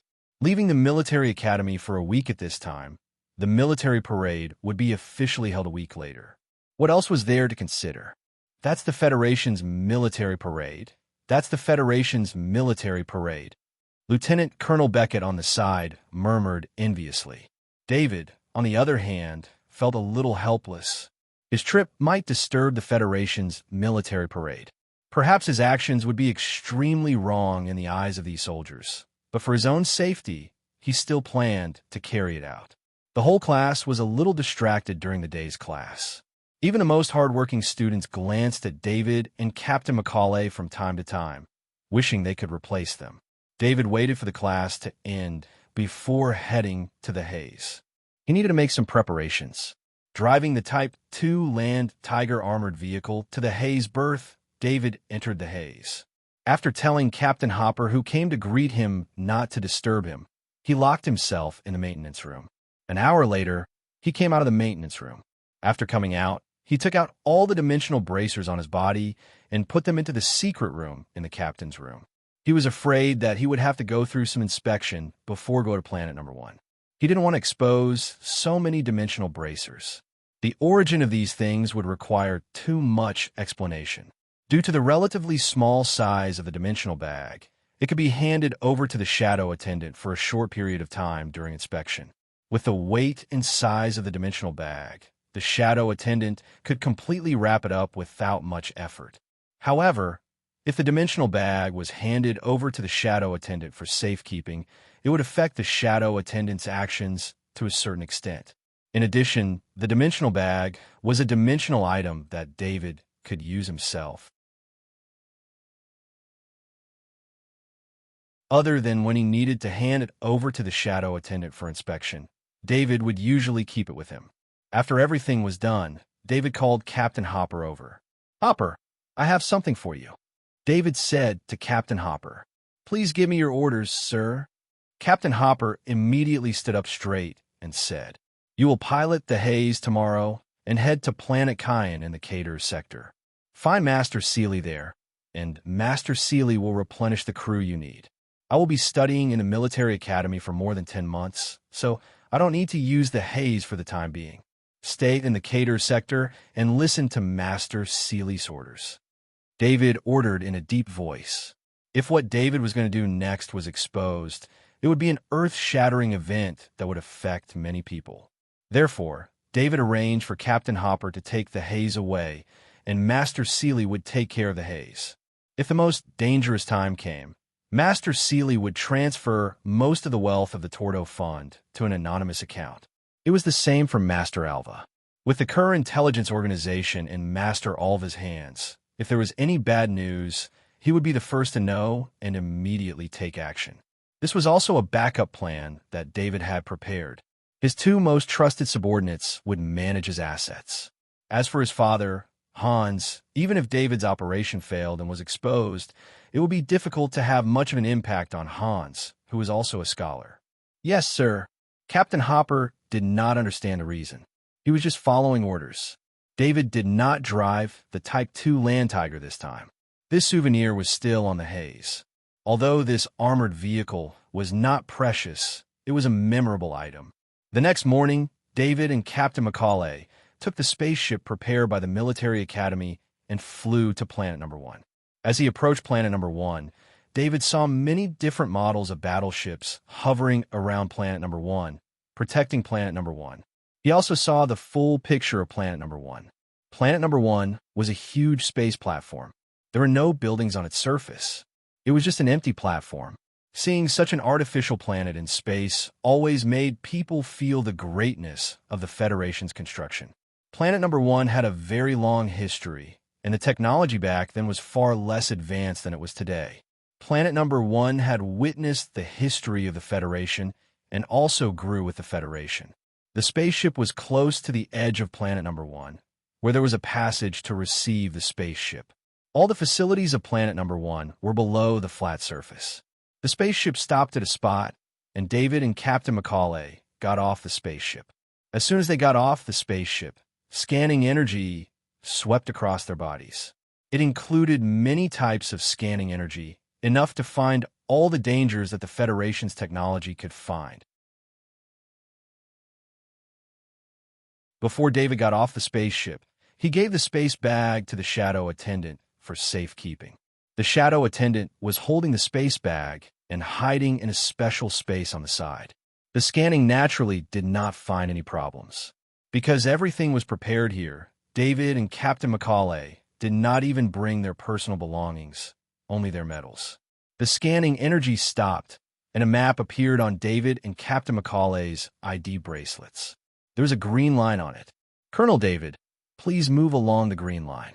If you leave the green line, you will be listed as a target by the security system of planet number 1. The artificial intelligence system of planet number 1 listed a notification message below the map. Captain Macaulay also received this message. "Let's go," David said to Captain Macaulay. The two moved along the green line. As they moved forward, The green line on the map disappeared and was replaced by the same reddish color as the rest of the map. David believed that as long as he dared to leave the green line, the reddish color would become a dazzling red, and he would be listed as a target. As they moved forward, David finally saw his destination. It was a large training room. Colonel David, there were already 80 soldiers inside. When David arrived, they all saluted David. The 80 soldiers had a look of reverence in their eyes. They were all meritorious soldiers from Warstar. Every soldier had received David's kindness directly or indirectly. Therefore, they were just as excited as Captain Macaulay when he saw David on Red Sun Planet. David also solemnly returned a military salute. These soldiers were all heroes of war. Although the accomplishments of these soldiers were not as good as his, without these soldiers, David would not have been able to hold the line no matter how powerful he was. It was precisely because there were countless soldiers like these that the Federation's line of defense had not been lost on Warstar, a battlefield known as a meat grinder. David saw that many of these soldiers were disabled. Fortunately, the exoskeleton armor they needed to wear this time was the ceremonial exoskeleton armor, so it did not require much of their bodies. At the same time, their combat strength would be much weaker. David put down his hand and asked with a smile, "I didn't think that I would meet all of you here. How is the training arranged?" A major saluted David and said, "Reporting to Colonel David, I was the one in command before. Now that you're here, this Kaji phalanx will be under your command." This major had the highest military rank in this group of soldiers, so he was directly given the right to command. However, with David's arrival, Colonel David would naturally take over.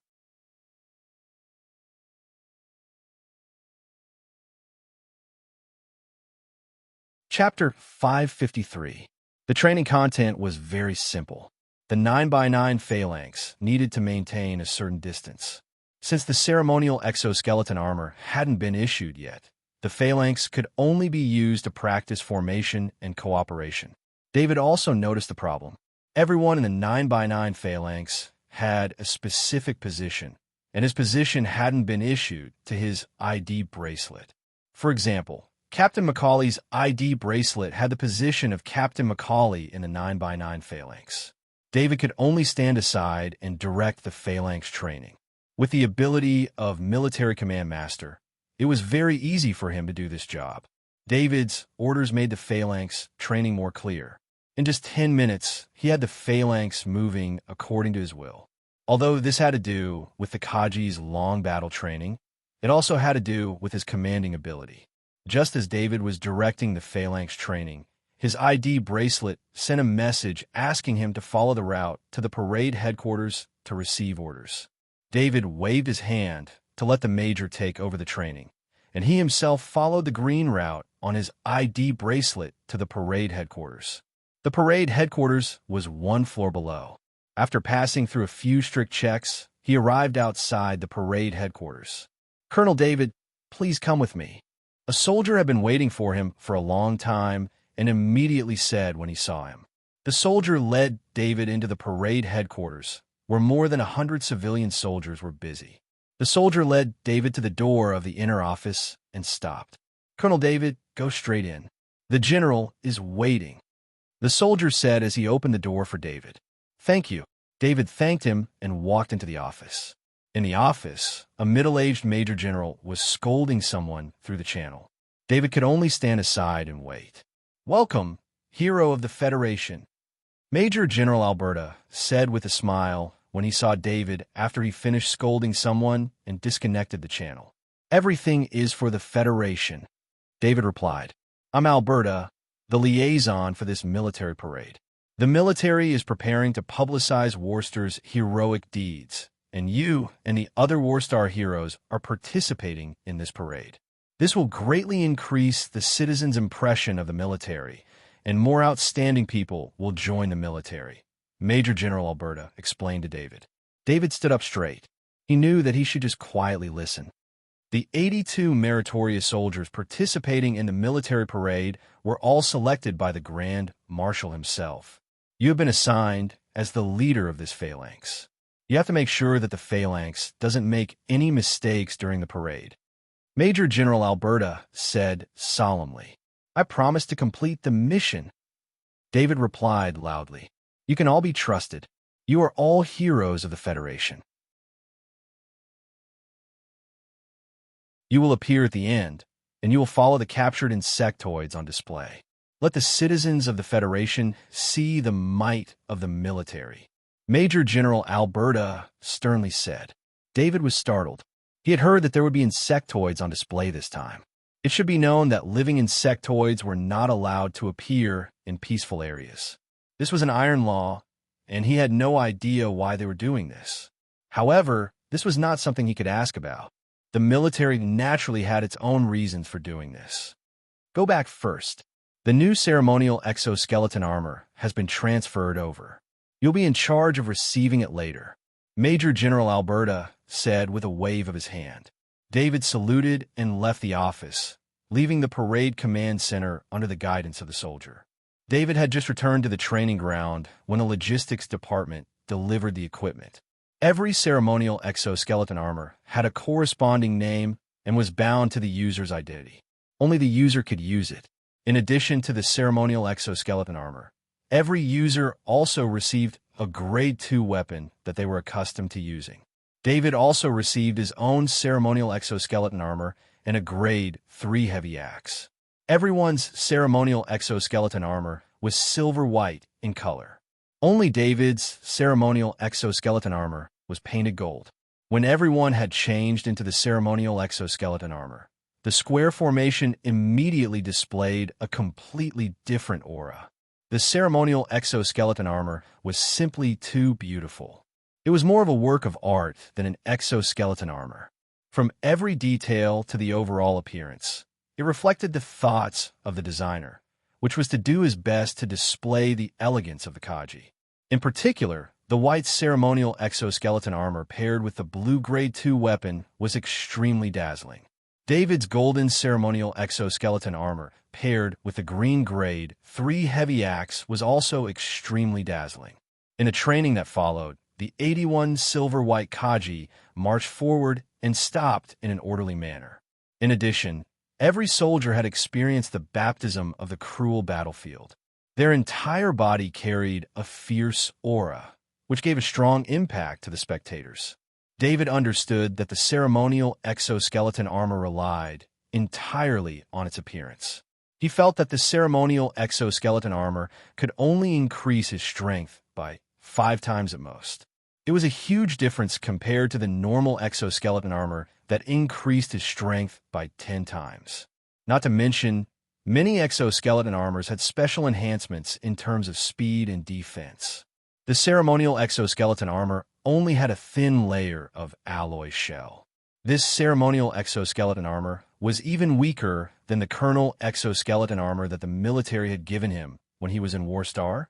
At the very least, that Colonel exoskeleton armor could be used as a normal exoskeleton armor. It was not as weak as this ceremonial exoskeleton armor. David did not know that everything here, including his ceremonial exoskeleton armor, was custom-made. For the sake of safety during the military parade, it was a version with a reduced strength. Fortunately, there was no problem with the Grade 3 heavy axe in his hand. This made David, who had never left his weapon, feel a lot safer. Although he had a full set of equipment in his dimensional bag, he could not take it out at all. The consequences of taking it out were not something he could bear. For a week, David trained with the 81 meritorious service members. The range of activity was fixed to the training ground and the dormitory 200 meters away from the training ground. This restriction could be seen directly on everyone's identity bracelet. No one would violate the rules in such a place. David was a little better than these soldiers. From time to time, he could release the shadow attendant on the ground of Planet Number 1. He could see the situation outside. On the platform, batches of soldiers were carrying out the final drill. David's parade formation was a little special. On one hand, there were very few people. The 9x9 formation and the leader at the front added up to a total of 82 people. The rest of the phalanxes were all large parade phalanxes that were 50 by 50, with a total of 2,500 soldiers in total. On the other hand, David's parade formation had not been trained in advance. It was inserted into the parade last. The parade had been rehearsed many times before this. David knew that their parade formation would be the last to enter, so he did not need to practice with these soldiers. The day of the military parade arrived. In the morning, David finished his training early and gathered with the Warstar soldiers. Everyone was wearing ceremonial exoskeleton armor. Last night, according to the request of the parade command, every soldier had polished the exoskeleton armor until it shone brightly. David stood in front of the line, waiting for orders. He saw the situation on planet number 1 through the eyes of the shadow attendant. A parade platform appeared on the platform of planet number 1, and there were already many people there. David saw the Grand Marshal Andre. He was the number 1 person in the military and a powerful transcendent.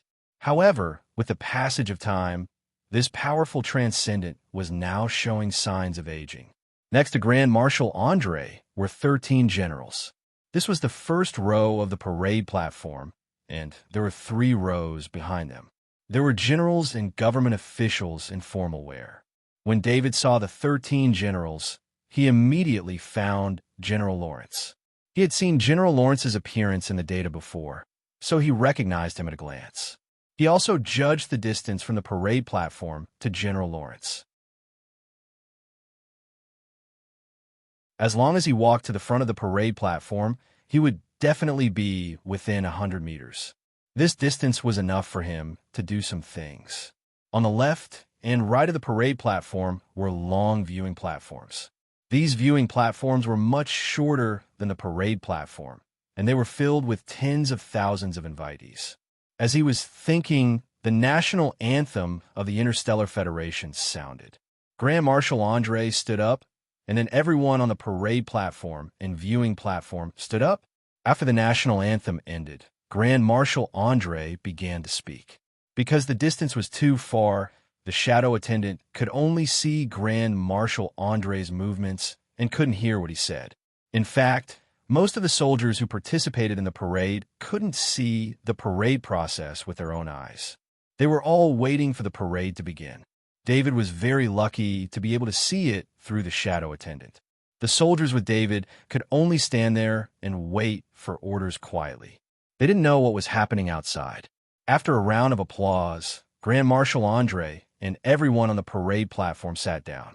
The first phalanx of 2,500 Kaji in black exoskeleton armor walked over. This was a phalanx composed entirely of peak-level Kaji. This was the first time David had seen 2,500 peak-level Kaji together. That kind of aura was so strong that it made everyone watching feel a sense of oppression in their hearts. As they walked, the 2,500 peak-level Kaji quickly moved. The phalanx changed into many different battle formations. The uniform grade 2 heavy axes appeared, and a faint blue light flashed. Loud shouts could be heard from the parade platform. Long live the Federation! Following a loud shout from the viewing platform, cheers could be heard from the viewing platform. Just the first phalanx was enough to excite the invitees on the viewing platform. This was the Federation's Kaji army. This was the nightmare of the insectoids. When the 2,500 peak-level Kaji passed by the viewing platform, they returned to their phalanx formation. However, their footsteps were in a straight line. The orderly yet oppressive footsteps made people's hearts tremble. The peak-level Kaji formation saluted at the viewing platform. Grand Marshal Andre stood up and saluted back at the peak-level Kaji formation. Not long after the peak-level Kaji formation appeared, a new phalanx formation rose from the ground at the starting point. Phalanxes walked past one by one. After the Kaji phalanxes equipped with the latest exoskeleton armors with different functions passed, it was time to display all sorts of military equipment. David saw the heavy self-propelled Gaussian cannons and heavy mobile armor defense engineering vehicles that had made outstanding contributions to Warstar. There were also ground formations for scanning, scouting, air defense, and healing. The various battleships flying at low altitudes caused the atmosphere to reach its peak. The broadcast system in the surroundings broadcasted everything here to the various star fields of the Interstellar Federation. Although David couldn't hear anything, he could tell how successful the military parade was just by looking at the blushing faces of the invited guests on the viewing platform. Colonel David led the team to the Ascension Zone. Major General Alberta's voice could be heard in the comms. "Yes, sir," David replied in the comms. He turned to the 81 Kaji phalanxes behind him and loudly said, "Order, advance." He strode forward, and the 81 Kaji phalanxes followed behind him. Under the guidance of the green lines on their helmets, they arrived at the Ascension platform. Because the ceremonial exoskeleton armor did not have a smell concealment system, when David stood on the Ascension platform, he could smell the unique stench of the insectoids. Not only did David smell it, but all the 81 Kaji phalanxes also smelled it, and they almost instinctively reached for the weapons on their backs. "Everyone, put away your weapons. This is part of the parade. The insectoids are being held up for display." David understood where this smell came from and immediately explained. The 81 Kaji phalanxes put away their weapons, but their ferocity was completely stimulated by the insectoid smell. Although the war had ended a month ago, none of the Kaji phalanxes here could forget that war. It was for this reason that the appearance of the insectoids made the Kaji phalanxes restless. As the Ascension platform rose, David could already see through the shadow attendant that there were 50 armored vehicles in front of them. Behind each armored vehicle was a large mobile cage, and inside each cage was a ferocious-looking insectoid. These insectoids were not low-level. 40 of them were level 2 insectoids, and 10 of them were level 3 insectoids. The Ascension platform rose to the ground, and David could hear the voices outside. "These are the enemies of the Federation. They're space bandits. They devour everything. As long as they appear, the place will become a desert, and there will be no place for humans to live." The voice of the commentator was first heard. This was followed by the curses of countless people. The Federation's hatred of the insectoids had been for 10,000 years. Almost everyone had friends who had been harmed by the insectoids, and some even had their own family members who had died under the insectoids' claws. This hatred was exactly what the military needed. After this all-out war with the insectoids, some problems were exposed. The number of Kaji phalanxes was still too low, so the military had to find a way to recruit more Kaji phalanxes. The best way to do this was to stimulate the people's hatred of the insectoids.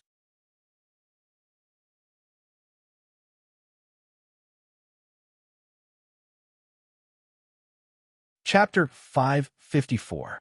David led the 81 Kajis in orderly steps, following 200 meters behind the insectoid caravan. He could clearly sense the nervousness of the 81 Kajis behind him. This nervousness was not fear, but the feeling of returning to the battlefield and facing life and death. Following behind the insectoid captives are the heroes of the Federation. It's precisely because of them that these enemies of the Federation are unable to endanger our lives. The commentator began to introduce the Warstar Kaji's formation that had just appeared. The Warstar Kaji's formation had the fewest members, but its aura was the most powerful. The initial peak Kaji's formation had reached 2,500 members, and they were stronger than the majority of the 81 Kajis.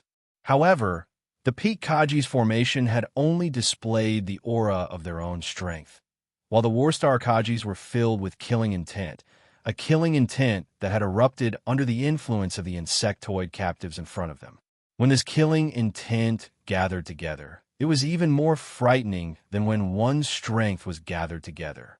They were their achievements on their chests, and their weapons are on their backs.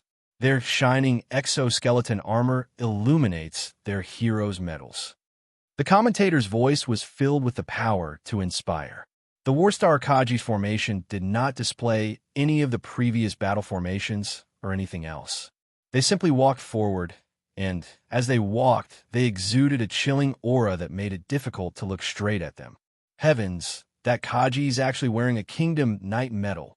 A sharp-eyed invited guest saw the Kingdom Knight medal on David's chest and could not help but exclaim. At this moment, the broadcast system made a special announcement for David. Of course, David's face was covered by a visor, so David's face could not be seen, but the 3 medals on his chest could be clearly seen. Not too long ago, Warstar launched an all-out war against the insectoids. 82 Kajis made outstanding contributions in this war, and they were the ones who killed the most insectoids.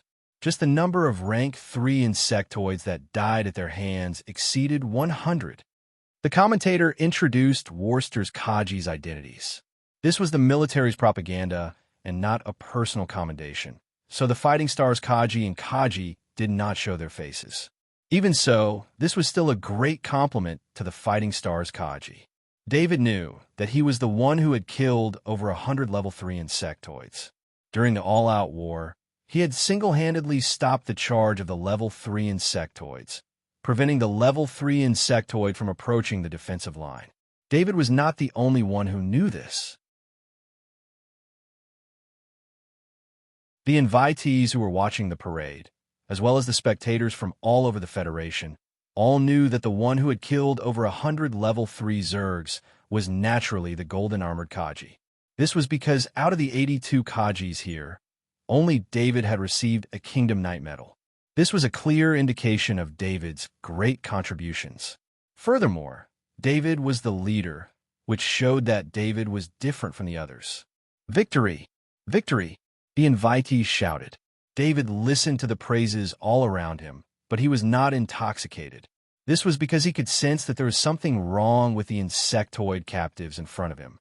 The 10 level 3 insectoids were already close to the parade platform, and there was a problem with their auras. The auras of the level 3 insectoids were rapidly growing. This growth was very abnormal, and the life force of the level 3 insectoids was rapidly decreasing. There's something wrong with the insectoids in front. Prepare for battle. David bellowed in the comms channel. David was very confident in his mental perception. His mental perception far surpassed that of the Transcendent, which made his perception even stronger than that of the Transcendent. His mental perception had saved his life countless times, and it also allowed him to foresee the arrival of danger. David's bellow shocked the 81 Kajis, and almost instinctively, they drew their weapons. At this moment, the generals on the parade platform noticed that something was wrong with the level 3 insectoids. For Transcendent appeared from behind the parade platform and blocked the front of the parade platform. The 10 level 3 insectoids roared in unison, and their eyes turned blood red. The medicine that was injected into their bodies to suppress their strength had disappeared for some unknown reason. Another type of medicine was activated at this moment, causing the strength of the level 3 insectoids to increase rapidly. The cage made of level 3 materials was originally very sturdy, but with the increase in strength of the level 3 insectoids, all of them reached the pinnacle of level 3 insectoids. Among the 10 level 3 insectoids, there were 4 Cyclops giant beetles, 4 phantom millipedes, and 2 white wolf ant kings. The strength of these level 3 insectoids could only be considered average, but even so, many Transcendent had been mobilized to capture them. This was to let the spectators feel victorious in the war and arouse their hatred towards the insectoids. These shameful politicians, they're really capable of doing anything. Grand Marshal Andre muttered to himself. The Transcendent armor instantly appeared on his body and covered his entire body. Following that, a level 4 heavy sword appeared in his hand. Grand Marshal, leave it to us. One of the 4 Transcendents said loudly. The 4 Transcendent all had level 4 heavy swords in their hands. They were not worried about the level 3 insectoids, but they were worried that the level 3 insectoids would accidentally injure Grand Marshal Andre, and they would not be able to absolve themselves of the blame, even if they died 10,000 times. Back then, I also crawled out from Warstar's corpse. Although I haven't fought for many years, I won't be a burden to you. Grand Marshal Andre said with a laugh. The cage trapping the level 3 insectoids was torn apart by the sharp claws of the level 3 insectoids. The cage made of level 3 materials could no longer hold these level 3 insectoids. The level 3 insectoids charged out of the cage and charged towards Grand Marshal Andre. In their eyes, he was their only target. There was a voice in their minds telling them to kill Grand Marshal Andre. This voice made them lose all ability to think, and they charged forward according to this voice's instructions. The four one-eyed giant beetles shot out 4 beams of red light from their eyes. Unlike normal one-eyed giant beetles, these 4 one-eyed giant beetles shot out red light continuously. Normal Cyclops giant beetles would stop shooting red light after shooting out 1 ray. This red light attack was the Cyclops giant beetle's innate ability, and it consumed the energy within the Cyclops giant beetle's body. Not only was the continuous firing draining the Cyclops giant beetle's energy, but was also draining its life force. A normal Cyclops beetle would not attack like this, but these 4 Cyclops beetles were so crazy that they did not even care about their own lives. How could the 4 Transcendent let the red light hit them? With Grand Marshal Andre beside them, they could not let Grand Marshal Andre get hurt. So they used their level 4 heavy swords to block the red light. Just then, the 4 Cyclops giant beetles attacked from behind the red light. "Slow!" one of the Transcendent shouted, and the level 4 heavy sword in his hand flashed with white light. The white light turned into a pattern and shot towards one of the Cyclops giant beetles. A level 3 Cyclops giant beetle would definitely be affected by the slow effect. However, something out of Transcendent's expectations happened. The 1,000-legged mirage worm's crimson eyes only coldly glanced at Transcendent. Its body was not affected at all, and its 12 slender forelimbs attacked Transcendent. The Transcendent's face changed. This kind of change was almost fatal in close combat, and the only thing he could do was retreat. But if he retreated, Grand Marshal Andre behind him would be attacked. Just as he was hesitating, Grand Marshal Andre flashed to his side and slashed out with his level 4 heavy sword, cutting off 3 slender front limbs. Grand Marshal Andre's appearance made the other level 3 insectoids even more crazy. 2 white wolf ant kings even used their bodies to crash into the Transcendent in front of them. Everything happened too fast. Even though there were many combat units around, they did not have time to help. Even the other Transcendent near the podium did not have time to rush over. They all sped up to help, but it would take them at least 10 seconds to get here, and the battle would be over in 10 seconds. The closest one to Grand Marshal Andre was David. He was 200 meters away, and David had noticed something was wrong and rushed forward. When the level 3 insectoids attacked, he was already 50 meters away. The level 4 heavy swords in the hands of the Transcendent were the best Transcendent weapons, but the 10 level 3 insectoids did not react to the special effect of the Transcendent weapons. In addition, the Cyclops giant beetle's red light attack was draining the life force of the Transcendent at an insane rate. The 4 Transcendent were temporarily suppressed. Another 2 Cyclops giant beetles rushed towards Grand Marshal Andre. 24 slender front limbs turned into blurry spears and stabbed towards Grand Marshal Andre. Grand Marshal Andre's level 4 heavy sword quickly swept out and only cut off a dozen slender front limbs. But there were still more slender front limbs coming towards him. "Grand Marshal, be careful." One of the Transcendent nearby did not hesitate and yelled as he gave up on the Cyclops giant beetle in front of him and stood in front of Marshal Andre. The red light hit the Transcendent, and the slender front limbs stabbed into the Transcendent's body. "Grand Marshal!" The Transcendent on the other side also saw the danger and rushed over without hesitation. But it was too late. The Transcendent in front of Grand Marshal Andre fell to the ground, and Grand Marshal Andre was exposed in front of the 4 level 3 insectoids. The invited guests on planet number 1, as well as the Federation citizens watching the live broadcast, could only watch as their most respected Grand Marshal Andre was about to be killed by the level 3 insectoids. At this moment, a golden figure appeared beside Grand Marshal Andre. This figure was David. David pulled Grand Marshal Andre behind him with one hand and swung the level 3 heavy axe with the other. At the same time, his body slightly dodged. In order to rush over in time, David used all his talent abilities: extreme speed, vitality enhancement, strength oscillation, strength enhancement, and strength overlap were all activated. He even used high-frequency sound wave on the way, but it did not have any effect. He only had time to save Grand Marshal Andre when he was in danger. Following that, he activated the spirit-severing heavy axe technique and connected his spirit to the millipede phantom.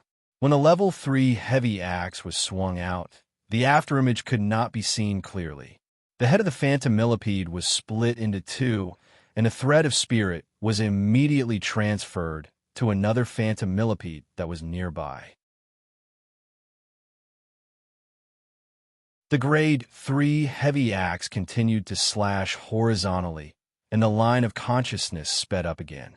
The crazy thousand-legged mirage worm didn't have time to dodge, or rather, the thousand-legged mirage worm didn't even have time to dodge, and its head was hit. However, David did pay a price. The 3 slender forelimbs pierced through his protocol exoskeleton armor. The exoskeleton armor, which had no defense at all, did not provide any protection. Fortunately, David had been using his spirit all this time. His whole body was covered by his spirit, and he could clearly feel the process of the 3 slender forelimbs piercing towards him. This gave him a chance to dodge as much as possible. 3 slender forelimbs pierced into his body, but he avoided all of his vital points. Although it looked very scary on the surface, with 3 slender forelimbs piercing through his body, he knew that this injury didn't cause any damage to his internal organs. Even the larger blood vessels were intentionally avoided by him. If these millipede phantom still had their intelligence, David would not have been able to avoid the vital parts so easily. In front of David was a Cyclops giant beetle and a millipede phantom. At this moment, the Cyclops giant beetle's single eye shot out a red light towards him and Grand Marshal Andre. The millipede phantom also used its remaining forelimbs to stab at David. Even the other 3 Cyclops giant beetles abandoned their transcendent. 2 of the white wolf ant kings were entangled with the millipede phantom. The other 3 transcendent wanted to approach Grand Marshal Andre, but they were blocked. David sensed extreme danger. If it was just a one-eyed giant beetle and a phantom millipede in front of him, he could kill one of them even if he had to risk getting injured again. He then pulled Marshal Andre away and dodged the attack. However, the other 3 Cyclops giant beetles immediately sealed off David and Grand Marshal Andre's escape route, making them lose the chance to escape. What made David even more shocked was that the energy within the Cyclops giant beetle in front of him was fluctuating violently. Self-destruct. The word popped up his mind. His current situation could only be described as hopeless. Without any hesitation, David did not care about exposing his secret. He instantly extracted the spatial energy from the transcendent stiletto beside his calf and activated Space Dash. At the same time, the Cyclops giant beetle's body expanded and exploded. David also disappeared with Grand Marshal Andre and appeared behind the 3 Cyclops giant beetles. Due to the explosion, his Space Dash was blocked by the explosion.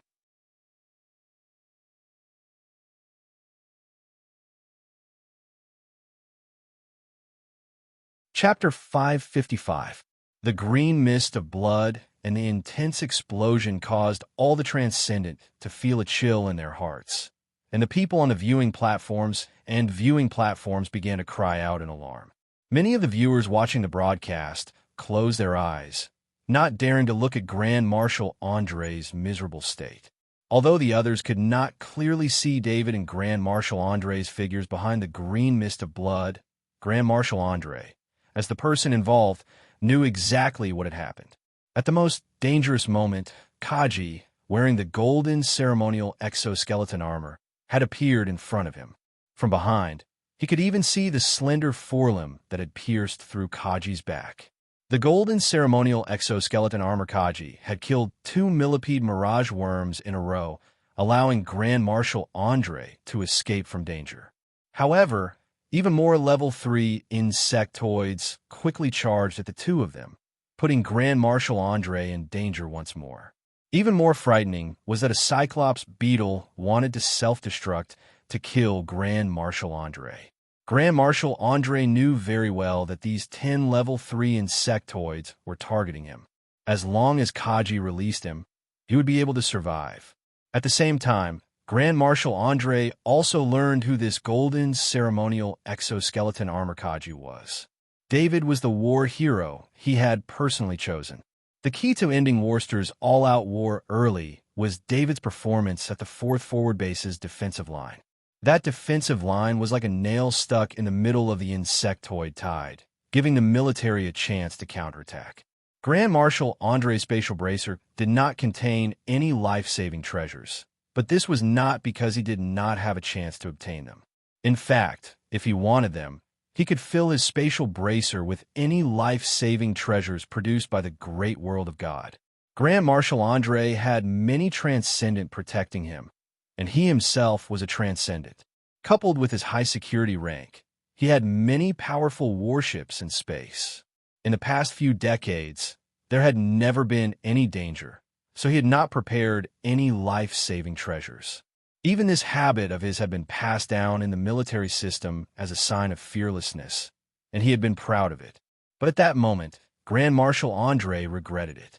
He should have prepared a life-saving treasure. Even if it wasn't for himself, he should have done it for David, who was standing in front of him. He was such a young Federation hero. The sudden danger left many Transcendent unable to spare any attention, and the powerful battleships in space could not come to their rescue in time. Just as Grand Marshal Andre was thinking about this, he felt David pull him forward.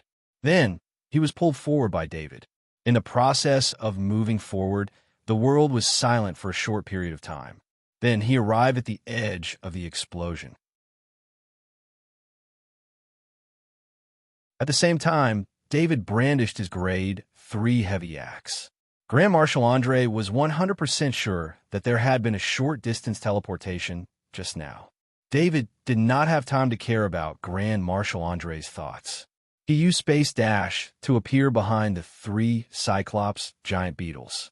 Using Space Dash while carrying another person, David changed the original 10-meter dash distance to 3 meters.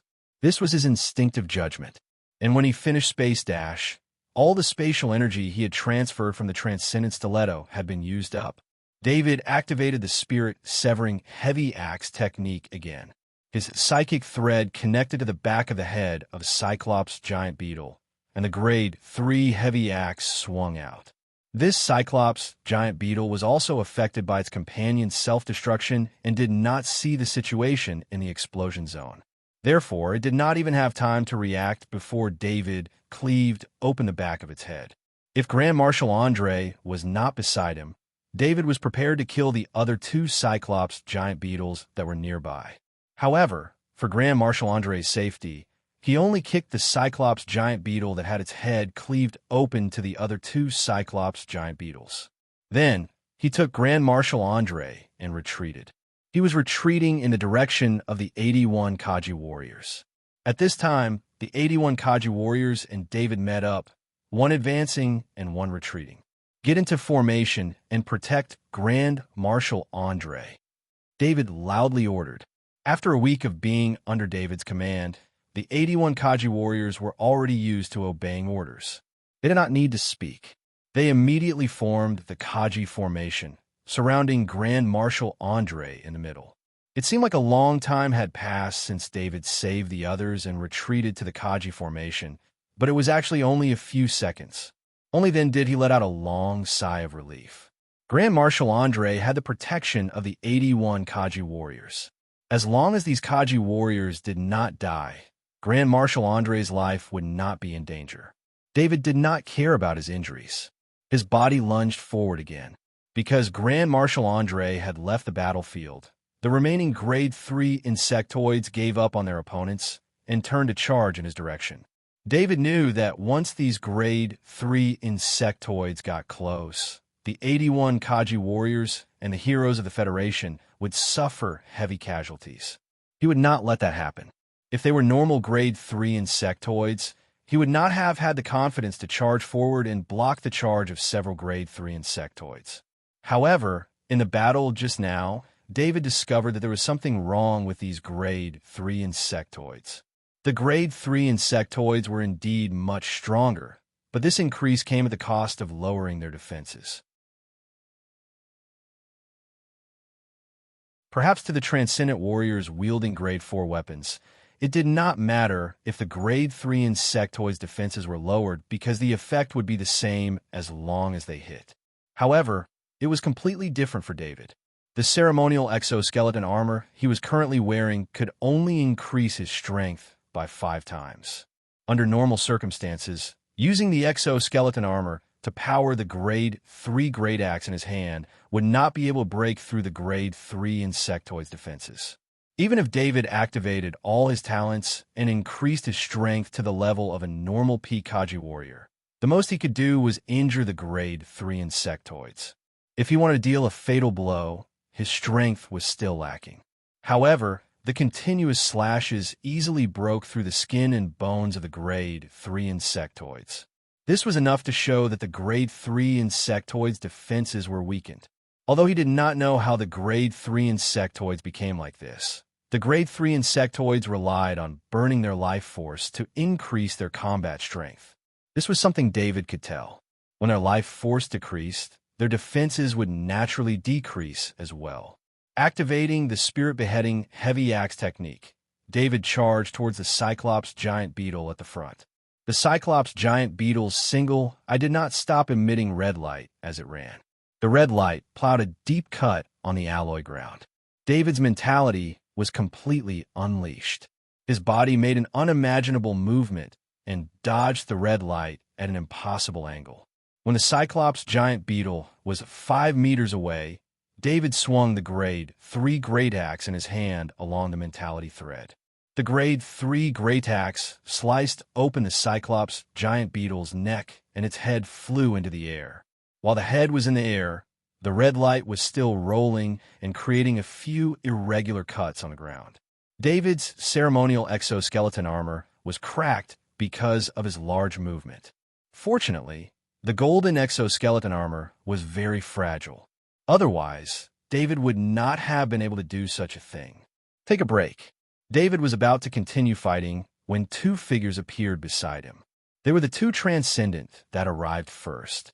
One of the Transcendents said to David, "There were only 4 level 3 insectoids left, and all of them were injured.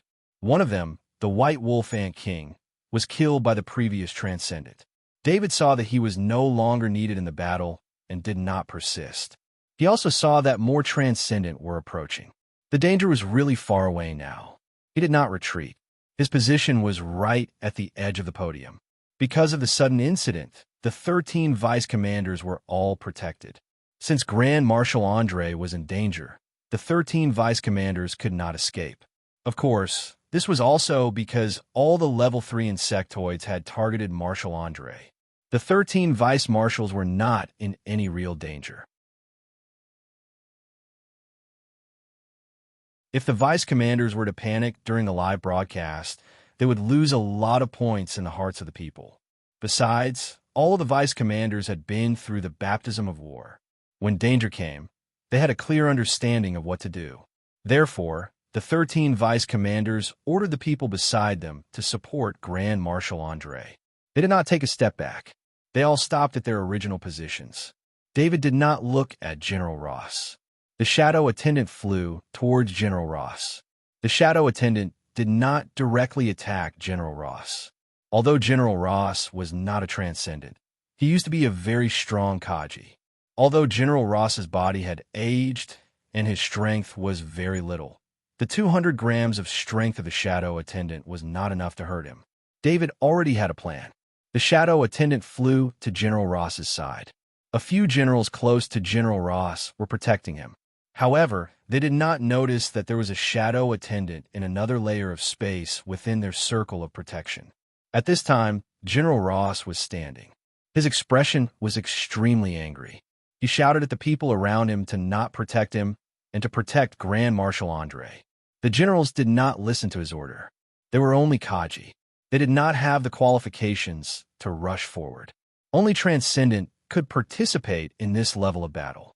The shadow attendant took out a small needle from the space ring. This needle was made by David after spending a lot of time. The needle was very thin. It was so thin that it was only 1/10 the thickness of a strand of hair. However, it was extremely hard because the needle was made of level 1 materials. If David did not have a level 4 weapon or above, it would be very difficult to make such a thin level 1 needle. It was easy for level 2 and level 3 weapons to cut level 1 materials. However, to cut it to 1/10 the thickness of a strand of hair, an even sharper level 4 weapon was needed. David had used a grade 5 axe blade to cut the needle, which was why he was able to produce such a thin needle. The reason why the needle was made of level 1 materials was so that the needle could withstand the poison made by David's poison enhancement talent. This was a needle that had been enhanced with level 4 poison. However, David did not just do that. He also added a layer of paralyzing medicine on the surface of the needle. This kind of paralyzing medicine was used as a first aid medicine in battle.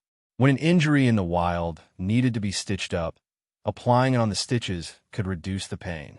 It could also be added to the surface of the stitches to prevent infection. David used this kind of paralyzing medicine to delay the outbreak of the level 4 poison. Of course, he could not estimate how long the paralyzing medicine on the surface of the needle would last before it melted. When the shadow attendant took out the needle, he fixed the position where it appeared. The needle appeared on the surface of the chair behind General Ross. The soft cloth of the chair made the person sitting on it feel very comfortable, and it also concealed the traces of the tiny needle. Even the fluorescent light emitted by the grade 1 material could not be detected because the poison needle was too small. With the addition of many transcendent officers, the situation was quickly brought under control, and everyone relaxed. However, this accident left all the generals on the viewing platform rather silent. No one had expected such a situation to occur at such an important moment. Grand Marshal Andre lightly patted Warstar Kaji in front of him. The Warstars Kaji and the others knew that they were safe, so they parted for Grand Marshal Andre. With the danger gone and Grand Marshal Andre safe, all the tension from before was swept away. Everyone on the viewing platform watched as Grand Marshal Andre walked forward. Grand Marshal Andre came to David's side and looked at David's appearance. The golden ceremonial exoskeleton armor was now covered in red and green blood, and it was possible to see blood seeping out from many of the damaged areas. The ceremonial exoskeleton armor was missing many components, and it did not even have a healing component, so David's blood loss had not been stopped.